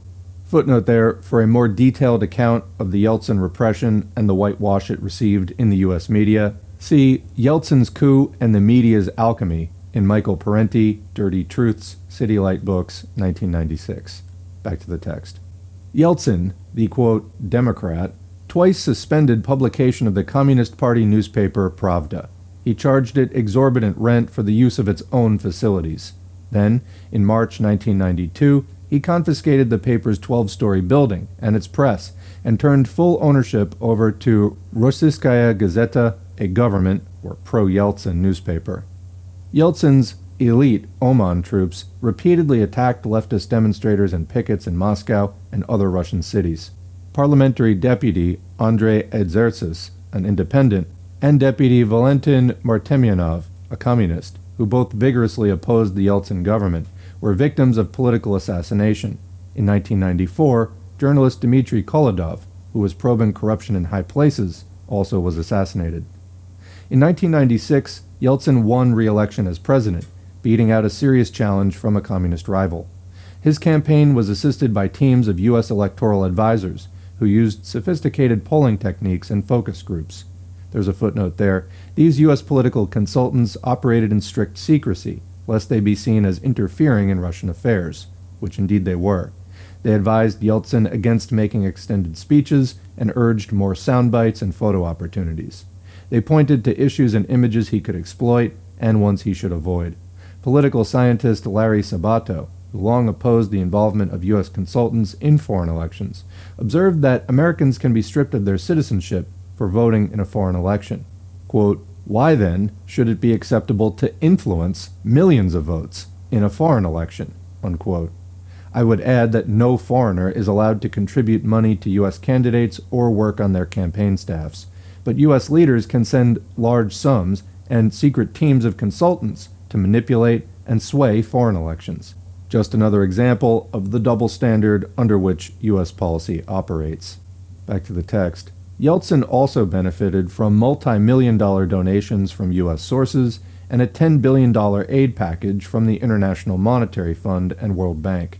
Equally important for victory was the crooked counting of ballots, as cursorily reported in one ABC late evening news story in July 1996. Yeltsin exercised monopoly control over Russia's television networks, enjoying campaign coverage that amounted to non-stop promotionals. In contrast, opposition candidates were reduced to non-persons, given only fleeting exposure, if that. Yeltsin's re-election was hailed in the West as a victory for democracy. In fact, it was a victory for private capital and monopoly media, which is not synonymous with democracy, though often treated as such by U.S. leaders and opinion makers. Yeltsin's commitment is to capitalism, not democracy. In March 1996, several months before the election, when polls showed him trailing the communist candidate, Gennady Zyuganov, Yeltsin ordered decrees drawn up, quote, that would have canceled the election, closed down parliament, and banned the Communist Party, quoting the New York Times, July 2, 96. But he was dissuaded by advisors who feared the measures might incite too much resistance. though he decided not to call off the election, quote, Yeltsin was never committed to turning over the government to a communist if he lost, unquote. It's from the San Francisco Chronicle, July 26, 96. During the 1996 campaign, Yeltsin and his associates repeatedly announced that a communist victory would bring, quote, civil war. In effect, they were voicing their willingness to discard democracy and resort to force and violence if the election didn't go their way. Nor was it taken as an idle threat. At one point, surveys showed that, quote, about half the population believed that civil war would result if the communists won, quoting Sacramento Bee, July 9, 96. Through all of this, Yeltsin received vigorous support from the White House and the U.S. media. An editorial in The Nation, 6/17/96, asked, what if a popularly elected communist president in Russia had pursued Yeltsin's harsh policies of privatization, plunging his country into poverty, turning over most of its richest assets to a small segment of previously communist officials, suppressing dissident elements, using tanks to disband a popularly elected parliament that opposed his policies, rewriting the Constitution to give himself almost dictatorial power, and doing all the other things that Yeltsin has done? Would U.S. leaders enthusiastically devote themselves to the re-election of this communist president and remain all but silent about his transgressions? The question is posed rhetorically. The Nation editorial presumes that the answer is no. In fact, I would respond, yes, of course. U.S. leaders would have no trouble supporting this, quote, communist president, for he would be communist in name only. In actual deed, he would be a devoted agent of capitalist restoration. One need only look at how successive administrations in Washington have cultivated friendly relations with the present communist leaders in China, overlooking and even explaining away their transgressions. As China's leaders open their country to private investment and growing economic inequality, they offer up a dispossessed labor force, ready to work double digits hours for subsistence pay, at enormous profit for the multinationals. U.S. politico-economic leaders know what they are doing, even if some editorial writers in this country do not. Their eye is on the money, not the color of the vessel it comes in. Since the overthrow of communism, free market right-wing forces in the various Eastern European countries enjoyed significant financial and organizational assistance from U.S.-financed agencies, such as the National Endowment for Democracy, the AFL-CIO's Free Trade Union Institute, a group intimately linked to the CIA, and the Free Congress Foundation, an organization with an anti-communist and conservative religious ideology. There's a footnote there. The reader might want to consult the late Sean Gervasi's two in-depth studies on Western destabilization of the Soviet Union, Covert Action Quarterly, Fall 1990, and Winter 1991-92. Back to the text. Communists and other Marxists endured political repression throughout Eastern Europe. In East Germany, the Party of Democratic Socialism had its property and offices, paid for by party members, seized in an attempt to bankrupt it. In Latvia, the communist activist Alfreds Rubiks, who protested the inequities of free market, quote, reform, has been kept in prison for years without benefit of trial. In Lithuania, communist leaders were tortured and then imprisoned for long durations. Georgia's anti-communist president, Zviad Gamsakhurdia, incarcerated opponents from some 70 political groups without granting them a trial, citing San Francisco Chronicle, April 17, 91. Estonia held, quote, free elections, in which 42% of the population was prohibited from voting because of their Russian, Ukrainian, or Belarusian antecedents. Russians and other minorities were excluded from many jobs and faced discrimination in housing and schools. Latvia also disfranchised Russians and other non-Latvian nationals, many of whom had lived in the country for almost a half-century. So much for the flowering of democracy. There's a footnote there. The focus here is mostly on the former communist countries of Eastern Europe and Russia, but similar and more bloody repressions against deposed left revolutionaries have been conducted in Afghanistan and South Yemen. In 1995, in Ethiopia, 3,000 former members of Mengistu Haile Mariam's socialist government were put on trial for executing Emperor Haile Selassie, the feudal despot who once ruled that country. Back to the text. One-way democracy. More important than democratic rule was free market, quote, reform, a code word for capitalist restoration.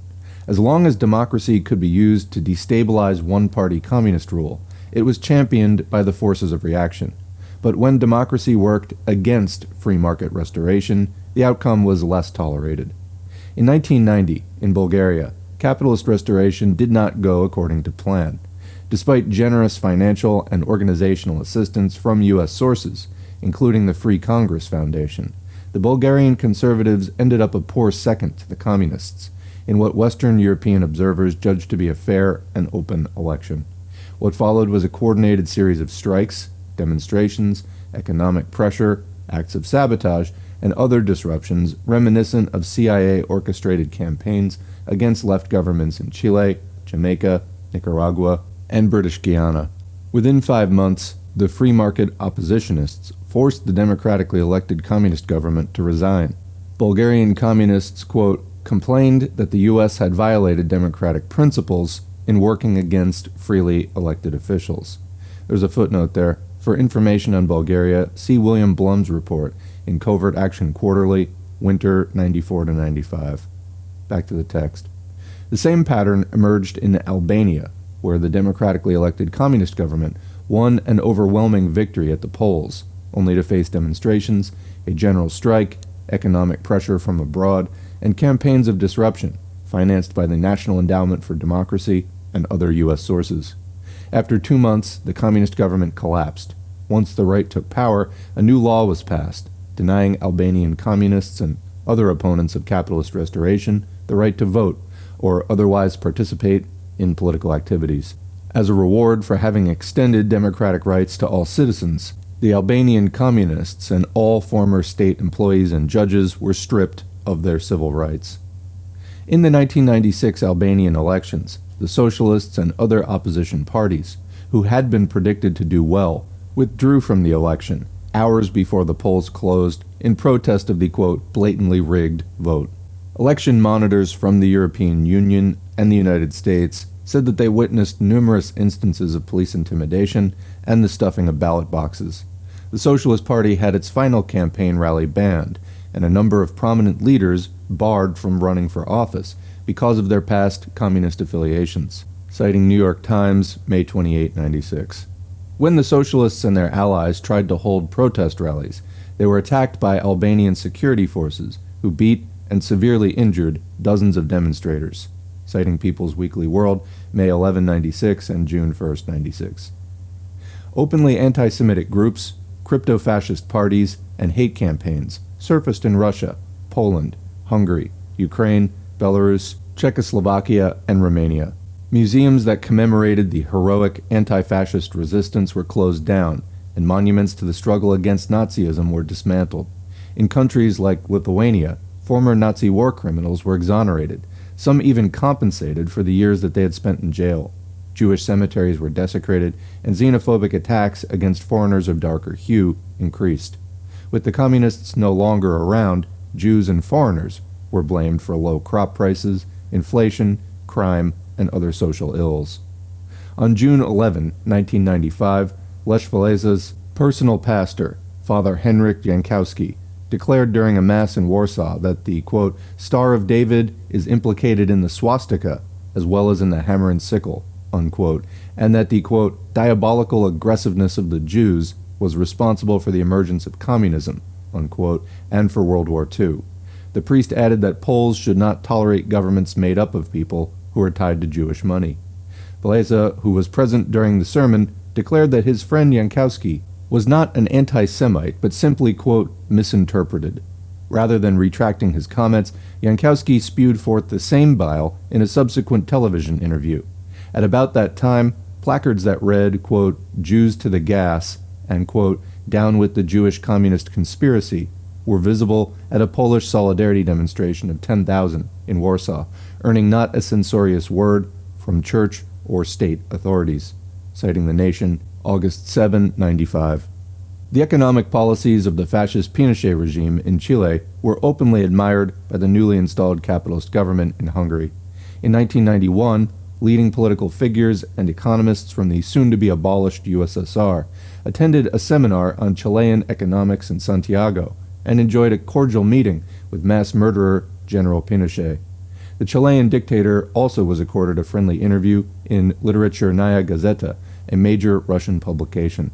Yeltsin's former security chief, Alexander Lebed, is a Pinochet admirer. Instead of being transformed into capitalist states, some communist nations were entirely obliterated as political entities. Besides the obvious example of the Soviet Union, there is the German Democratic Republic, or East Germany, which was absorbed into the Federal Republic of Germany. South Yemen was militarily attacked and crushed by North Yemen. Ethiopia was occupied by Tigrayan and Eritrean forces that imprisoned large numbers of Ethiopians without trial, expropriated Ethiopian property, suppressed Ethiopian education, business, and news media, and imposed a, quote, systematic enforcement of tribalism in political organization and education, citing Tilahun Yilma in Correspondence and New York Times, April 24, 96. A systematic enforcement of tribalist political organization might well describe Yugoslavia's fate, a nation that was fragmented by force of arms into a number of small, conservative republics under the suzerainty of the Western powers. With that dismemberment came a series of wars, repressions, and atrocities committed by all contending sides. One of Yugoslavia's first breakaway republics was Croatia, which in 1990 was taken over by a rightist coterie, including some former Nazi collaborators, backed by the armed might of the proto-fascist National Guard Corps, under a constitution that relegated Serbs, Jews, Gypsies, and Muslims to second-class status. Serbs were driven from the civil service and police, evicted from their homes, had their businesses taken from them, and were subjected to special property taxes. Serbian newspapers in Croatia were suppressed. Many Serbs were forced from the land that they had inhabited for 3 centuries. Still, Croatia was hailed by its Western backers as a newborn democracy. In 1996, Belarus President Alexander Lukashenko, a self-professed admirer of Adolf Hitler's organizational skills, shut down the independent newspapers and radio stations and decreed the opposition parliament defunct. Lukashenko was awarded absolute power in a referendum that claimed an inflated turnout, with no one knowing how many ballots were printed or how they were counted. Some opposition leaders fled for their lives. Quote, once a rich Soviet republic that produced tractors and TVs, Belarus is now a basket case, with a third of the population living, quote, in deep poverty, quoting the San Francisco Bay Guardian, December 4, 96. So commenting, that's the end of that section. I just want to point out that the Belarus president, Alexander Lukashenko, who is still the Belarus president in 2022, has been in power since 1994. It's the same guy. And in the context of the current Russian invasion of Ukraine, Belarus has been an ally of Putin in that invasion. Many a, quote, anti-imperialist has praised Lukashenko on social media in recent years for insulting U.S. journalists or this or that. But if anti-imperialist is going to actually mean anything, it needs to be rooted in socialist politics of class struggle. Is that the case with this guy? No, it is not.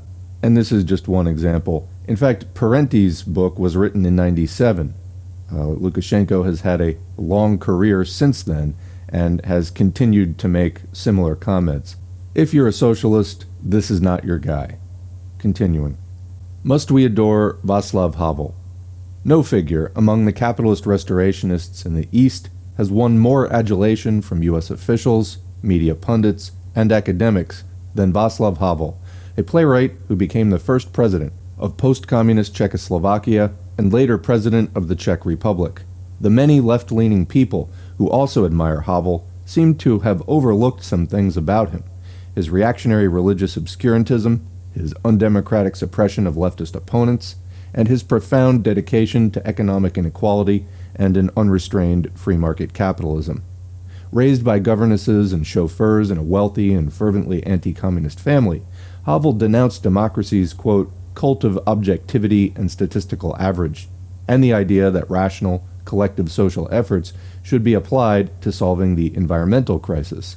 He called for a new breed of political leader who would rely less on, quote, rational cognitive thinking, show, quote, humility in the face of the mysterious order of being, capital B, and, quote, trust in his own subjectivity as his principal link with the subjectivity of the world, unquote. Apparently, this new breed of leader would be a superior elitist cogitator, not unlike Plato's philosopher king, endowed with a, quote, sense of transcendental responsibility and, quote, archetypal wisdom, unquote. There's a footnote there. See Havel's goofy op-ed in the New York Times, March 1st, 92. It caused an embarrassed silence among his U.S. admirers.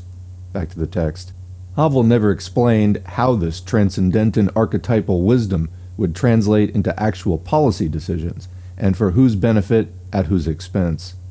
Havel called for efforts to preserve the Christian family in the Christian nation, presenting himself as a man of peace and stating that he would never sell arms to oppressive regimes. He sold weapons to the Philippines and the fascist regime in Thailand. In June 1994, General Pinochet, the man who butchered Chilean democracy, was reported to be arms shopping in Czechoslovakia, with no audible objections from Havel.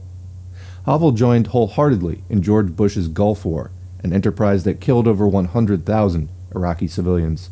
In 1991, along with other Eastern European pro-capitalist leaders, Havel voted with the United States to condemn human rights violations in Cuba, but he never uttered a word of condemnation of rights violations in El Salvador, Colombia, Indonesia, or any other U.S. client state. In 1992, while president of Czechoslovakia, Havel, the great Democrat, demanded that Parliament be suspended and he be allowed to rule by edict, the better to ram through free market, quote, reforms. That same year, he signed a law that made the advocacy of communism a felony, with a penalty of up to 8 years imprisonment. He claimed that the Czech constitution required him to sign it. In fact, as he knew, the law violated the Charter of Human Rights, which is incorporated into the Czech constitution. In any case, it did not require his signature to become law. In 1995, he supported and signed another undemocratic law barring communists and former communists from employment in public agencies. The propagation of anti-communism has remained a top priority for Havel. He led, quote, a frantic international campaign, quoting the San Francisco Chronicle, February 17, 1995, to keep in operation 2 U.S.-financed Cold War radio stations, Radio Free Europe and Radio Liberty, so that they could continue saturating Eastern Europe with their anti-communist propaganda. Under Havel's government, a law was passed making it a crime to propagate national, religious, and class hatred. In effect, criticisms of big-moneyed interests were now illegal, being unjustifiably lumped with ethnic and religious bigotry. Havel's government warned labor unions not to involve themselves in politics.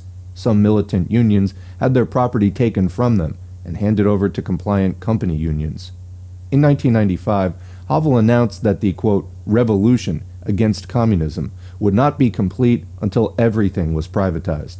Havel's government liquidated the properties of the Socialist Union of Youth, which included campsites, recreation halls, and cultural and scientific facilities for children, putting the properties under the management of 5 joint stock companies at the expense of the youth who were left to roam the streets.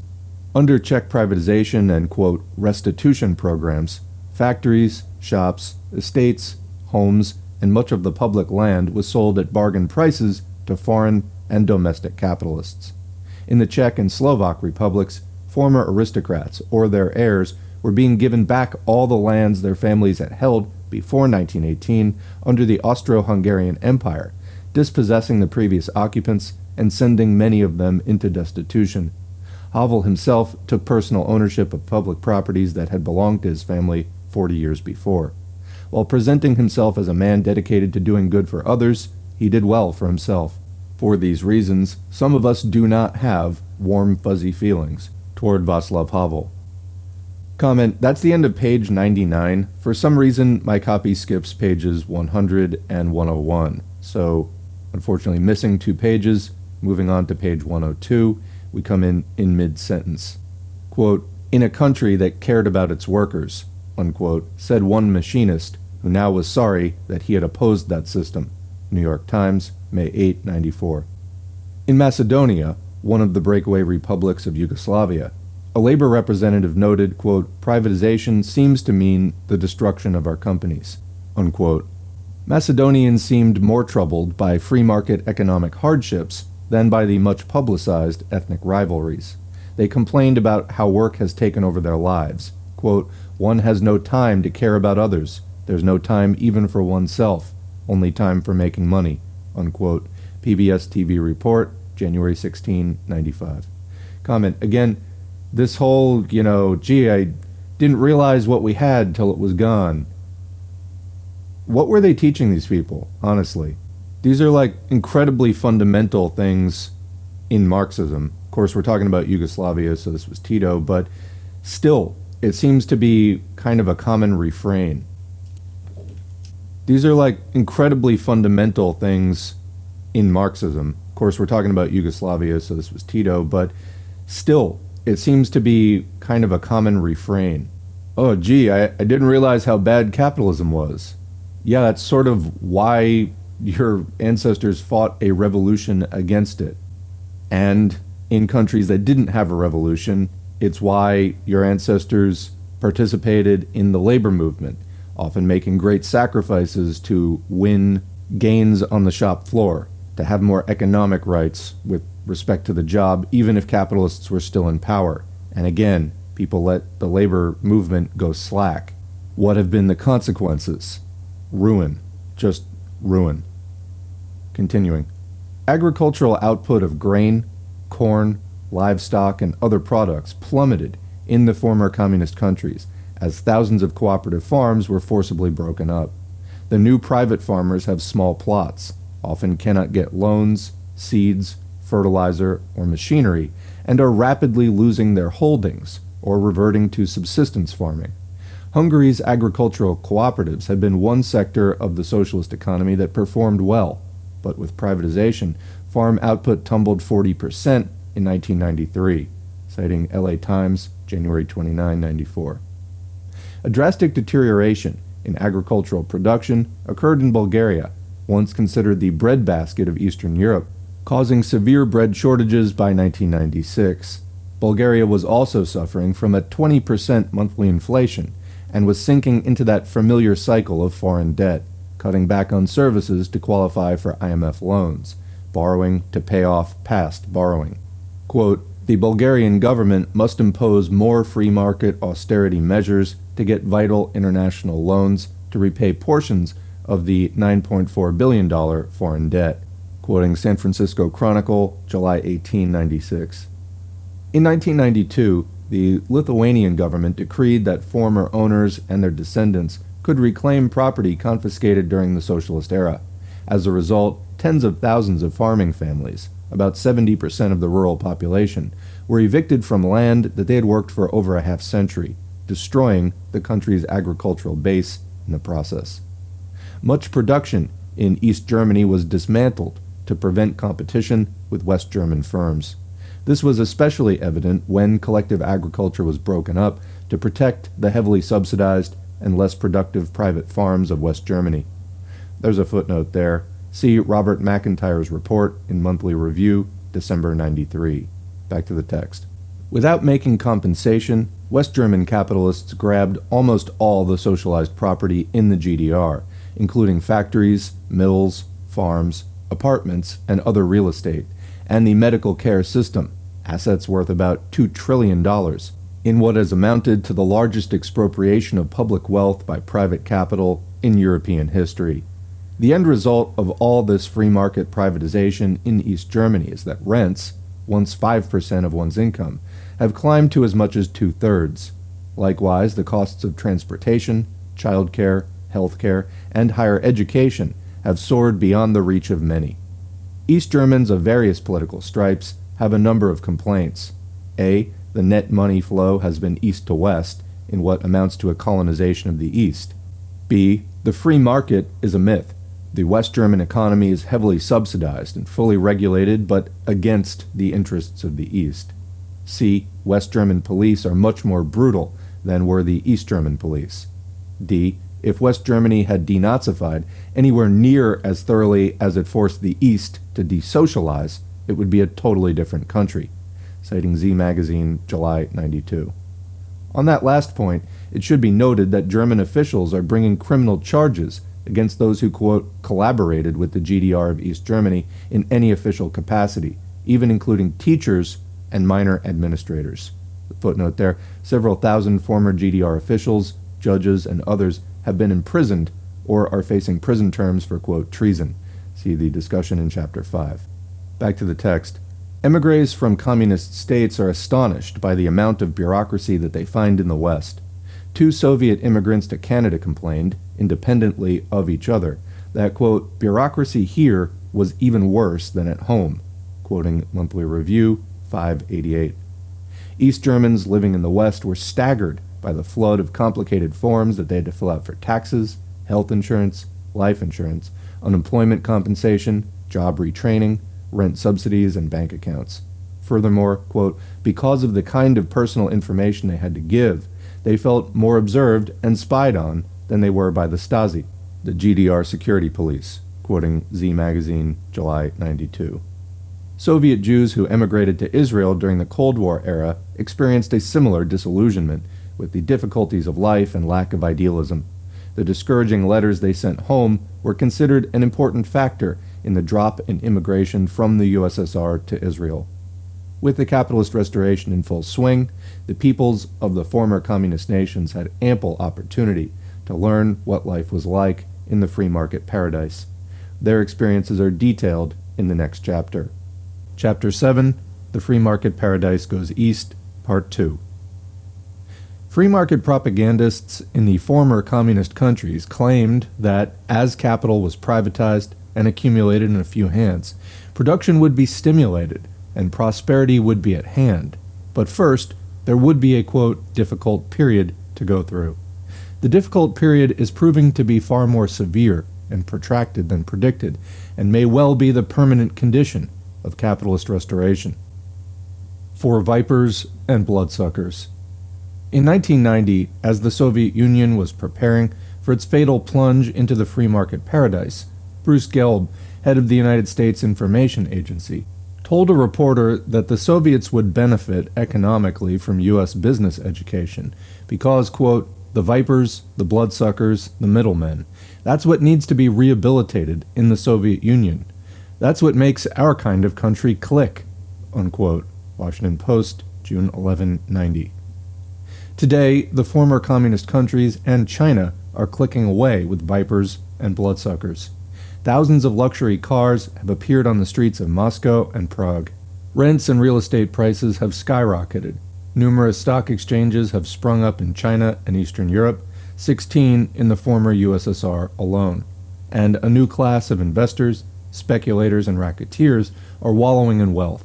The professed goal is no longer to provide a better life for all citizens, but to maximize the opportunities for individuals to accumulate personal fortunes. More opulence for the few creates more poverty for the many. As one young female journalist in Russia put it, quote, every time someone gets richer, I get poorer. New York Times, October 15, 95. In Russia, the living standard of the average family has fallen almost by half since the market, quote, reforms took hold, per New York Times, June 16, 96. A report from Hungary makes the same point, quote, while the new rich live in villas with a Mercedes parked in a garage, the number of poor people has been growing.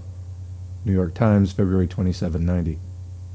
As socialist Vietnam opens itself to foreign investment and the free market, quote, gaps between rich and poor have widened rapidly, and, quote, the quality of education and health care for the poor has deteriorated.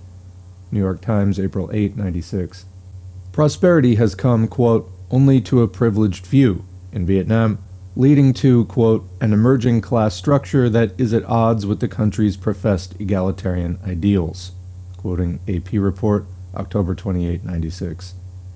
In the emerging free market paradise of Russia and Eastern Europe, price deregulation produced not competitive prices, but prices set by private monopolies, adding to the galloping inflation. Beggars, pimps, dope pushers, and other hustlers ply their trades as never before, and there has been a dramatic rise in unemployment, homelessness, air and water pollution, prostitution, spousal abuse, child abuse, and just about every other social ill.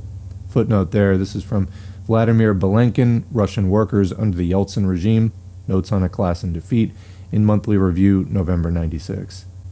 In countries like Russia and Hungary, as widely reported in the US press, the suicide rate has climbed by 50% in a few years. Reductions in fuel service, brought about by rising prices and unpaid bills, have led to a growing number of deaths or serious illnesses among the poor and the elderly during the long winters. In Russia, doctors and nurses in public clinics are now grossly underpaid. Free health clinics are closing. More than ever, hospitals suffer from unsanitary conditions and shortages of disposable syringes, needles, vaccines, and modern equipment. Many hospitals now have no hot water, some no water at all. Footnote, see Eleanor Randolph, Waking the Tempests, Ordinary Life in the New Russia, New York, Simon & Schuster, 96. The deterioration of immunization programs and health standards has allowed polio to make a serious comeback, along with tuberculosis, cholera, diphtheria, dysentery, and sexually transmitted diseases. Drug addiction has risen sharply. Quote, Russia's hospitals are struggling to treat increasing numbers of addicts with decreasing levels of funding, quoting CNN News, February 2, 92. There has been a decline in nutritional levels and a sharp increase in stress and illness, yet the number of visits to doctors has dropped in half because fees are so costly in the newly privatized healthcare systems. As a result, many illnesses go undetected and untreated until they become critical. Russian military officials describe the health of conscripts as, quote, catastrophic. Within the armed forces, suicides have risen dramatically, and deaths from drug overdoses have climbed 80% in recent years, citing Toronto Star, November 5, 95. The overthrow of communism brought a rising infant mortality and soaring death rates in Russia, Bulgaria, Hungary, Latvia, Moldavia, Romania, Ukraine, Mongolia, and East Germany. 1/3 of Russian men never lived to 60 years of age. In 1992, Russia's birth rate fell below its death rate for the first time since World War II.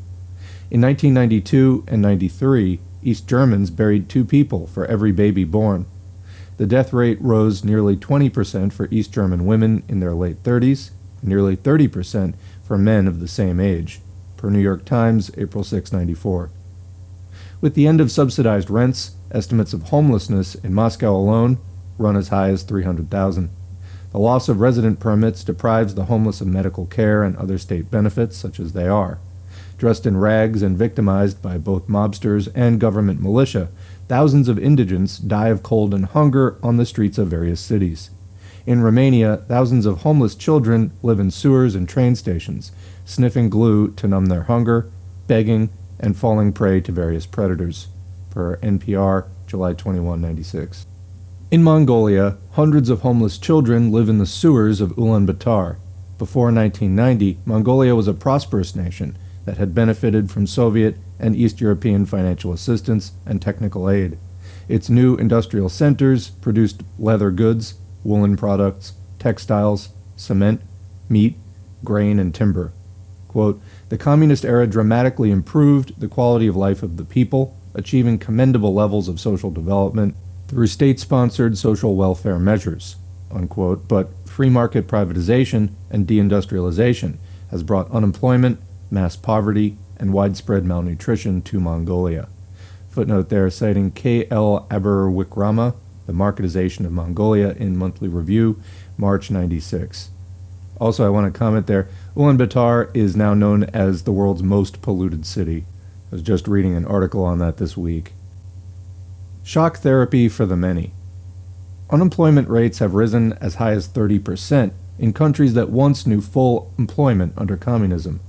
One Polish worker claims that the jobless are pretty much unemployable after age 40.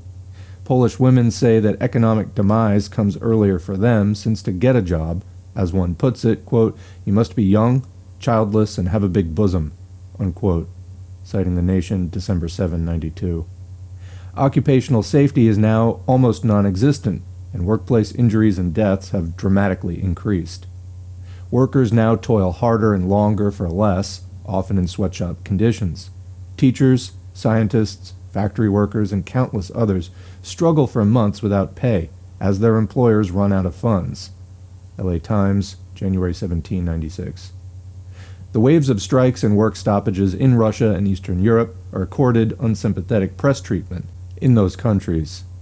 Even in the few remaining countries in which communist governments retain control, such as China, Vietnam, and Cuba, the opening to private investment has contributed to a growing inequality.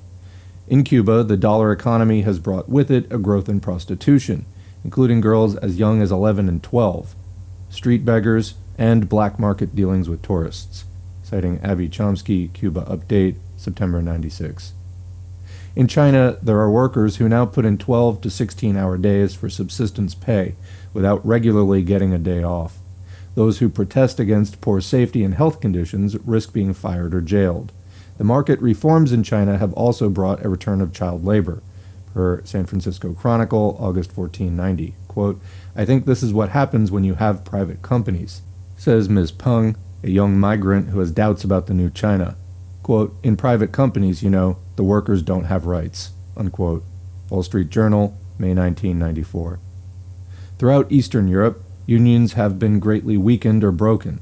Sick leave, maternity leave, paid vacations, and other job benefits once taken for granted under communism have been cut or abolished.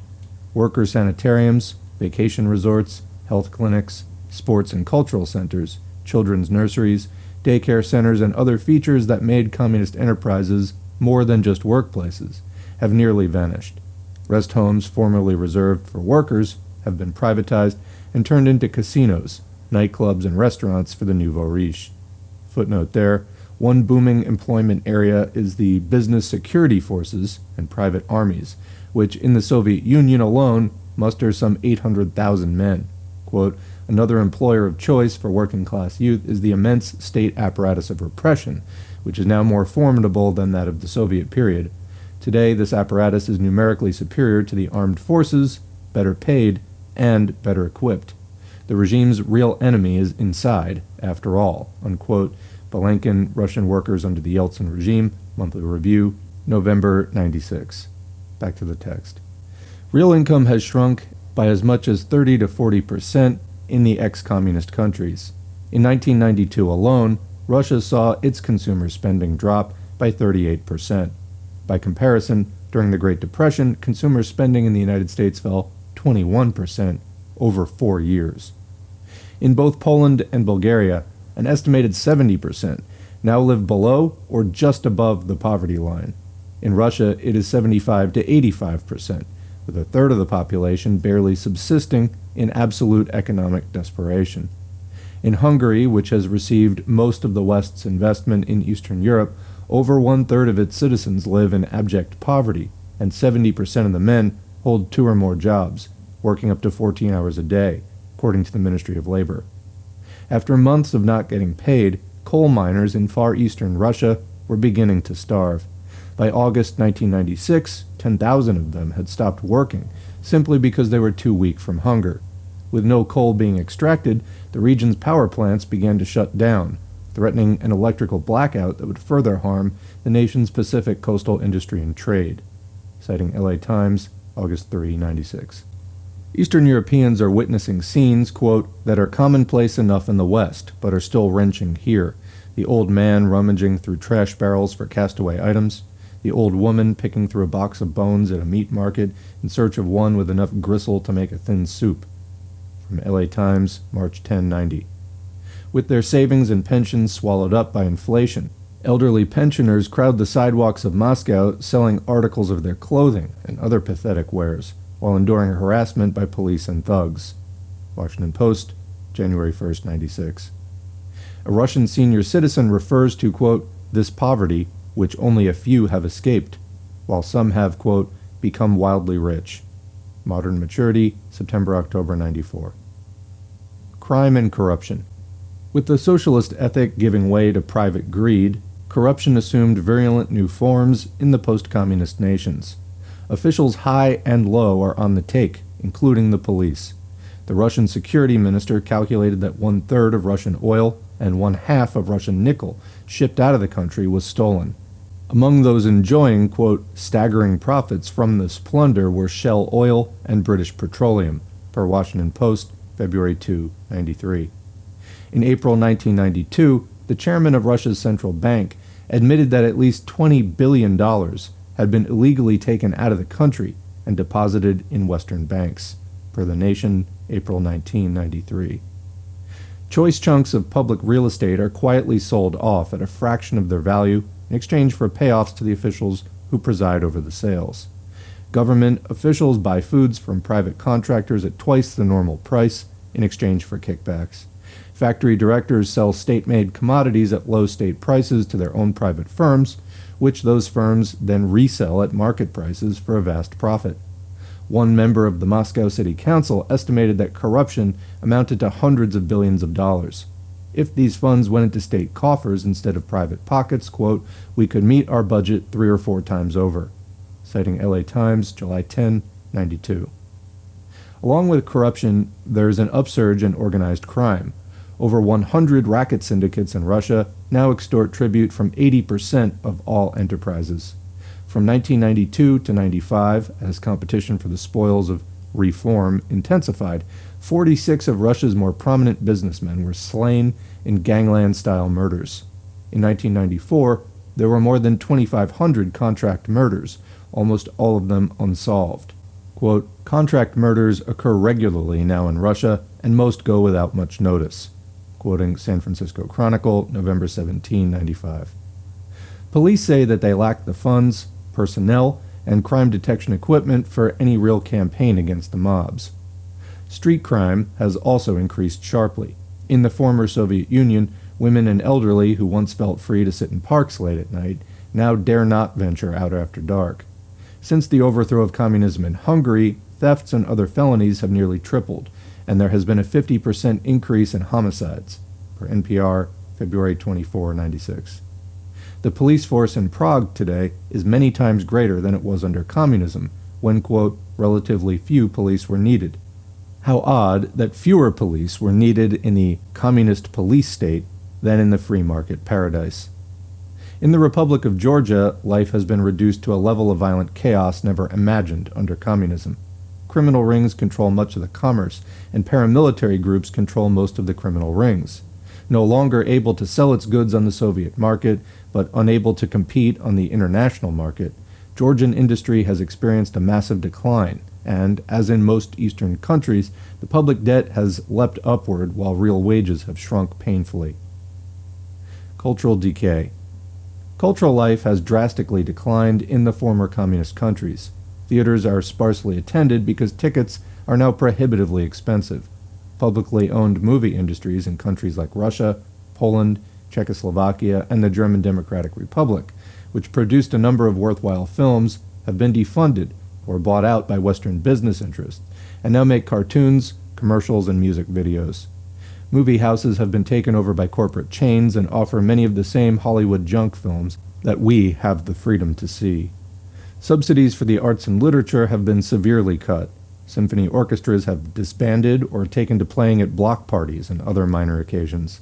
The communist countries used to produce inexpensive but quality editions of classical and contemporary authors and poets, including ones from Latin America, Asia, and Africa. These have been replaced by second-rate, mass-market publications from the West. During the communist era, 3 of every 5 books in the world were produced in the Soviet Union. Today, as the cost of periodicals, books, and newspapers has skyrocketed, and education has declined, readership has shrunk almost to third-world levels. Books of a Marxist or otherwise critical left perspective have been removed from bookstores and libraries. In East Germany, the Writers' Association reported one instance in which 50,000 tons of books, some brand new, were buried in a dump. The German authorities who disposed of the books apparently did not feel quite free enough to burn them. Education, once free, is now accessible only to those who can afford the costly tuition rates. The curricula have been, quote, depoliticized, meaning that a left perspective, critical of imperialism and capitalism, has been replaced by a conservative one that is supportive or at least uncritical of these forces. Descending upon the unhappy societies of Eastern Europe and Russia are the Hare Krishnas, Mormons, Moonies, Jehovah's Witnesses, Baha'is, rightist Christian evangelicals, self-improvement hucksters, instant success peddlers, and other materialistic spiritualist scavengers who prey upon the deprived and the desperate, offering solace in the next world or the promise of wealth and success in this one. The president of one of Russia's largest construction companies summed it up, quote, "All the material well-being that people had, they lost in 1 hour. There's practically no more free medical care, accessible higher education, no right to a job or to rest. The houses of culture, libraries, stadiums, kindergartens and nurseries, pioneer camps, schools, hospitals and stores are closing. The cost of housing, communal services and transport are no longer affordable for the majority of families." It's quoted from People's Weekly World, April 6, 96. Facing forced privatization, news and entertainment media have had to find rich owners, corporate advertisers, conservative foundations, or agencies within the newly installed capitalist governments to finance them. Television and radio programs that had a left perspective, including some popular youth shows, have been removed from the air. All media have been purged of leftists and restaffed by people with acceptable ideological orientations. This process of moving toward a pro-capitalist communication monopoly has been described in the Western media as, quote, democratization. Again, there's that West. Pick the complete ass-backward term. All right. Billboards and television commercials promoting U.S. cigarettes, automobiles, and other consumer items, many of them beyond the average pocketbook, now can be seen everywhere. Women and children last. The overthrow of communism has brought a sharp increase in gender inequality. The new constitution adopted in Russia eliminates provisions that guaranteed women the right to paid maternity leave, job security during pregnancy, prenatal care, and affordable daycare centers. There's a footnote there. Under Soviet law, women had been granted 4 months off with full pay for childbirth, and a year of partial pay if they elected to stay home with the child. In addition, they were allowed up to 3 years leave with a guarantee that their jobs would be held for them. Continuing. Without the former communist stipulation that women get at least 1/3 of the seats in any legislature, female political representation has dropped to as low as 5% in some countries. In all communist countries, about 90% of women had jobs in what was a full employment economy. Today, women compose over 2/3 of the unemployed. Those who do work are being channeled into low-pay, unskilled positions. Women are being driven from the professions in disproportionate numbers and are advised against getting professional training. More than 30% of unemployed females are skilled workers and professionals who previously earned higher salaries than the national norm. The loss of maternity benefits and child care services has created still greater obstacles to female employment. Throughout the Eastern European nations, the legal, financial, and psychological independence that women enjoyed under socialism has been undermined. Divorce, abortion, and birth control are more difficult to obtain. Released from the, quote, Soviet yoke, the autonomous region of Ingushetia decriminalized polygamy and made it legal for women to be sold into marriage. Instances of sexual harassment and violence against women have increased sharply. In Russia, the number of women murdered annually, primarily by husbands and boyfriends, skyrocketed from 5,300 to 15,000 in the first 3 years of the free market paradise. In 1994, an additional 57,000 women were seriously injured in such assaults. These official figures understate the level of violence. The Communist Party committees that used to intervene in cases of domestic abuse no longer exist. Women also are being recruited in unprecedented numbers for the booming sex industry that caters to foreign and domestic businessmen. Unable to find employment in the professions for which they originally were trained, many highly educated Russian and Eastern European women go abroad to work as prostitutes. Women are not the only ones being channeled into the sex market. As reported in Newsweek, September 2, 96, quote, Prague and Budapest now rival Bangkok and Manila as hubs for the collection of children to serve visiting pedophiles. Last year, one investigator was stunned to find stacks of child pornography in the reception rooms of Estonia's parliament and its social welfare department. Quote, free love is regarded as one of the new freedoms which the market economy can offer, she wrote. Quote, simultaneously, sex in the market economy has also become a profitable commodity. In some cases, quote, children are kidnapped and held like slaves, says Thomas Katow, a specialist with the Council of Europe. Quote, this is happening more and more. It is organized crime. Unquote. End of quoted passage. Life conditions for children have deteriorated greatly throughout the ex-communist world. Free summer camps have been closed down. School lunches, once free or low-priced, are now too costly for many pupils. Hungry children constitute a serious school problem. Instead of attending classes, children can be found hawking drinks or begging in the streets. Juvenile crime is booming, along with juvenile prostitution, while funds for youth rehabilitation services dwindle, per LA Times, July 15, 1994. We didn't realize what we had. While many Eastern European intellectuals remain fervent champions of the free market paradise, most workers and peasants no longer romanticize capitalism, having felt its unforgiving lash. Quote, "We didn't realize what we had," has become a common refrain. Quote, "The latest public opinion surveys show that many Russians consider Brezhnev's era, and even Stalin's era, to have been better than the present-day period, at least as far as economic conditions and personal safety are concerned." Quoting New York Times, October 15, 1995. A joke circulating in Russia in 1992 went like this. Question: what did capitalism accomplish in 1 year that communism couldn't do in 70 years? Answer: make communism look good. Throughout Eastern Europe and the former USSR, many people grudgingly admitted that conditions were better under communism. Per New York Times, March 30, 1995.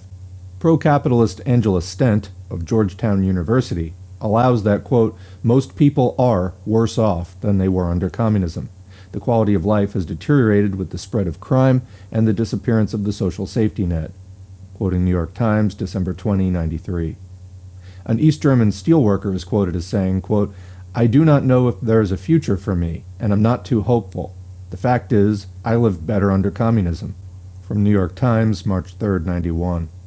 An elderly Polish woman, reduced to 1 Red Cross meal per day, said, quote, "I'm not red, but I have to say that life for poor people was better before.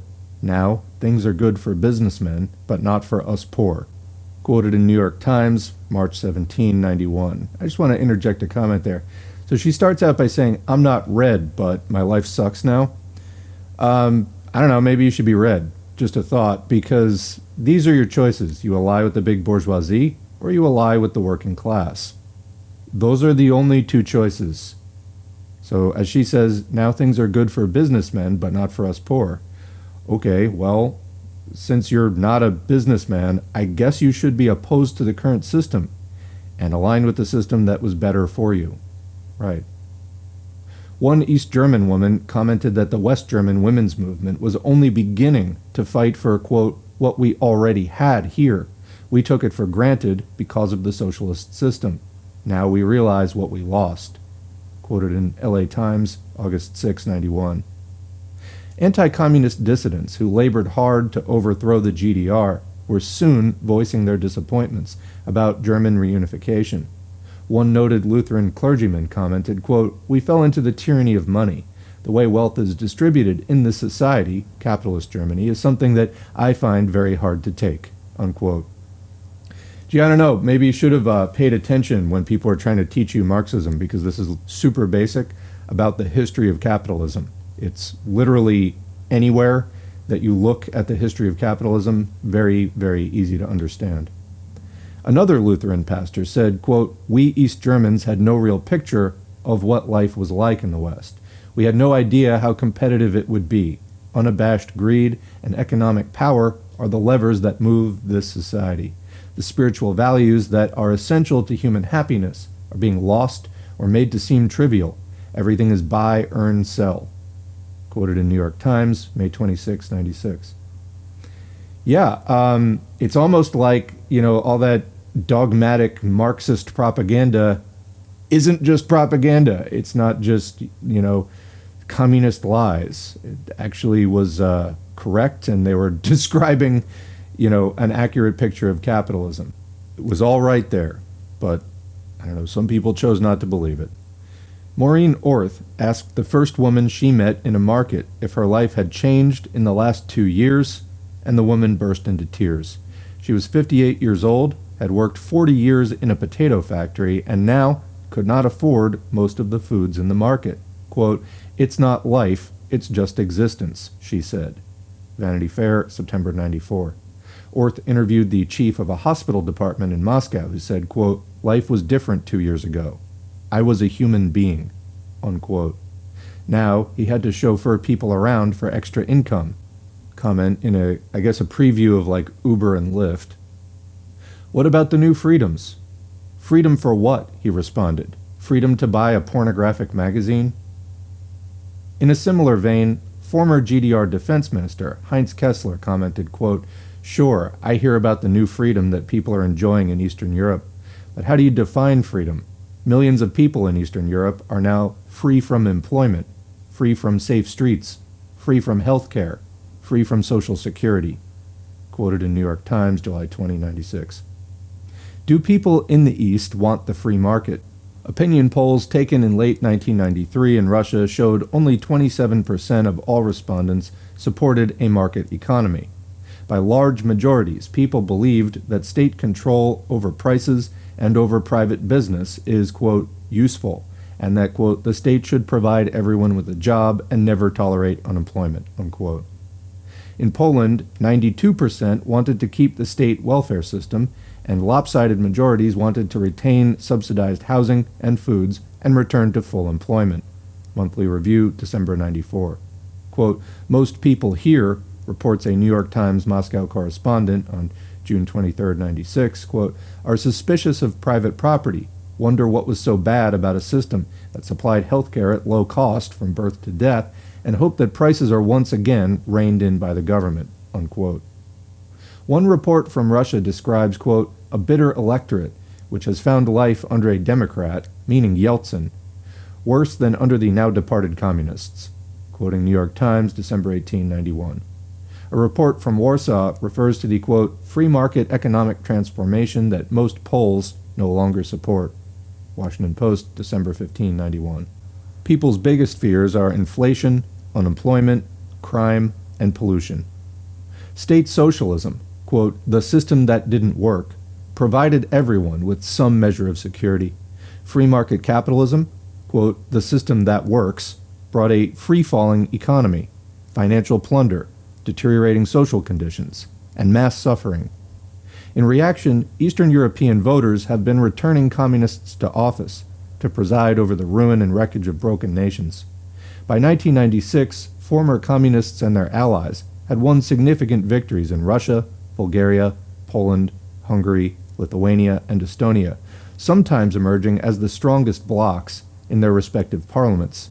This was achieved in the face of the same intimidations, police harassments, monetary disadvantages, restrictive ballot access, media shutout, and fraudulent vote counts that confront leftist parties in most, quote, democratic capitalist countries.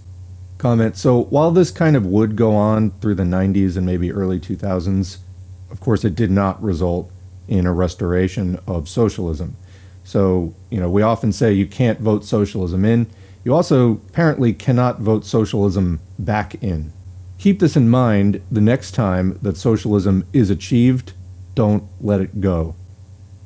When the first anti-communist upheavals began in Eastern Europe in 1989, there were those on the left who said that if the people in those countries discovered that they didn't like the free market system, they could always return to some variant of socialism. As I argued at the time, this was hardly a realistic view. Capitalism is not just an economic system, but an entire social order. Once it takes hold, it is not voted out of existence by electing socialists or communists. That's what I was just saying. They may occupy office, but the wealth of the nation, the basic property relations, organic law, financial system, and debt structure, along with the national media, police power, and state institutions have all been fundamentally restructured. So comment, this is the conversation we often have about the bourgeois state versus the workers' state, and anarchists are super confused. No, the state's the problem. These are fundamentally different types of social arrangements, and after a socialist revolution, you get rid of the capitalist state and you create a workers' state. And likewise, when the capitalists come back in, they get rid of the workers' state and they create a capitalist state. Likewise, social democrats are often confused. They think it's just a matter of regulating the capitalist system somehow through the capitalist state. That's really not how it works either. Fundamentally restructured. Continuing, the resources needed for social programs and full employment have been pilfered or completely obliterated, as have monetary reserves, markets, and natural resources. A few years of untrammeled free market marauding has left these nations at the point of no foreseeable return. The belief propagated by the free market reformers is that the transition from socialism to capitalism can only be made through a vast private accumulation of capital. The hardship inflicted by such privatization supposedly is only temporary. The truth is, nations get stuck in that, quote, temporary stage for centuries. One need only look at Latin America. And commenting, Parenti again was writing this 25 years ago in '97. Has it gotten better? Like other third world nations, the former communist countries are likely to remain in poverty indefinitely, so that a privileged few may continue to enjoy greater and greater opulence at the expense of the many. To secure that arrangement, the corporate class will resort to every known manipulation and repression against democratic resurgence. In these endeavors, they will have the expert assistance of international capital, the CIA, and other agencies of state capitalist domination. According to Noam Chomsky, communism, quote, was a monstrosity, and the, quote, collapse of tyranny in Eastern Europe and Russia is, quote, an occasion for rejoicing for anyone who values freedom and human dignity, unquote. This is from Chomsky's Powers and Prospects from 1996. I treasure freedom and human dignity, yet find no occasion for rejoicing. The post-communist societies do not represent a net gain for such values. If anything, the breakup of the communist states has brought a colossal victory for global capitalism and imperialism, with its correlative increase in human misery and a historic setback for revolutionary liberation struggles everywhere. There will be harder times ahead, even for modestly reformist nationalist governments, as the fate of Panama and Iraq have indicated. The breakup also means a net loss of global pluralism and a more intensive socioeconomic inequality throughout the world. Footnote there. The overthrow of communism, however, does not mean the end of the U.S. global military machine. Quite the contrary, huge sums continue to be spent, and new weapon systems and high-tech methods of killing continue to be developed in order that a tight grip be kept on the world by those who own it. Back to the text. The peoples of Eastern Europe believed that they were going to keep all the social gains they had enjoyed under communism, while adding on all the consumerism of the West. Many of their grievances about existing socialism were justified, but their romanticized image of the capitalist West was not. They had to learn the hard way. Expecting to advance from second world to first world status, they have been rammed down into the third world, ending up like capitalist Indonesia, Mexico, Zaire, and Turkey. They wanted it all and have been left with almost nothing. Chapter 8, The End of Marxism? Some people say Marxism is a science, and others say it's a dogma, a bundle of reductionist, unscientific claims. I would suggest that Marxism is not a science in the positivist sense, formulating hypotheses and testing for predictability, but more accurately a social science, one that shows us how to conceptualize systematically and systemically, moving from surface appearances to deeper, broader features, so better to understand both the specific and the general, and the relationship between the two. Marxism has an explanatory power that is superior to mainstream bourgeois social science, because it deals with the imperatives of class power and political economy, the motor forces of society and history. The class basis of political economy is not a subject for which mainstream social science has much understanding or tolerance. There's a footnote there. This aversion to recognizing the realities of class power exists even among many who consider themselves to be on the left. See the discussion on the anything but class theorists in the next chapter. Resuming. In 1915, Lenin wrote that, quote, bourgeois science will not even hear of Marxism, declaring that it has been refuted and annihilated. Marx is attacked with equal zest by young scholars who are making a career by refuting socialism, and by decrepit elders who are preserving the tradition of all kinds of outworn systems, unquote. Over 80 years later, the careerist scholars are still declaring Marxism to have been proven wrong once and for all. As the anti-communist liberal writer Irving Howe put it, quote, the simplistic formulae of textbooks, including the Marxist ones, no longer hold. That is why some of us don't regard ourselves as Marxists, unquote, quoting Newsday, April 21st, 86. Here, I want to argue that Marxism is not outmoded or simplistic, only the image of it entertained by anti-Marxists like Howe. Some durable basics. With the overthrow of communist governments in Eastern Europe and the Soviet Union, announcements about the moribund nature of, quote, Marxist dogma poured forth with renewed vigor. But Marx's major work was Capital, a study not of existing socialism, which actually didn't exist in his day, but of capitalism, a subject that remains terribly relevant to our lives. It would make more sense to declare Marxism obsolete if and when capitalism is abolished rather than socialism. I wish to argue not merely that Marx is still relevant, but that he is more relevant today than he was in the 19th century, that the forces of capitalist motion and development are operating with greater scope than when he first studied them. Comment there. I mean, we just went through a couple of chapters about we didn't know what we had, and, basically former socialist countries letting down their guard, letting capitalism in, and what happened? I mean, it's literally exactly everything that was ever said about capitalism and how it, hurts worker rights and et cetera, et cetera. So as far as people saying that this is obsolete, I think this is more a question of values. Do they care about any of those things? Advancing society beyond the interests of predatory capitalists, et cetera. Operating industry for profit and all of the disruptions and hardships to people's lives that this brings. Actually, the fact that letting down one's guard as a socialist country, incredibly foolish move, actually just proved everything right about capitalism. Hence, yes, Marxism of course is correct. Capitalism has not basically changed. Technology has advanced, but the class interests which are fundamental to capitalism and that class struggle at the heart of it, that hasn't changed at all. So, continuing. This is not to say that everything Marx and Engels anticipated has come true. Their work was not a perfect prophecy, but an imperfect, incomplete science, like all sciences, directed toward understanding a capitalism that leaves its bloody footprints upon the world as never before. Some of Marxism's basic postulates are as follows. In order to live, human beings must produce. People cannot live by bread alone, but neither can they live without bread. This does not mean all human activity can be reduced to material motives, but that all activity is linked to a material base. A work of art may have no direct economic motive attached to it, yet its creation would be impossible if there did not exist the material conditions that allowed the artist to create and show the work to interested audiences who have the time for art. What people need for survival is found in nature, but rarely in a form suitable for immediate consumption. Labor, therefore, becomes a primary condition of human existence. But labor is more than a way of providing for survival. It is one of the means whereby people develop their material and cultural life, acquiring knowledge and new modes of social organization. The conflicting class interests that evolve around the productive forces shape the development of a social system.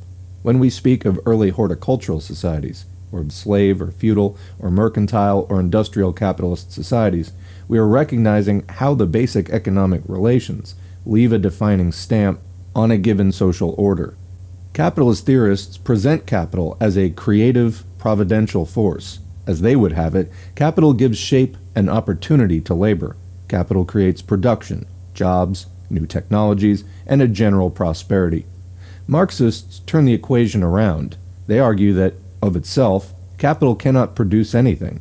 It is the thing that is produced by labor. Only human labor can create the farm and the factory, the machine and the computer. And in a class society, the wealth so produced by many is accumulated in the hands of relatively few, who soon translate their economic power into political and cultural power in order to better secure the exploitative social order that so favors them. The standard trickle-down theory says that the accumulation of wealth at the top eventually brings more prosperity to the rest of us below. A rising tide lifts all boats. I would argue that in a class society, the accumulation of wealth fosters the spread of poverty. The wealthy few live off the backs of the impoverished many. There can be no rich slaveholders living in idle comfort without a mass of penniless slaves to support their luxurious lifestyle. No lords of the manor who live in opulence without a mass of impoverished, landless serfs who till the lord's lands from dawn to dusk. So too under capitalism, there can be no financial moguls and industrial tycoons without millions of underpaid and overworked employees.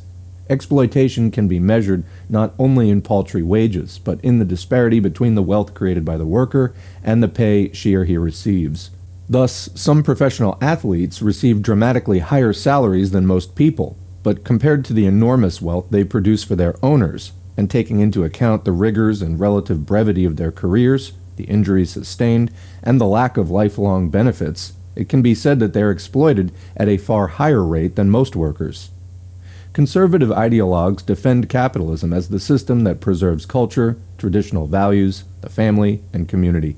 Marxists would respond that capitalism has done more to undermine such things than any other system in history, given its wars, colonizations, and forced migrations, its enclosures, evictions, poverty wages, child labor, homelessness, underemployment, crime, drug infestation, and urban squalor. All over the world, community in the broader sense, the Gemeinschaft, with its organic social relationships and strong reciprocal bonds of commonality and kinship, is forcibly transformed by global capital into commercialized, atomized, mass-market societies.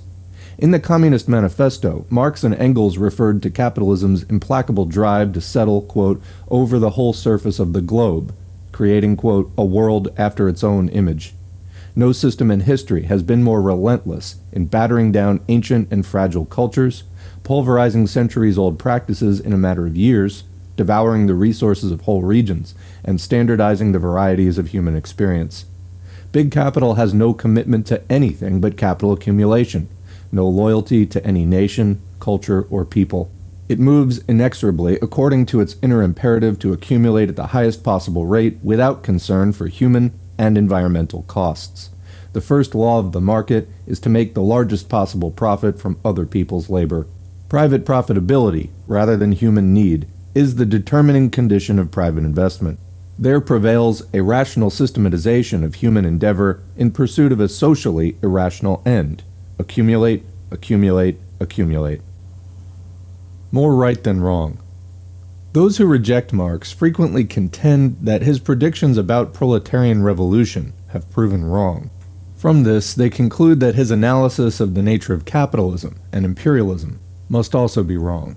But we should distinguish between Marx, the chiliastic thinker, who made grandly optimistic predictions about the flowering of the human condition, and Marx, the economist and social scientist, who provided us with fundamental insights into capitalist society that have held painfully true to the present day. The latter Marx has been regularly misinterpreted by anti-Marxist writers. Consider the following predictions. Business cycles and the tendency towards recession.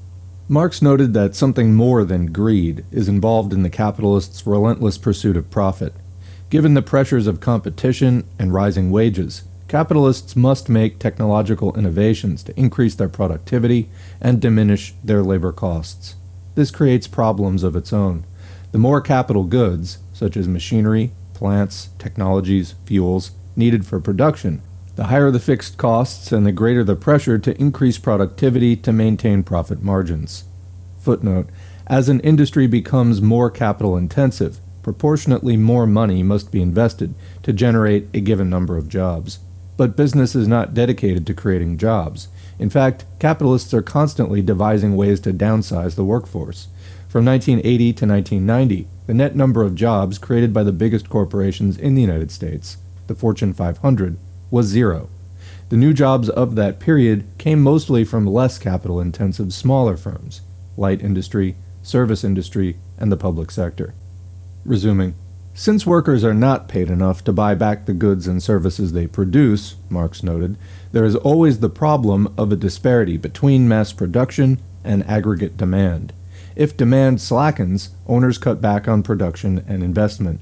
Even when there is ample demand, they're tempted to downsize the workforce and intensify the rate of exploitation of the remaining employees, seizing any opportunity to reduce benefits and wages. The ensuing drop in the workforce's buying power leads to a further decline in demand and to business recessions that inflict the greatest pain on those with the least assets. Marx foresaw this tendency for profits to fall and for protracted recessions and economic instability. As the economist Robert Heilbronner noted, This was an extraordinary prediction, for in Marx's day, economists did not recognize boom and bust business cycles as inherent to the capitalist system. But today we know that recessions are a chronic condition, and as Marx also predicted, they have become international in scope. Capital concentration. When the Communist Manifesto first appeared in 1848, bigness was the exception rather than the norm. Yet Marx predicted that large firms would force out or buy up smaller adversaries, and increasingly dominate the business world, as capital became more concentrated. This was not the accepted wisdom of that day, and must have sounded improbable to those who gave it any attention. But it has come to pass. Indeed, the rate of mergers and takeovers has been higher in the 1980s and 1990s than at any other time in the history of capitalism. Growth of the proletariat. Another of Marx's predictions is that the proletariat, workers who have no tools of their own and must work for wages or salaries, selling their labor to someone else, would become an ever greater percentage of the workforce. In 1820, about 75% of Americans worked for themselves on farms or in small businesses and artisan crafts. By 1940, that number had dropped to 21.6%. Today, less than 10% of the labor force is self-employed.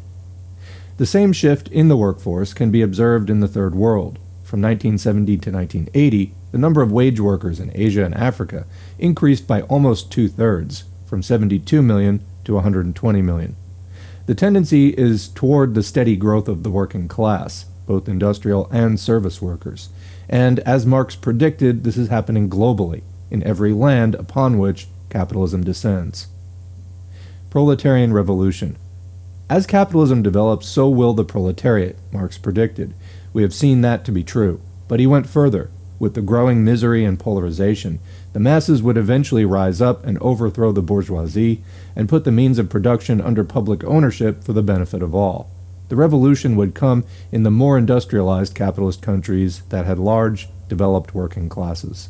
What struck Marx about the working class was its level of organization and consciousness. Unlike previously oppressed classes, the proletariat, heavily concentrated in urban areas, seemed capable of an unparalleled level of political development. It would not only rebel against its oppressors as had slaves and serfs, but would create an egalitarian, non-exploitative social order, as never before seen in history. In his day, Marx saw an alternative system emerging in the clubs, mutual aid societies, political organizations, and newspapers of a rapidly growing British working class. For the first time, history would be made by the masses in a conscious way, a class for itself. Sporadic rebellion would be replaced by class-conscious revolution. Instead of burning down the manor, the workers would expropriate it and put it to use for the collective benefit of the common people, the ones who built it in the first place.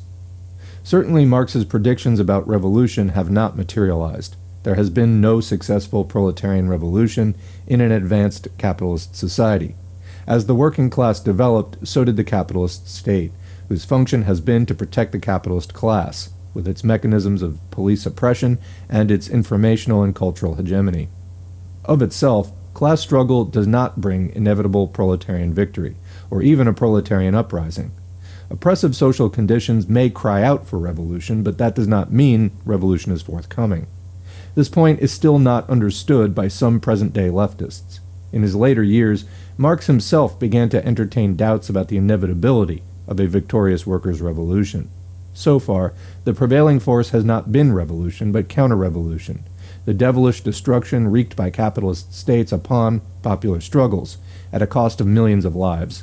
Marx also underestimated the extent to which the advanced capitalist state could use its wealth and power to create a variety of institutions that retard and distract popular consciousness, or blunt discontent through reform programs. Contrary to his expectations, successful revolutions occurred in less developed, largely peasant societies such as Russia, China, Cuba, Vietnam, though the proletariats in those countries participated and sometimes, as in the case of Russia in 1917, even spearheaded the insurgency. Although Marx's predictions about revolution have not materialized as he envisioned, in recent years there have been impressive instances of working-class militancy in South Korea, South Africa, Argentina, Italy, France, Germany, Great Britain, and dozens of other countries, including even the United States. Such mass struggles usually go unreported in the corporate media. In 1984 to 85 in Great Britain, a bitter, year-long strike resulted in some 10,500 coal miners being arrested, 6,500 injured or battered, and 11 killed. For the British miners locked in that conflict, class struggle was something more than a quaint, obsolete concept. So in other countries. In Nicaragua, a mass uprising brought down the hated Somoza dictatorship. In Brazil, in 1980 to 83, as Peter Worsley observes, quote, "The Brazilian working class has played precisely the role assigned to it in 19th century Marxist theory, paralyzing Sao Paulo in a succession of enormous mass strikes that began over bread-and-butter issues, but which in the end forced the military to make major political concessions, notably the restoration of a measure of authentic party political life." Unquote. Revolutions are relatively rare occurrences, but popular struggle is a widespread and constant phenomenon. More wealth, more poverty. Marx believed that as wealth becomes more concentrated, poverty will become more widespread, and the plight of working people ever more desperate. According to his critics, this prediction has proven wrong. They point out that he wrote during a time of raw industrialism, an era of robber barons and the 14-hour workday. Through persistent struggle, the working class improved its life conditions from the mid-19th to the mid-20th centuries. Today, mainstream spokespersons portray the United States as a prosperous middle-class society.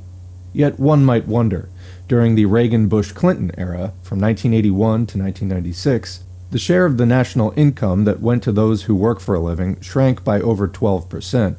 The share that went to those who live off investments increased almost 35%.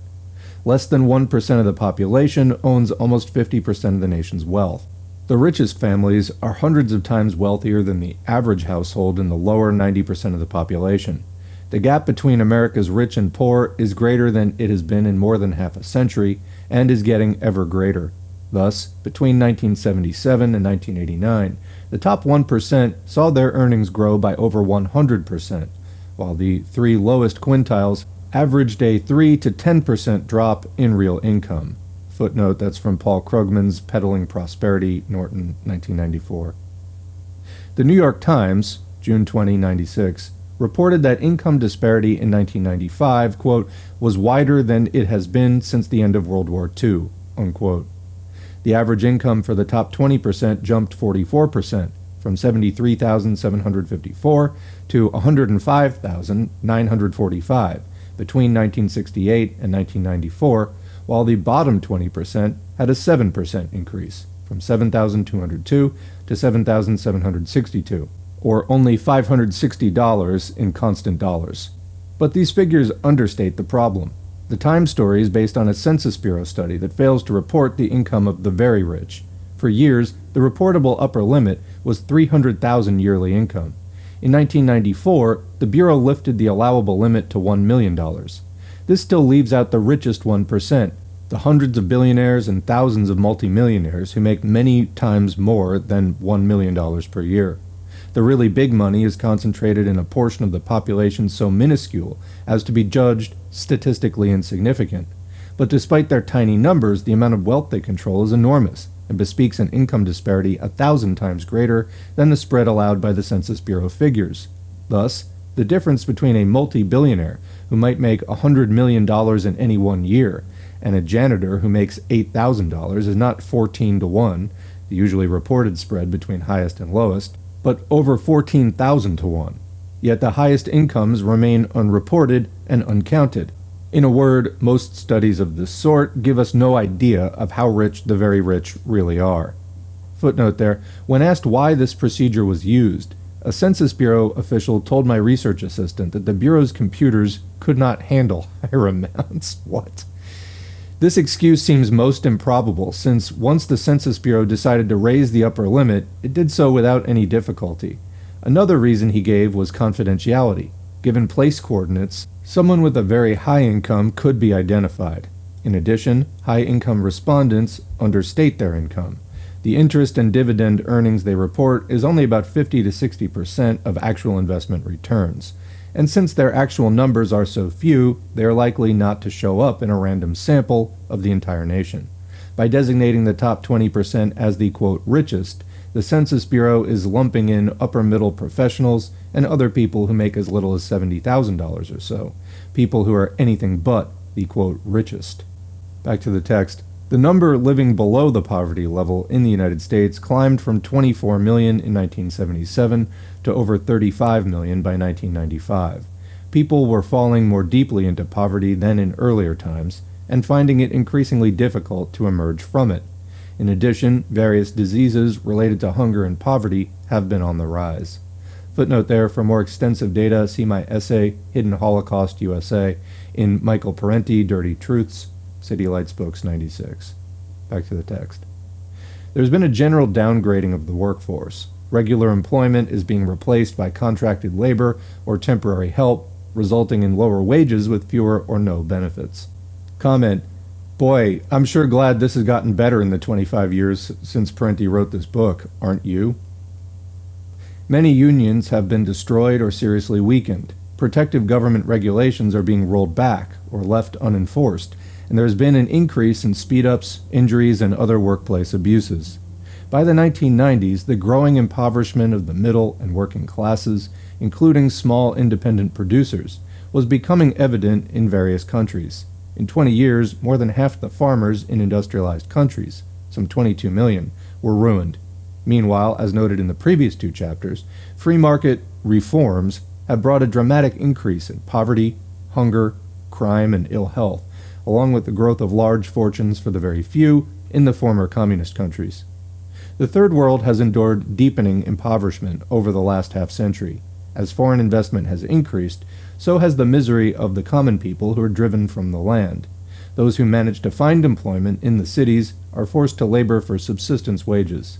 We might recall how enclosure acts of the late 18th century in England fenced off common lands and drove the peasantry into the industrial hellholes of Manchester and London, transforming them into beggars or half-starved factory workers. Enclosure continues throughout the Third World, displacing tens of millions of people. In countries like Argentina, Venezuela, and Peru, per capita income was lower in 1990 than it had been 20 years earlier. In Mexico, workers earned 50% less in 1995 than in 1980. One-third of Latin America's population, some 130 million, live in utter destitution, while tens of millions more barely manage. In Brazil, the purchasing power of the lower income brackets declined by 50% between 1940 and 1990, and at least half the population suffered varying degrees of malnutrition. In much of Africa, misery and hunger have assumed horrendous proportions. In Zaire, 80% of the people live in absolute penury. In Asia and Africa, more than 40% of the population linger at the starvation level. Marx predicted that an expanding capitalism would bring greater wealth for the few and growing misery for the many. That seems to be what is happening, and on a global scale. A holistic science. Repeatedly dismissed as an obsolete, quote, doctrine, Marxism retains a compelling contemporary quality, for it is less a body of fixed dicta and more a method of looking beyond immediate appearances to see the inner qualities and moving forces that shape social relations and much of history itself. As Marx noted, quote, all science would be superfluous if outward appearances and the essence of things directly coincided, unquote. Indeed, perhaps the reason so much of modern social science seems superfluous is because it settles for the tedious tracing of outward appearances. To understand capitalism, one first has to strip away the appearances presented by its ideology. Unlike most bourgeois theorists, Marx realized that what capitalism claims to be and what it actually is are two different things. What is unique about capitalism is the systematic expropriation of labor for the sole purpose of accumulation. Capital annexes living labor in order to accumulate more capital. The ultimate purpose of work is not to perform services for consumers or sustain life and society, but to make more and more money for the investor, irrespective of the human and environmental costs. An essential point of Marxist analysis is that the social structure and class order prefigure our behavior in many ways. Capitalism moves into every area of work and community, harnessing all of social life to its pursuit of profit. It converts nature, labor, science, art, music, and medicine into commodities, and commodities into capital. It transforms land into real estate, folk culture into mass culture, and citizens into debt-ridden workers and consumers. Marxists understand that a class society is not just a divided society, but one ruled by class power, with the state playing the crucial role in maintaining the existing class structure. Marxism might be considered a holistic science in that it recognizes the links between various components of the social system. Capitalism is not just an economic system, but a political and a cultural one as well, an entire social order. When we study any part of that order, be it the news or entertainment media, criminal justice, Congress, defense spending, overseas military intervention, intelligence agencies, campaign finance, science and technology, education, medical care, taxation, transportation, housing, or whatever, we will see how the particular part reflects the nature of the whole. Its unique dynamic often buttresses and is shaped by the larger social system, especially the system's overriding need to maintain the prerogatives of the corporate class. In keeping with their system-sustaining function, the major news media present reality as a scatter of events and subjects that ostensibly bear little relation to each other or to a larger set of social relations. Consider a specific phenomenon like racism. Racism is presented as essentially a set of bad attitudes held by racists. There's little analysis of what makes it so functional for a class society. Instead, race and class are treated as mutually exclusive concepts in competition with each other. But those who have an understanding of class power know that as class contradictions deepen and come to the fore, racism becomes not less but more important as a factor in class conflict. In short, both race and class are likely to be crucial arenas of struggle at the very same time. Marxists further maintain that racism involves not just personal attitude, but institutional structure and systemic power. They point out that racist organizations and sentiments are often propagated by well-financed reactionary forces seeking to divide the working populace against itself, fracturing it into antagonistic ethnic enclaves. Marxists also point out that racism is used as a means of depressing wages by keeping a segment of the labor force vulnerable to superexploitation. To see racism in the larger context of corporate society is to move from a liberal complaint to a radical analysis. Instead of thinking that racism is an irrational output of a basically rational and benign system, we should see it as a rational output of a basically irrational and unjust system. And by rational, I mean purposive and functional in sustaining the system that nurtures it. Lacking a holistic approach to society, conventional social science tends to compartmentalize social experience. So we're asked to ponder whether this or that phenomenon is cultural or economic or psychological, when usually it is a blend of all these things. Thus, an automobile is unmistakably an economic artifact, but it also has a cultural and psychological component, and even an aesthetic dimension. We need a greater sense of how analytically distinct phenomena are often empirically interrelated, and may actually gather strength and definition from each other. Marxists do not accept the prevalent view of institutions as just being there, with all the natural innocence of mountains, especially the more articulated formal institutions such as the church, army, police, military, university, media, medicine, and the like. Institutions are heavily shaped by class interests and class power. Far from being neutral and independent bastions, the major institutions of society are tied to the big business class. Corporate representatives exercise direct decision-making power through control of governing boards and directorships. Business elites usually control the budgets and the very property of various institutions, a control inscribed into law through corporate charters and enforced by the police powers of the state. Their power extends to the managers picked, the policies set, and the performances of employees. If conventional social science has any one dedication, it is to ignore the linkages between social action and the systematic demands of capitalism, avoiding any view of power in its class dimensions, and any view of class as a power relationship.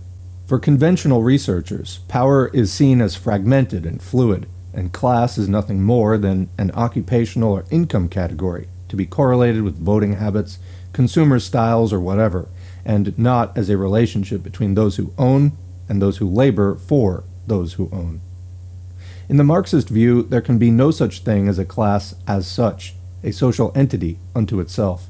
There can be no lords without serfs, no masters without slaves, no capitalists without workers.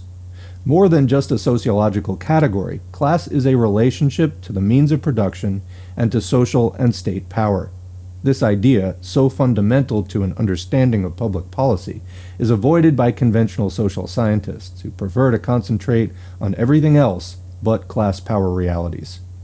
There's a footnote there. See the discussion on class in the following chapter, Chapter 9.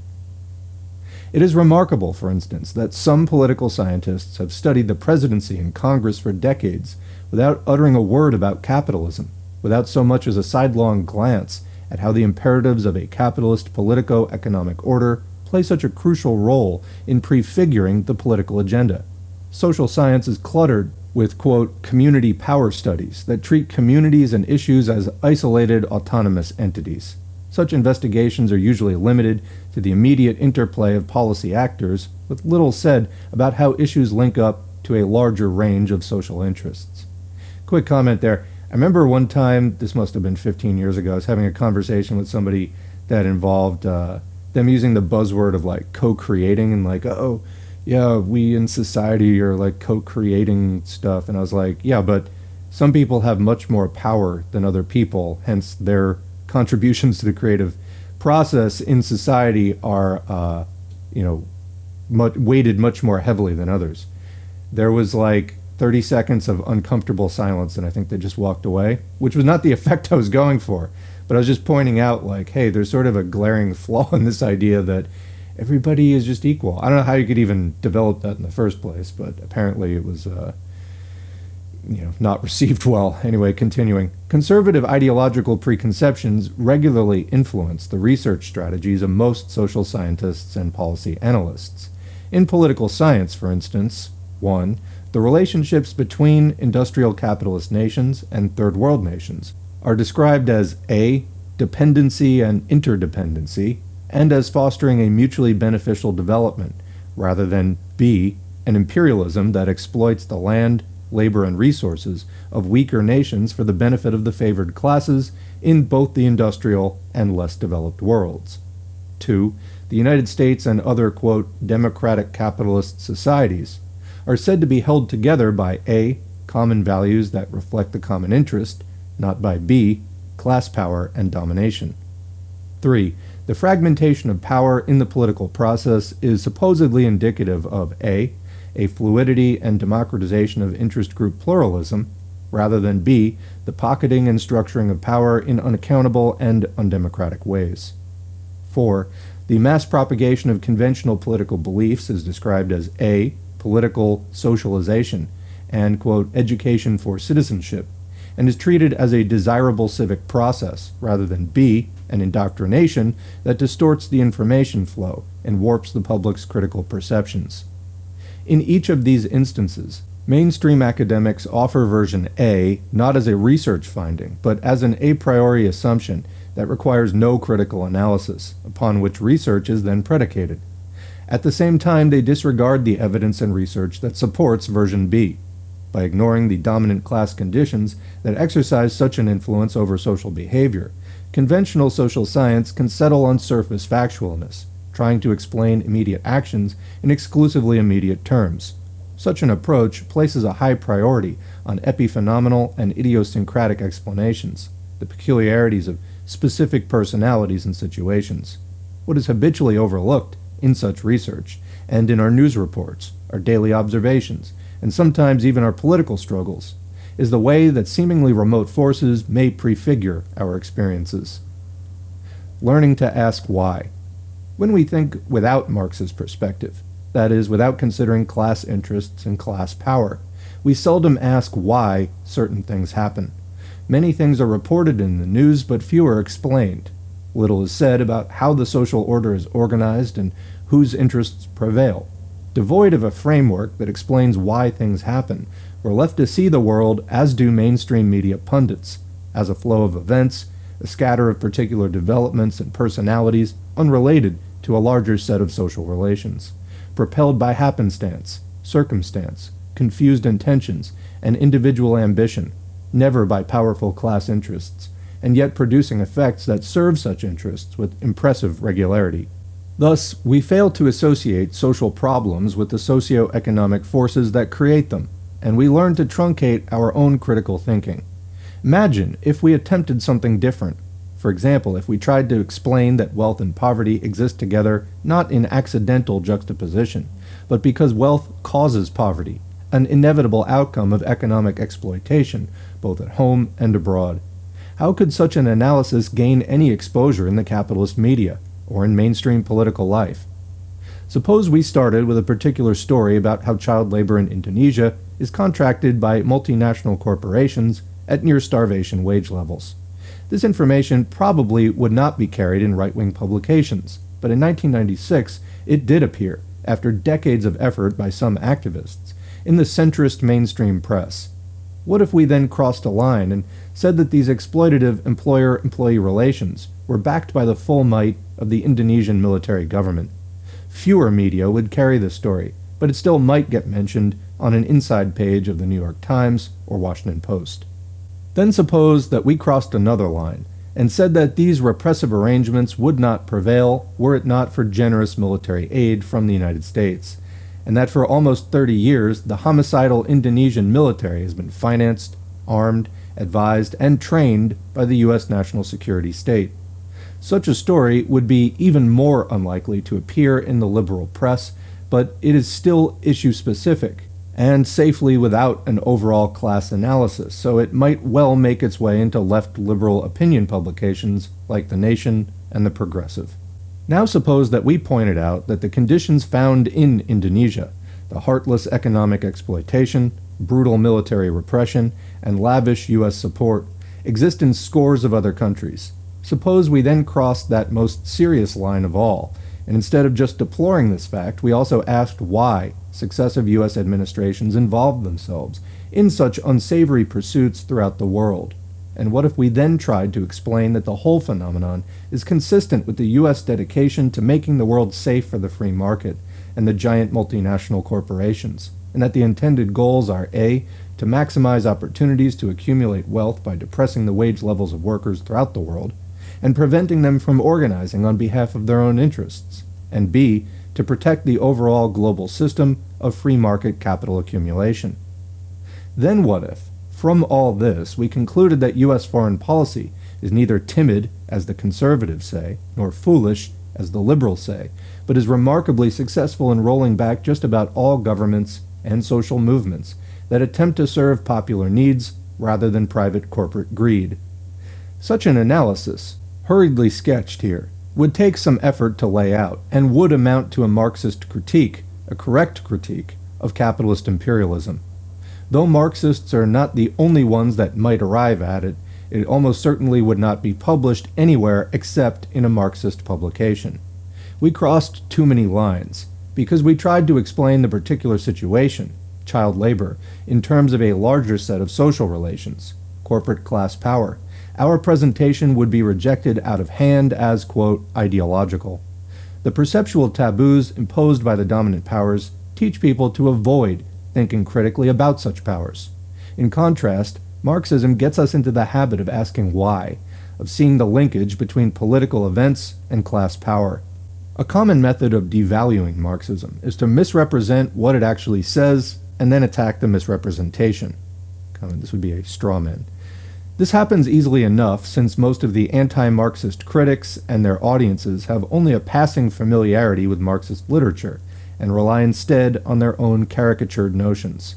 Thus, the Roman Catholic Pastoral Letter on Marxist Communism rejects the claim that, quote, structural, read class, revolution, can entirely cure a disease that is man himself, nor can it provide, quote, the solution of all human suffering, unquote. But who makes such a claim? There is no denying that revolution does not entirely cure all human suffering. But why is that assertion used as a refutation of Marxism? Most Marxists are neither chiliastic nor utopian. They dream not of a perfect society, but of a better, more just life. They make no claim to eliminating all suffering, and recognize that even in the best of societies, there are the inevitable assaults of misfortune, mortality, and other vulnerabilities of life. Comment, just life itself.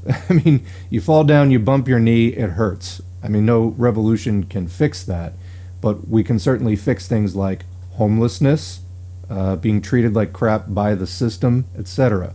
Continuing. And certainly in any society, there are some people who, for whatever reason, are given to wrongful deeds and self-serving corruptions.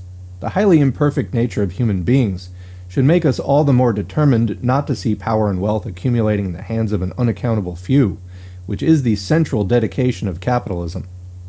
Capitalism and its various institutions affect the most personal dimensions of everyday life in ways not readily evident. A Marxist approach helps us to see connections to which we were previously blind, to relate effects to causes, and to replace the arbitrary and the mysterious with the regular and the necessary. A Marxist perspective helps us to see injustice as rooted in systemic causes that go beyond individual choice, and to view crucial developments not as neutral happenings, but as the intended consequences of class power and interest. Marxism also shows how even unintended consequences can be utilized by those with superior resources to service their interests. Is Marxism still relevant today? Only if you want to know why the media distort the news in a mostly mainstream direction, why more and more people at home and abroad face economic adversity while money continues to accumulate in the hands of relatively few, why there is so much private wealth and public poverty in this country and elsewhere, why U.S. forces find it necessary to intervene in so many regions of the world, why a rich and productive economy offers chronic recessions, underemployment, and neglect of social needs, and why many political office holders are unwilling or unable to serve the public interest. There's a footnote there. To further pursue these questions, the reader is invited to read several of my books: Democracy for the Few, 6th edition, St. Martin's Press, 1995, Against Empire, City Lights Books, 95, and Dirty Truths, City Lights Books, 1996. Back to the text. Some Marxist theorists have so ascended into the numbing altitudes of abstract cogitation that they seldom touch political realities here on Earth. They spend their time talking to each other in self-referential code, a scholastic ritual that Doug Dowd described as how many Marxists can dance on the head of a surplus value. Fortunately, there are others who not only tell us about Marxist theory, but demonstrate its utility by applying it to political actualities. They know how to draw connections between immediate experience and the larger structural forces that shape that experience. They cross the forbidden line and talk about class power. This is why, for all the misrepresentation and suppression, Marxist scholarship survives. While not having all the answers, it does have a superior explanatory power, telling us something about reality that bourgeois scholarship refuses to do. Marxism offers the kind of subversive truths that cause fear and trembling among the high and mighty, those who live atop a mountain of lies. That's the end of Chapter 8. Now moving on to Chapter 9, Anything But Class, Avoiding the C-Word. Class is a concept that is strenuously avoided by both mainstream writers and many on the left. When certain words are eliminated from public discourse, so are certain thoughts. Dissident ideas become all the more difficult to express when there are no words to express them. Class is usually dismissed as an outworn Marxist notion with no relevance to contemporary society. It is a 5-letter word that is treated like a dirty 4-letter one. With the C-word out of the way, it is then easy to dispose of other politically unacceptable concepts such as class privilege, class power, class exploitation, class interest, and class struggle. These two are judged no longer relevant, if they ever were, in a society that supposedly consists of the fluid, pluralistic interplay of diverse groups. The class denial of class. Those who occupy the higher circles of wealth and power are keenly aware of their own interests. While they sometimes seriously differ among themselves on specific issues, they exhibit an impressive cohesion when it comes to protecting the existing class system of corporate power, property, privilege, and profit. At the same time, they're careful to discourage public awareness of the class power they wield. They avoid the C-word, especially when used in reference to themselves, as in owning class, upper class, or moneyed class. And they like it least when the politically active elements of the owning class are labeled the ruling class. The ruling class in this country has labored long to leave the impression that it does not exist, does not own the lion's share of just about everything, and does not exercise a vastly disproportionate influence over the affairs of the nation. Such precautions are themselves symptomatic of an acute awareness of class interests. Yet ruling class members are far from invisible. Their command positions in the corporate world, their control of international finance and industry, their ownership of the major media, and their influence over state power and the political process are all matters of public record to some limited degree. Footnote: for a more detailed treatment of ruling class resources and influences, see my Democracy for the Few, 6th edition, St. Martin's Press, 95. While it would seem a simple matter to apply the C word to those who occupy the highest reaches of the C world, the dominant class ideology dismisses any such application as a lapse into conspiracy theory. The C word is also taboo when applied to the millions who do the work of society for what are usually stingy wages, the working class, a term that's dismissed as Marxist jargon, and it's verboten to refer to the exploiting and exploited classes, for then one is talking about the very essence of the capitalist system, the accumulation of corporate wealth at the expense of labor. The C word is an acceptable term when prefaced with the soothing adjective middle. Every politician, publicist, and pundit will rhapsodize about the middle class, the object of their heartfelt concern. The much admired and much pitied middle class is supposedly inhabited by virtuously self-sufficient people, free from the presumed profligacy of those who inhabit the lower rungs of society. By including almost everyone, middle class serves as a conveniently amorphous concept that masks the exploitation and inequality of social relations. It is a class label that denies the actuality of class power. The C word is allowable when applied to one other group, the desperate lot who live on the lowest rung of society, who get the least of everything while being regularly blamed for their own victimization, the underclass. References to the presumed deficiencies of underclass people are acceptable because they reinforce the existing social hierarchy and justify the unjust treatment accorded society's most vulnerable elements. Class reality is obscured by an ideology whose tenets might be summarized and rebutted as follows. Credo: there are no real class divisions in this society. Save for some rich and poor, almost all of us are middle class. Response: wealth is enormously concentrated in the hands of relatively few in this country, while tens of millions work for poverty-level wages when work is to be had. The gap between rich and poor has always been great and has been growing since the late 1970s. Those in the middle also have been enduring increasing economic injustice and insecurity. Credo: our social institutions and culture are autonomous entities in a pluralistic society, largely free of the influences of wealth and class power. To think otherwise is to entertain conspiracy theories. Response: great concentrations of wealth exercise an influence in all aspects of life, often a dominating one. Our social and cultural institutions are run by boards of directors, or trustees or regents, drawn largely from interlocking, non-elective, self-selecting corporate elites. They and their faithful hirelings occupy most of the command positions of the executive state and other policy-making bodies, and manifest a keen awareness of their class interests when shaping domestic and international policies. This includes such policies as the General Agreement on Tariffs and Trade, or GATT, designed to circumvent whatever democratic sovereignty exists within nations. There's a footnote there. For a discussion of GATT, see my Against Empire, City Lights Books, 95. Credo: the differences between rich and poor are a natural given, not causally linked.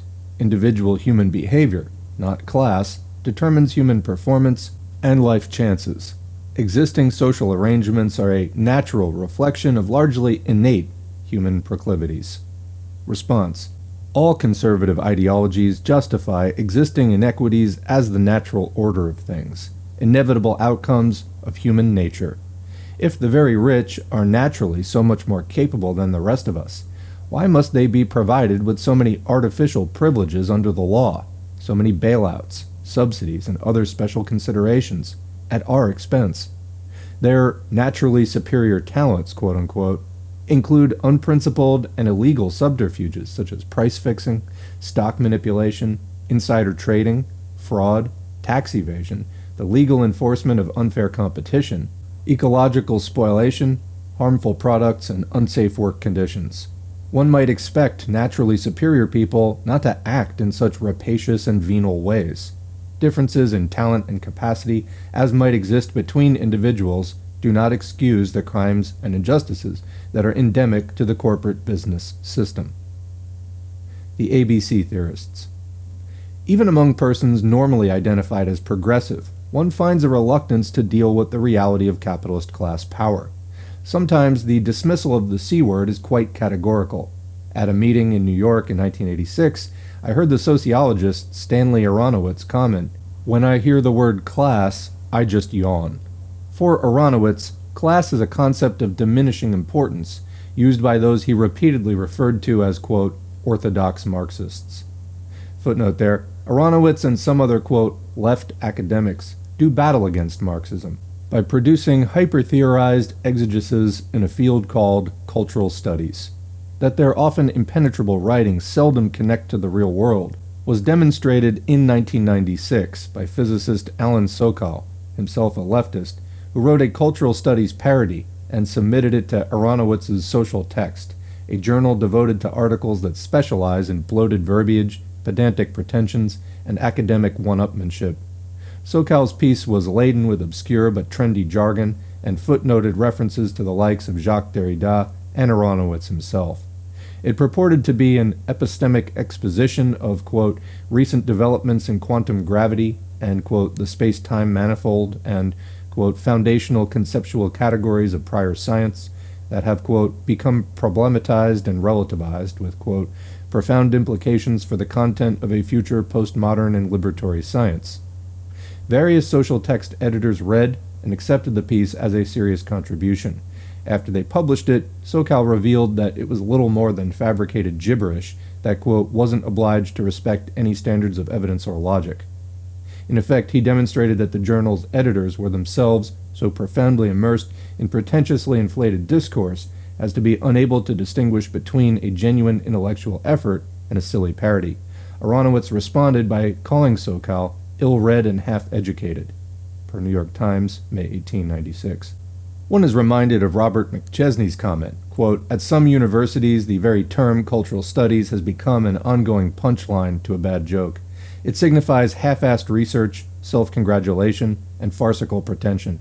At its worst, the proponents of this newfangled cultural studies are unable to defend their work, so they no longer try, merely claiming that their critics are hung up on outmoded notions like evidence, logic, science, and rationality. Quoting from Monthly Review, 396. In my opinion, one of the main effects of cultural studies is to draw attention away from the vital realities of class power, the outmoded things that cause Aronowitz and his associates to yawn. Comment there from me. As you may know if you've been listening to this channel for a while, I mentioned sometimes that I studied sociology in college. So I was fortunate in that the department where I was studying sociology had a mix. There were some people like very into postmodernism and things like that. And then also you actually could study Marxism and, you know, class conflict and things like that. So I tended towards the latter wherever possible, but I still had to take some of the courses, you know, that dabbled in more of the postmodern perspective. And I hated it. I mean, I didn't go in really knowing very much about it, but my reaction to it was exactly this. And the Sokal hoax was something I stumbled across in looking at why is postmodernism so bad. And I found I was really not the first person to, you know, have this kind of reaction to it. I think that there are maybe some valuable insights that came in from postmodernism, but the problem to me is that it seemed to be, exactly as Parenti is describing, an attack on Marxism, modernism. I mean, that's in the name, postmodernism. Like, that it is explicitly an attack on and intended to replace these things, not just contribute to them or expand them or whatever, but to replace them. And I think they're trying to replace them with something that is fundamentally lacking in substance. And just, to me, seems reactionary, basically, in exactly the ways that Parenti is describing here. So, if you've ever felt that way, you may be a Marxist. Continuing. Another left academic, Ronald Aronson, in a book entitled After Marxism, claims, in the face of all recent evidence, that classes in capitalist society have become, here you go, less polarized, right? And class exploitation is not an urgent issue nowadays because labor unions, quote, oh, here we go, have achieved power to protect their members and affect social policy, unquote. Yeah, in other words, it's all balanced out now. Everything's great. Everything's going to be fine. The capitalists are going to be held in check. Yeah. Fast forward to 2022. We're like holding on by our fingernails, those of us who are still holding on. This at a time when many unions are being destroyed. Workers are being downgraded to the status of contract laborers, and the income gap is wider than in decades. Many who pretend to be on the left are so rabidly anti-Marxist as to seize upon any conceivable notion except class power to explain what's happening in the world. They are the anything-but-class ABC theorists who, while not allied with conservatives on most political issues, do their part in stunting class consciousness. Footnote here, for prime examples, try the bloated, pretentious prose of such left anti-communist theorists as Ernesto Laclau and Chantal Mouffe, both of whom are treated reverently by their counterparts in this country. One recent fad of the left ABC intellectuals is postmodernism, here we go, which argues that the principles of rationality and evidence of modern times no longer apply. Long-standing ideologies have lost their relevance, as has most of political economy and theory, and one cannot hope to develop a reliable critique of class and institutional forces.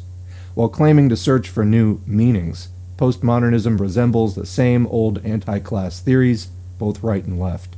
For a discussion and critique, see Ellen Meikson's Wood and John Bellamy Foster, editors, In Defense of History, Monthly Review Press, 1977. Back to the text. The left ABC theorists say that we are giving too much attention to class. Who exactly is doing that? Surveying the mainstream academic publications, radical journals, and socialist scholars' conferences, one is hard put to find much class analysis of any kind. Far from giving too much attention to class power, most U.S. writers and commentators have yet to discover the subject. Comment, this is kind of like the conservative refrain about the, quote, liberal media, things like that. It's like, it's never right-wing enough for them. It's just constant vigilance, paranoia, rigid guard against anything even vaguely left. Even the idea of it is incredibly threatening to them, and enough to send them into just unending tirades about it. Continuing. While pummeling a rather minuscule Marxist left, the ABC theorists would have us think they're doing courageous battle against hordes of Marxists who dominate intellectual discourse in this country. Yet another hallucination they hold in common with conservatives. Footnote, some publications that claim to be on the left, such as Dissent, New Republic, New Politics, Telos, In These Times, and Democratic Left, can often be as unyielding as any conservative rag in their anti-communism, anti-Marxism, and of course, anti-Sovietism. In their endless search for conceptual schema that might mute Marxism's class analysis, left ABC theorists have twaddled for years over a false dichotomization between early Marx, culturalistic, humanistic, good, and later Marx, dogmatic, economistic, bad. Footnote. One of those who pretends to be on the left is John Judas, whose impressive illiteracy in regard to Marxism does not prevent him from distinguishing between humanistic Marxists and Marxists who are, quote, simple-minded economic determinists, per In These Times, September 23, 81. According to Judas, the latter failed to ascribe any importance to cultural conditions and political structures. I know of no Marxists who fit that description. I, for one, treat cultural and political institutions in much detail in various books of mine, but culture as anchored in an overall system of corporate ownership and control. See my Power and the Powerless, St. Martin's Press, 1978, Make-Believe Media, The Politics of Entertainment, St. Martin's Press, 1992, Inventing Reality, The Politics of News Media, 2nd edition, St. Martin's Press, 93, Land of Idols, Political Mythology in America, St. Martin's Press, 94, and Dirty Truths, City Lights Press, 96. Back to the text. As Marxist scholar Bertel Ullman notes, this artificial counterpoising transforms a relatively minor development in Marx's work into a chasm between two ways of thinking that have little in common. Footnote: Ullman points out that Marx's analytic framework did not emerge from his head full-blown. In the earlier works, such as the economic and philosophic manuscripts and the German ideology, Marx is in the process of becoming a Marxist and is piecing together his understanding of capitalism and history, leaning more heavily on his philosophical training and his criticisms of the neo-Hegelians. Though more prevalent in the earlier writings, concepts such as alienation and the language of dialectics appear throughout his work, including capital. See Bertel Ullman's forthcoming article, The Myth of the Two Marxes, also David McClellan, The Young Hegelians and Karl Marx, Macmillan, 1969. Back to the text. Some ABC theorists labored hard to promote the writings of the late Italian Communist Party leader Antonio Gramsci as a source of cultural theory to counteract a Marxist class analysis. See, for instance, publications like Paul Piccone's Telos during the 1970s and early 1980s. Gramsci, they said, rejected the, quote, economistic views of Marx and Lenin, and did not treat class conflict as a central concept, preferring to develop a more, quote, nuanced analysis based on cultural hegemony. So Gramsci was made into, quote, the Marxist who's safe to bring home to mother, as the historian T.J. Jackson put it. And as Christopher Phelps added, quote, Gramsci has become safe, tame, denatured, a wisp of his revolutionary self. Academics seeking to justify their retreat into highly abstruse theories have created fanciful illusions about their counter-hegemonic activity. They've created a mythical Gramsci who holds views he never did, including an opposition to revolutionary socialist organization of the sort that he, following upon Lenin, held indispensable. Quoting from Monthly Review, November 95. Gramsci himself would have considered the representations made about him by ABC theorists as oddly misplaced. He never treated culture and class as mutually exclusive terms, but saw cultural hegemony as a vital instrument of the ruling class. Furthermore, he occupied a prominent position of responsibility in the Italian Communist Party, and considered himself firmly within the Marxist-Leninist camp. To the extent that class is accorded any attention in academic social science, pop sociology, and media commentary, it is as a kind of demographic trait or occupational status. So sociologists refer to upper middle, lower middle, and the like. Reduced to a demographic trait, one's class affiliation certainly can seem to have relatively low political salience. Society itself becomes little more than a pluralistic configuration of status groups. Class is not a taboo subject if divorced from capitalism's exploitative accumulation process. So a quick comment there, just to expand on that a little bit. Sometimes people will refer to class in exactly that way, like, lower, lower, upper, lower, lower middle, lower upper, upper, upper.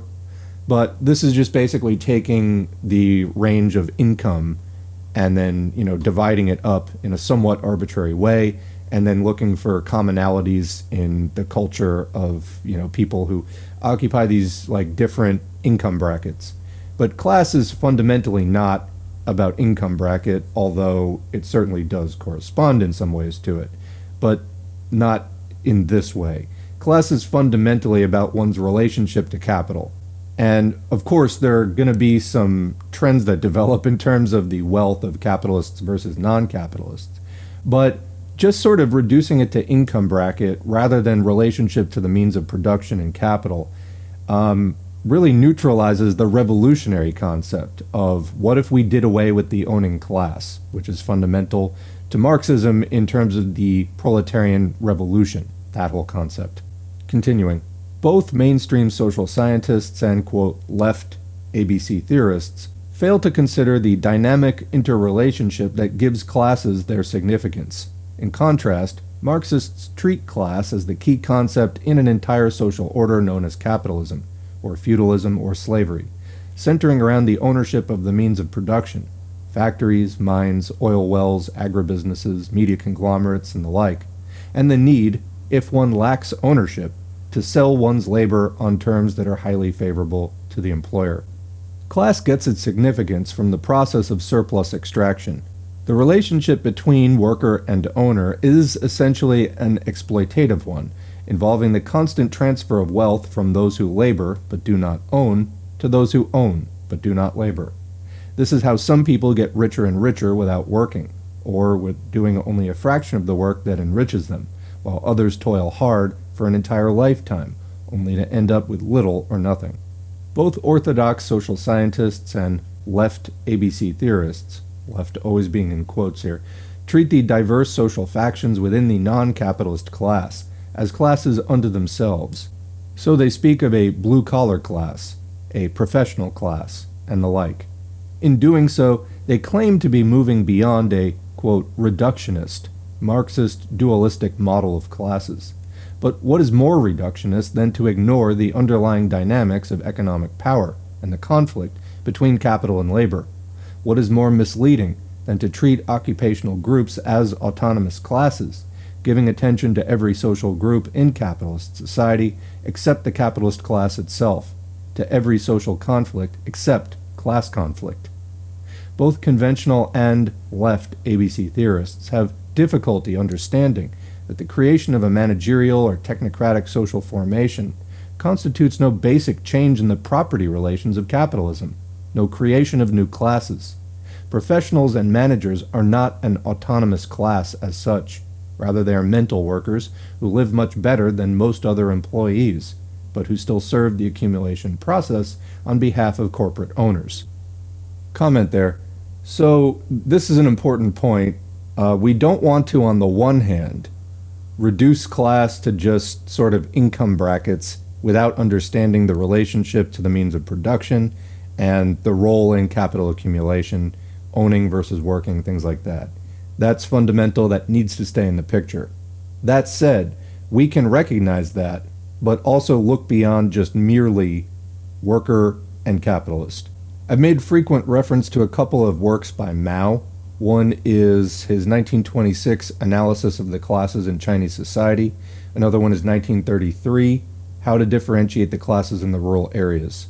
So in Analysis of the Classes, for example, from 1926, Mao breaks it down as 1. The landlord class and the comprador class, 2.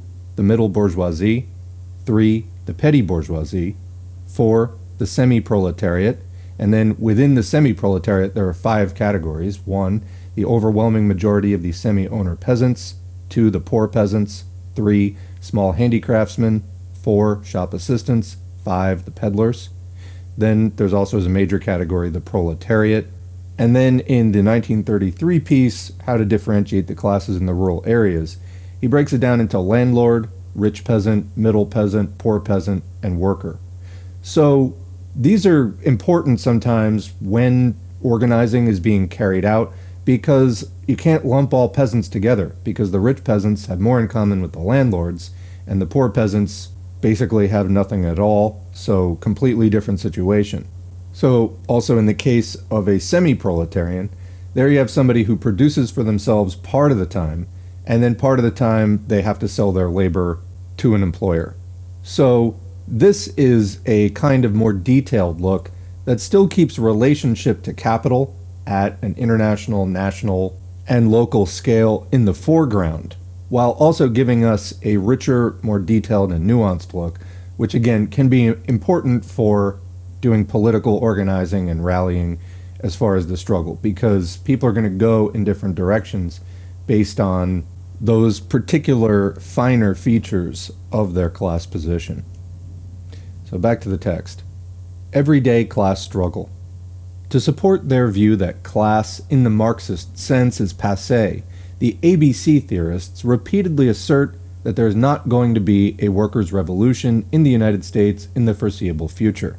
I heard this sentiment expressed at 3 different panels during a Gramsci conference at Amherst, Massachusetts, Richard Wolff country, in April 1987.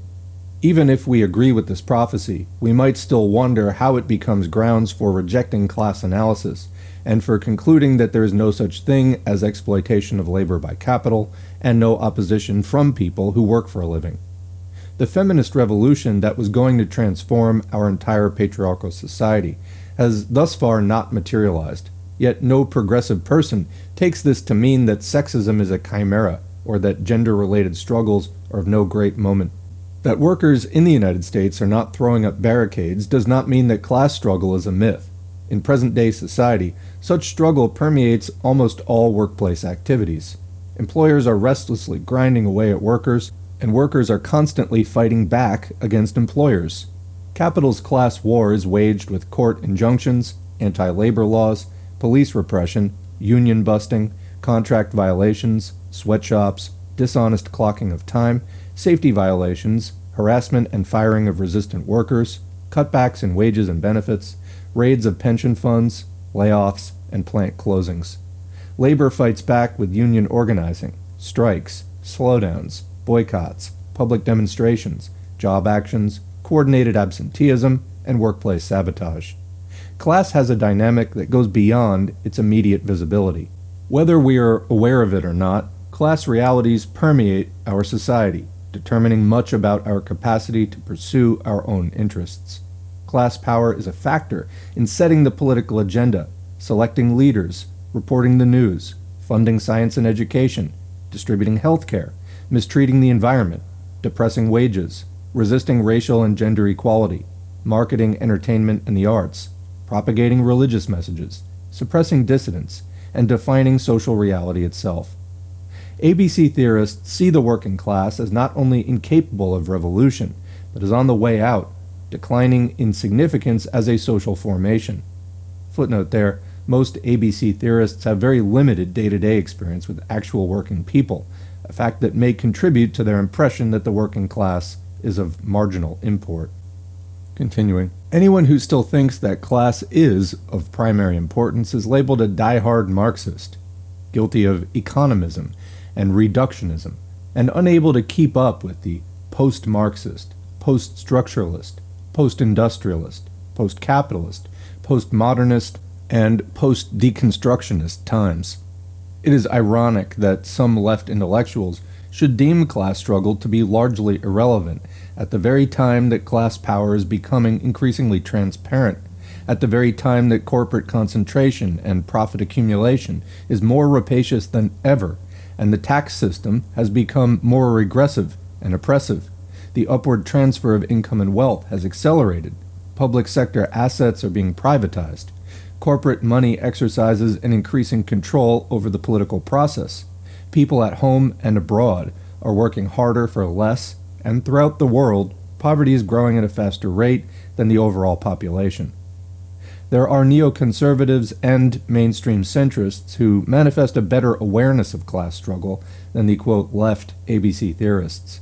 Thus, former managing editor of the New York Times, A.M. Rosenthal, sees the Republican Party's slash-and-burn offensive against social programs as, quote, not only a prescription for class struggle, but the beginning of its reality, quoting New York Times, March 21, 1995.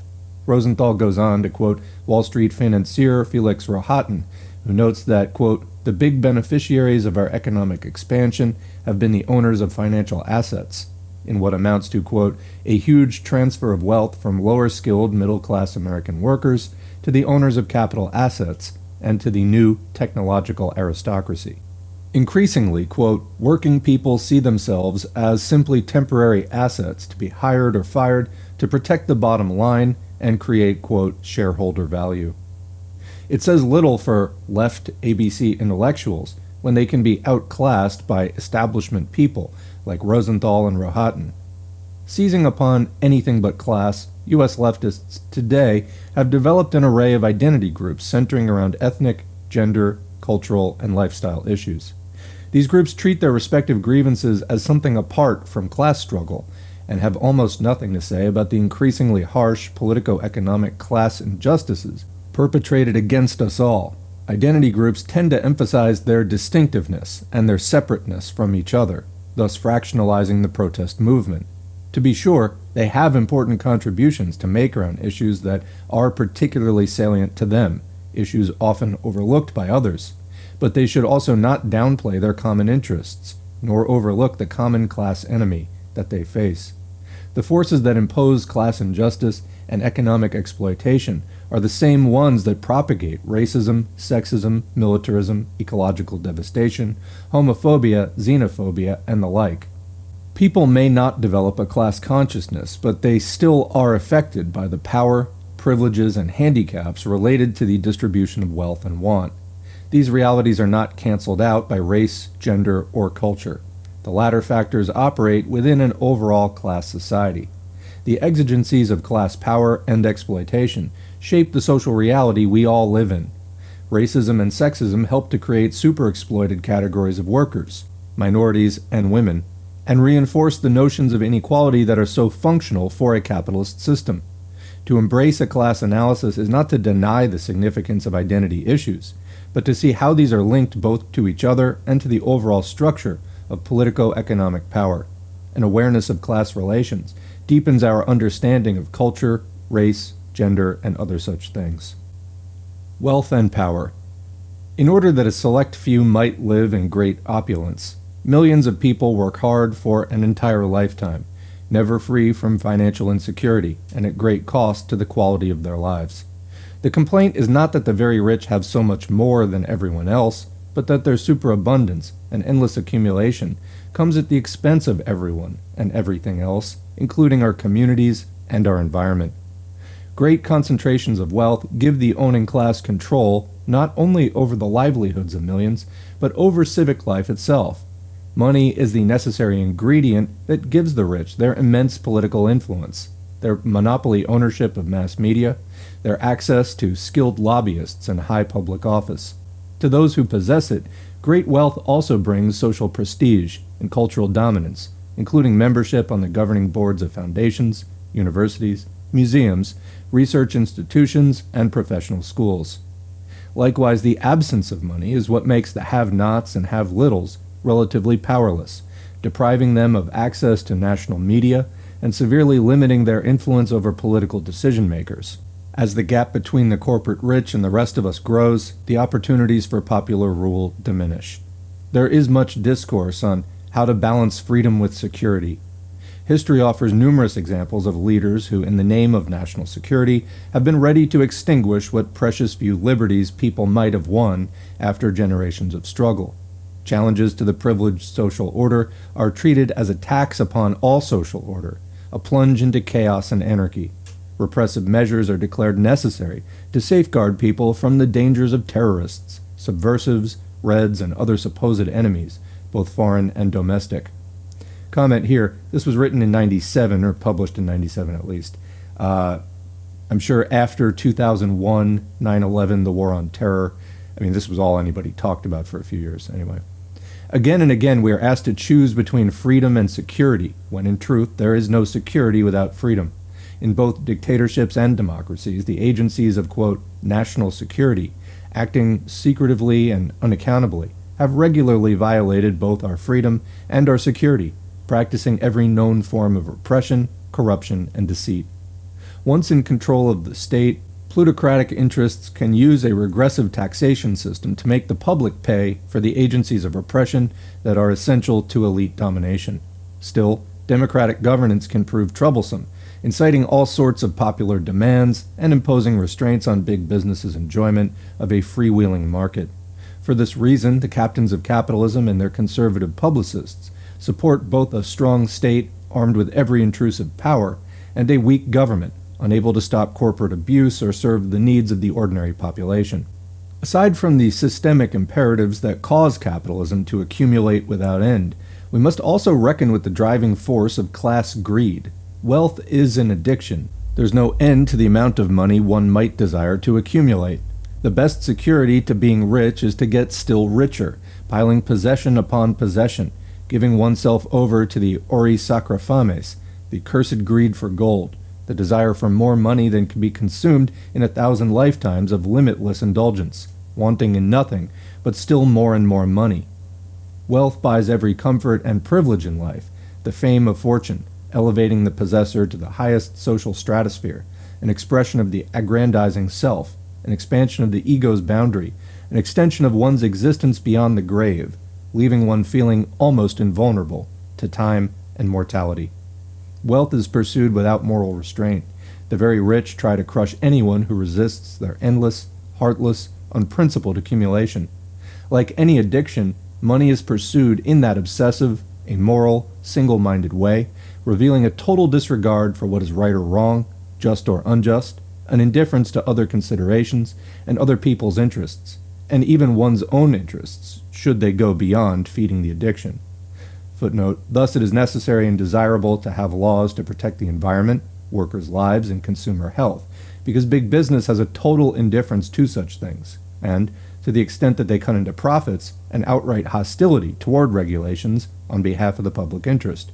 We sometimes forget how profoundly immoral is corporate power. Continuing, capitalism is a rational system, the well-calculated systematic maximization of power and profits, a process of accumulation anchored in material obsession that has the ultimately irrational consequence of devouring the system itself and everything else with it. Comment there, while we're talking about the thought process of the rich, can we just add how much they hate and fear the poor and becoming poor themselves? There was a line in here about accumulating more and more because the best security to being rich is to get still richer. So this is also something that businesses have to do. The profit motive is also a profit mandate because you're out there competing against other people. I mean, businesses are within whatever industry, line of business that the enterprise is in.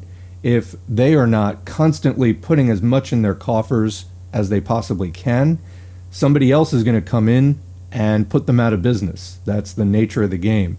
If you're not on top, then you are potentially headed for the bottom. And so there's really no limit to the pursuit of staying on top. There's an old expression from the 80s, he who dies with the most toys wins. You can find t-shirts and things that have that slogan. To them, it's never enough. And again, I can't emphasize enough how much they hate poor people and fear becoming poor themselves.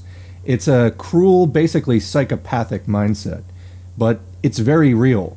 It's not just like some principled, cold, calculated thing. There is a fundamentally sort of disturbed psychological principle behind all of this. Whether people engaged in this kind of ruling class behavior start out that way or not, it's something that participation in that system forces people to confront. Am I going to go along with the demands of this psychotic, rapacious system?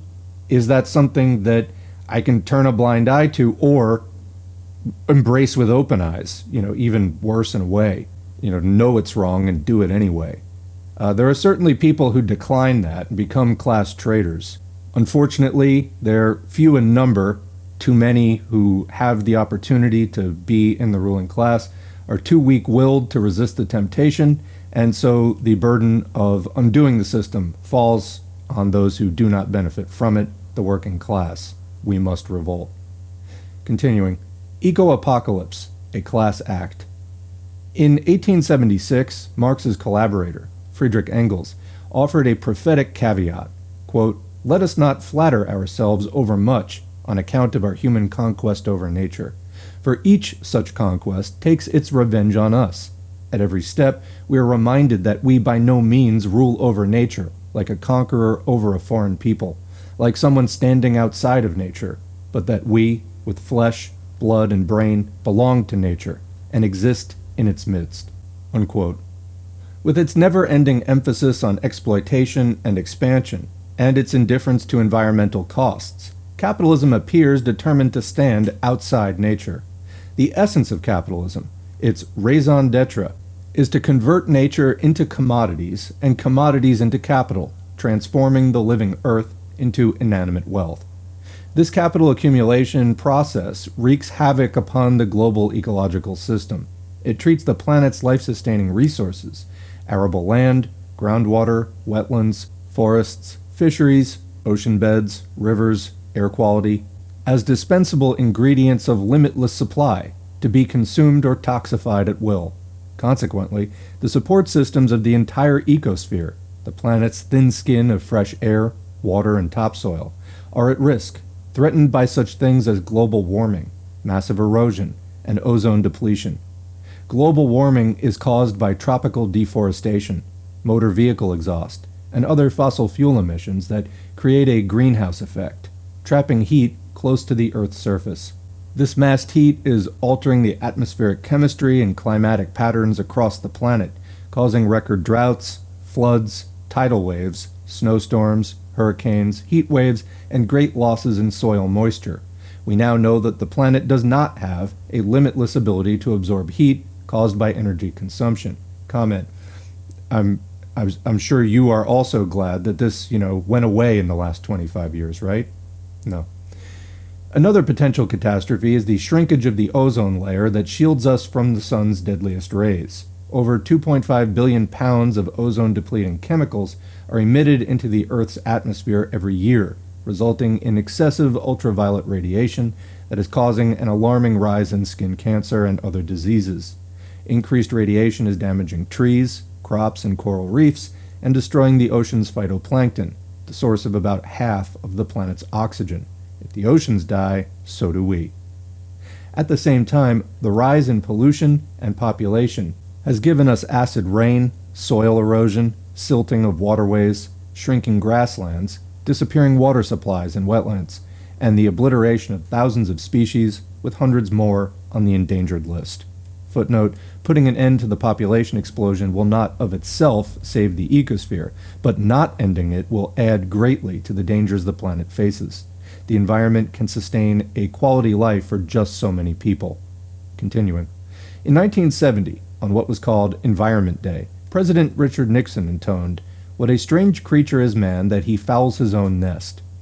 With that utterance, Nixon was helping to propagate the myth that the ecological crisis we face is a matter of irrational individual behavior rather than being of a social magnitude. In truth, the problem is not individual choice, but the system that imposes itself on individuals and prefigures their choice. Behind the ecological crisis is the reality of class interest and power. An ever-expanding capitalism and a fragile, finite ecology are on a calamitous collision course. It is not true that the ruling politico-economic interests are in a state of denial about this. Far worse than denial, they are in a state of utter antagonism toward those who think the planet is more important than corporate profits. So they defame environmentalists as eco-terrorists, EPA Gestapo, Earth Day alarmists, tree huggers, and purveyors of green hysteria and liberal claptrap.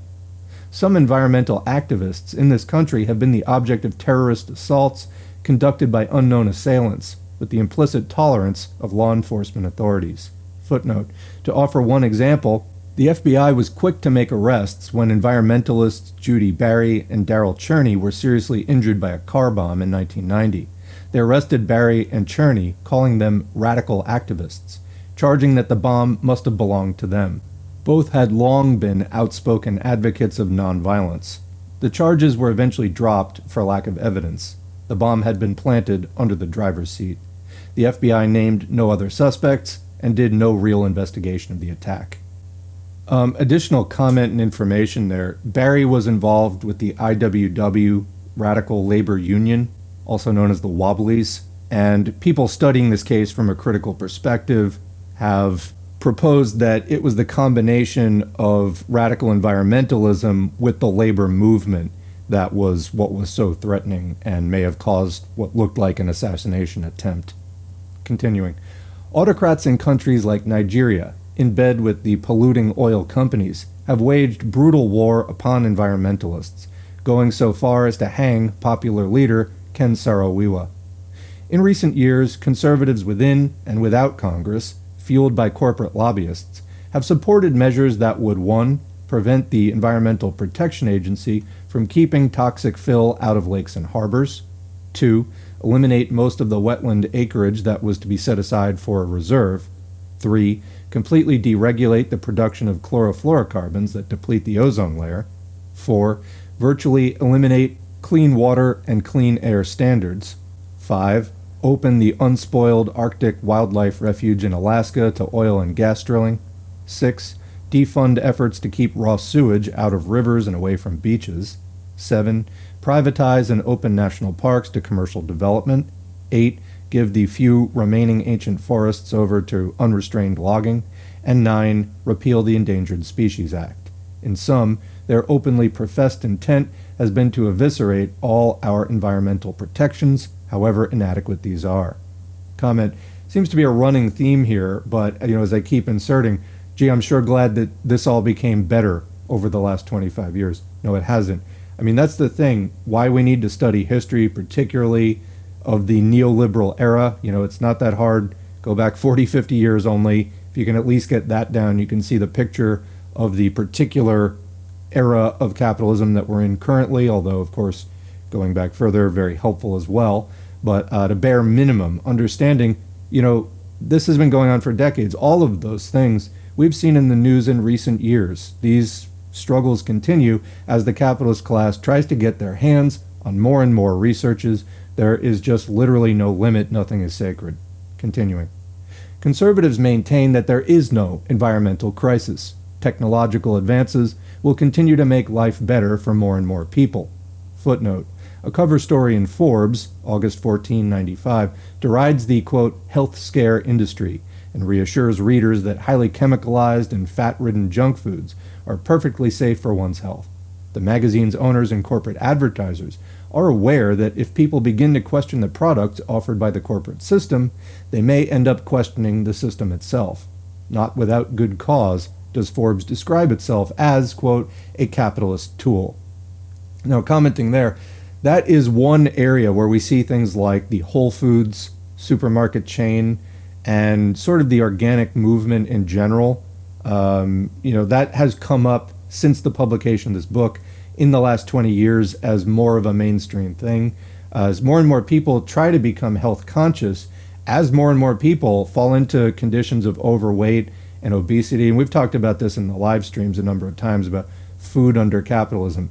People are concerned, and the industries to some extent do try to respond to that, to appear relevant and to offer solutions which don't really get to the source of the problem, but are trying to pay lip service to it, again, to buy themselves more time and more profits. That's not to say, for example, that, to take organic products for one example, there was a movement to try to clean up the food chain, get some of the pesticides out of it, etc.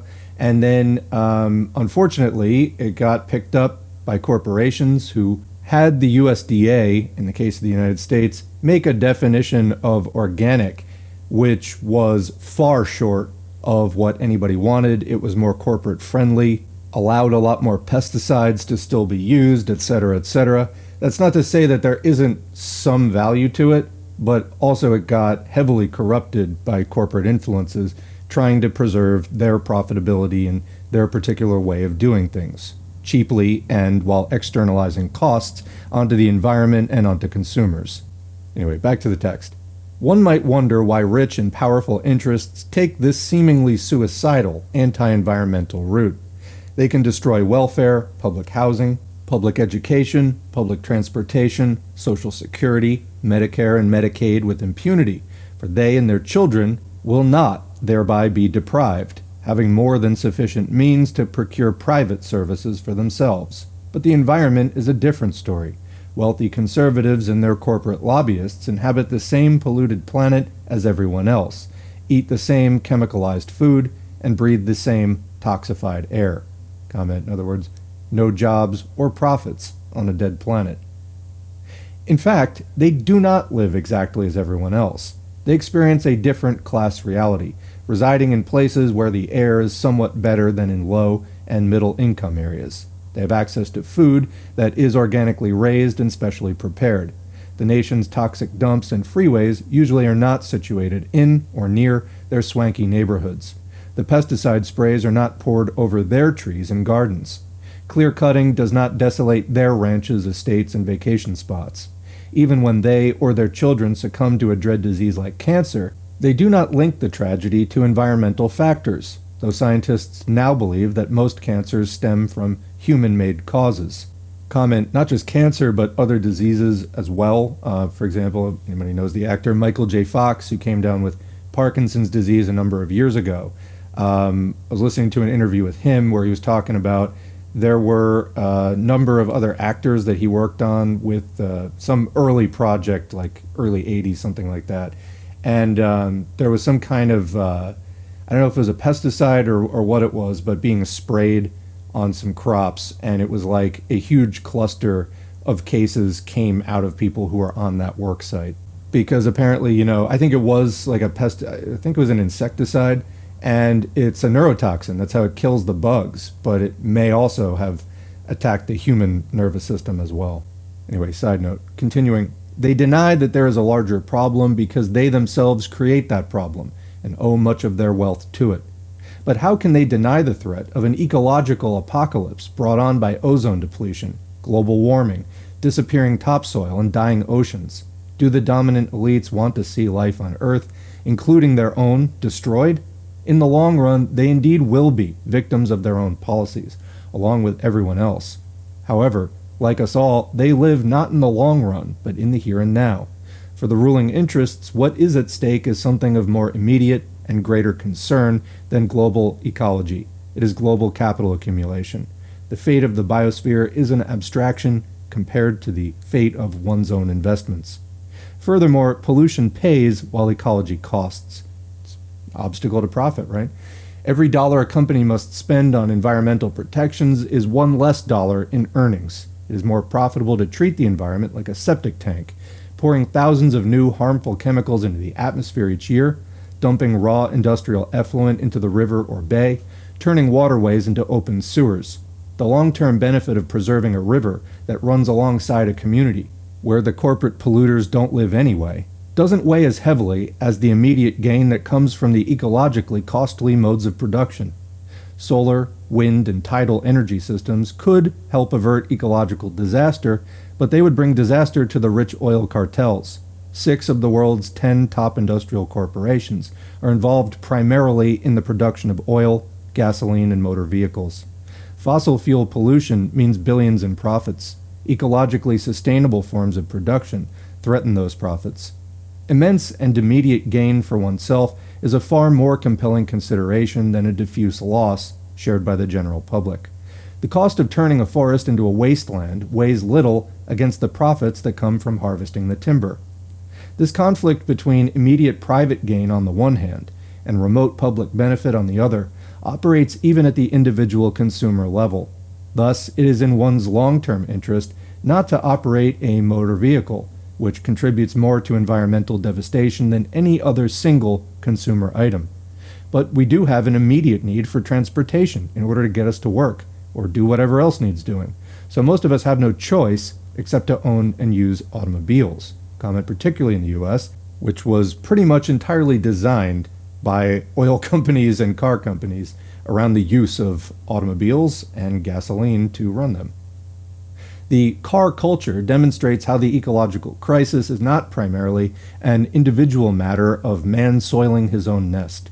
In most instances, the, quote, choice of using a car is no choice at all.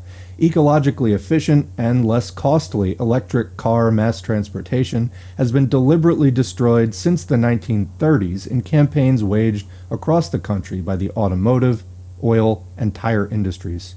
Corporations involved in transportation put, quote, America on wheels in order to maximize consumption costs for the public and profits for themselves, and to hell with the environment or anything else. The enormous interests of giant multinational corporations outweigh doomsayer predictions about an ecological crisis. Sober business heads refuse to get caught up in the, quote, hysteria about the environment, preferring to quietly augment their fortunes. Besides, there can always be found a few experts who will go against all the evidence and say that the jury is still out, that there is no conclusive proof to support the alarmists. Conclusive proof in this case would come only when we reach the point of no return. Ecology is profoundly subversive of capitalism. It needs planned, environmentally sustainable production, rather than the rapacious, unregulated kind. It requires economical consumption, rather than an artificially stimulated, ever-expanding consumerism. It calls for natural, low-cost energy systems, rather than profitable, high-cost, polluting ones. Ecology's implications for capitalism are too horrendous for the capitalist to contemplate. Those in the higher circles, who once hired black shirts to destroy democracy out of fear that their class interests were threatened, have no trouble doing the same against eco-terrorists, quote-unquote. Those who have waged merciless war against the Reds have no trouble making war against the Greens. Those who have brought us poverty wages, exploitation, unemployment, homelessness, urban decay, and other oppressive economic conditions are not too troubled about bringing us ecological crisis. The plutocrats are more wedded to their wealth than to the earth upon which they live, more concerned with the fate of their fortunes than with the fate of the planet. Footnote there, in June 1996, speaking at a UN conference in Istanbul, Turkey, Fidel Castro noted, "Those who have almost destroyed the planet and poisoned the air, the seas, the rivers, and the earth are those who are least interested in saving humanity." Continuing, "The struggle over environmentalism is part of the class struggle itself, a fact that seems to have escaped many environmentalists. The impending eco-apocalypse is a class act. It has been created by and for the benefit of a few at the expense of the many. The trouble is, this time, the class act may take all of us down, once and forever. In the relationship between wealth and power, what is at stake is not only economic justice, but democracy itself and the survival of the biosphere. Unfortunately, the struggle for democracy and ecological sanity is not likely to be advanced by trendy, jargonized ABC theorists who treat class as an outmoded concept and who seem ready to consider anything but the realities of capitalist power. In this, they are little different from the dominant ideology they profess to oppose. They are the ones who need to get back on this planet. The only countervailing force that might eventually turn things in a better direction is an informed and mobilized citizenry. Whatever their shortcomings, the people are our best hope. Indeed, we are they. Whether or not the ruling circles still wear black shirts, and whether or not their opponents are Reds, la luta continua. The struggle continues. Today, tomorrow, and through all history." And that's the end of Chapter 9 and of the book. If you have a hard copy, there's just an index, a little bit of an about the author section, and it's a list of the books also published by City Lights Books. So I'll end by saying this. If the last few chapters were about the former socialist countries looking back at the destruction that reopening to capitalism wreaked on their societies, leaving them with the refrain of "we didn't know what we had till it was gone," then let's learn from this, extending it not just to preserving existing and future socialist revolutions, but to the planet itself and preventing ecological apocalypse, ecological collapse. Because even an oppressed poor working person still, at least once in a while, gets to enjoy a breeze on their face and the pleasure of the sun in springtime.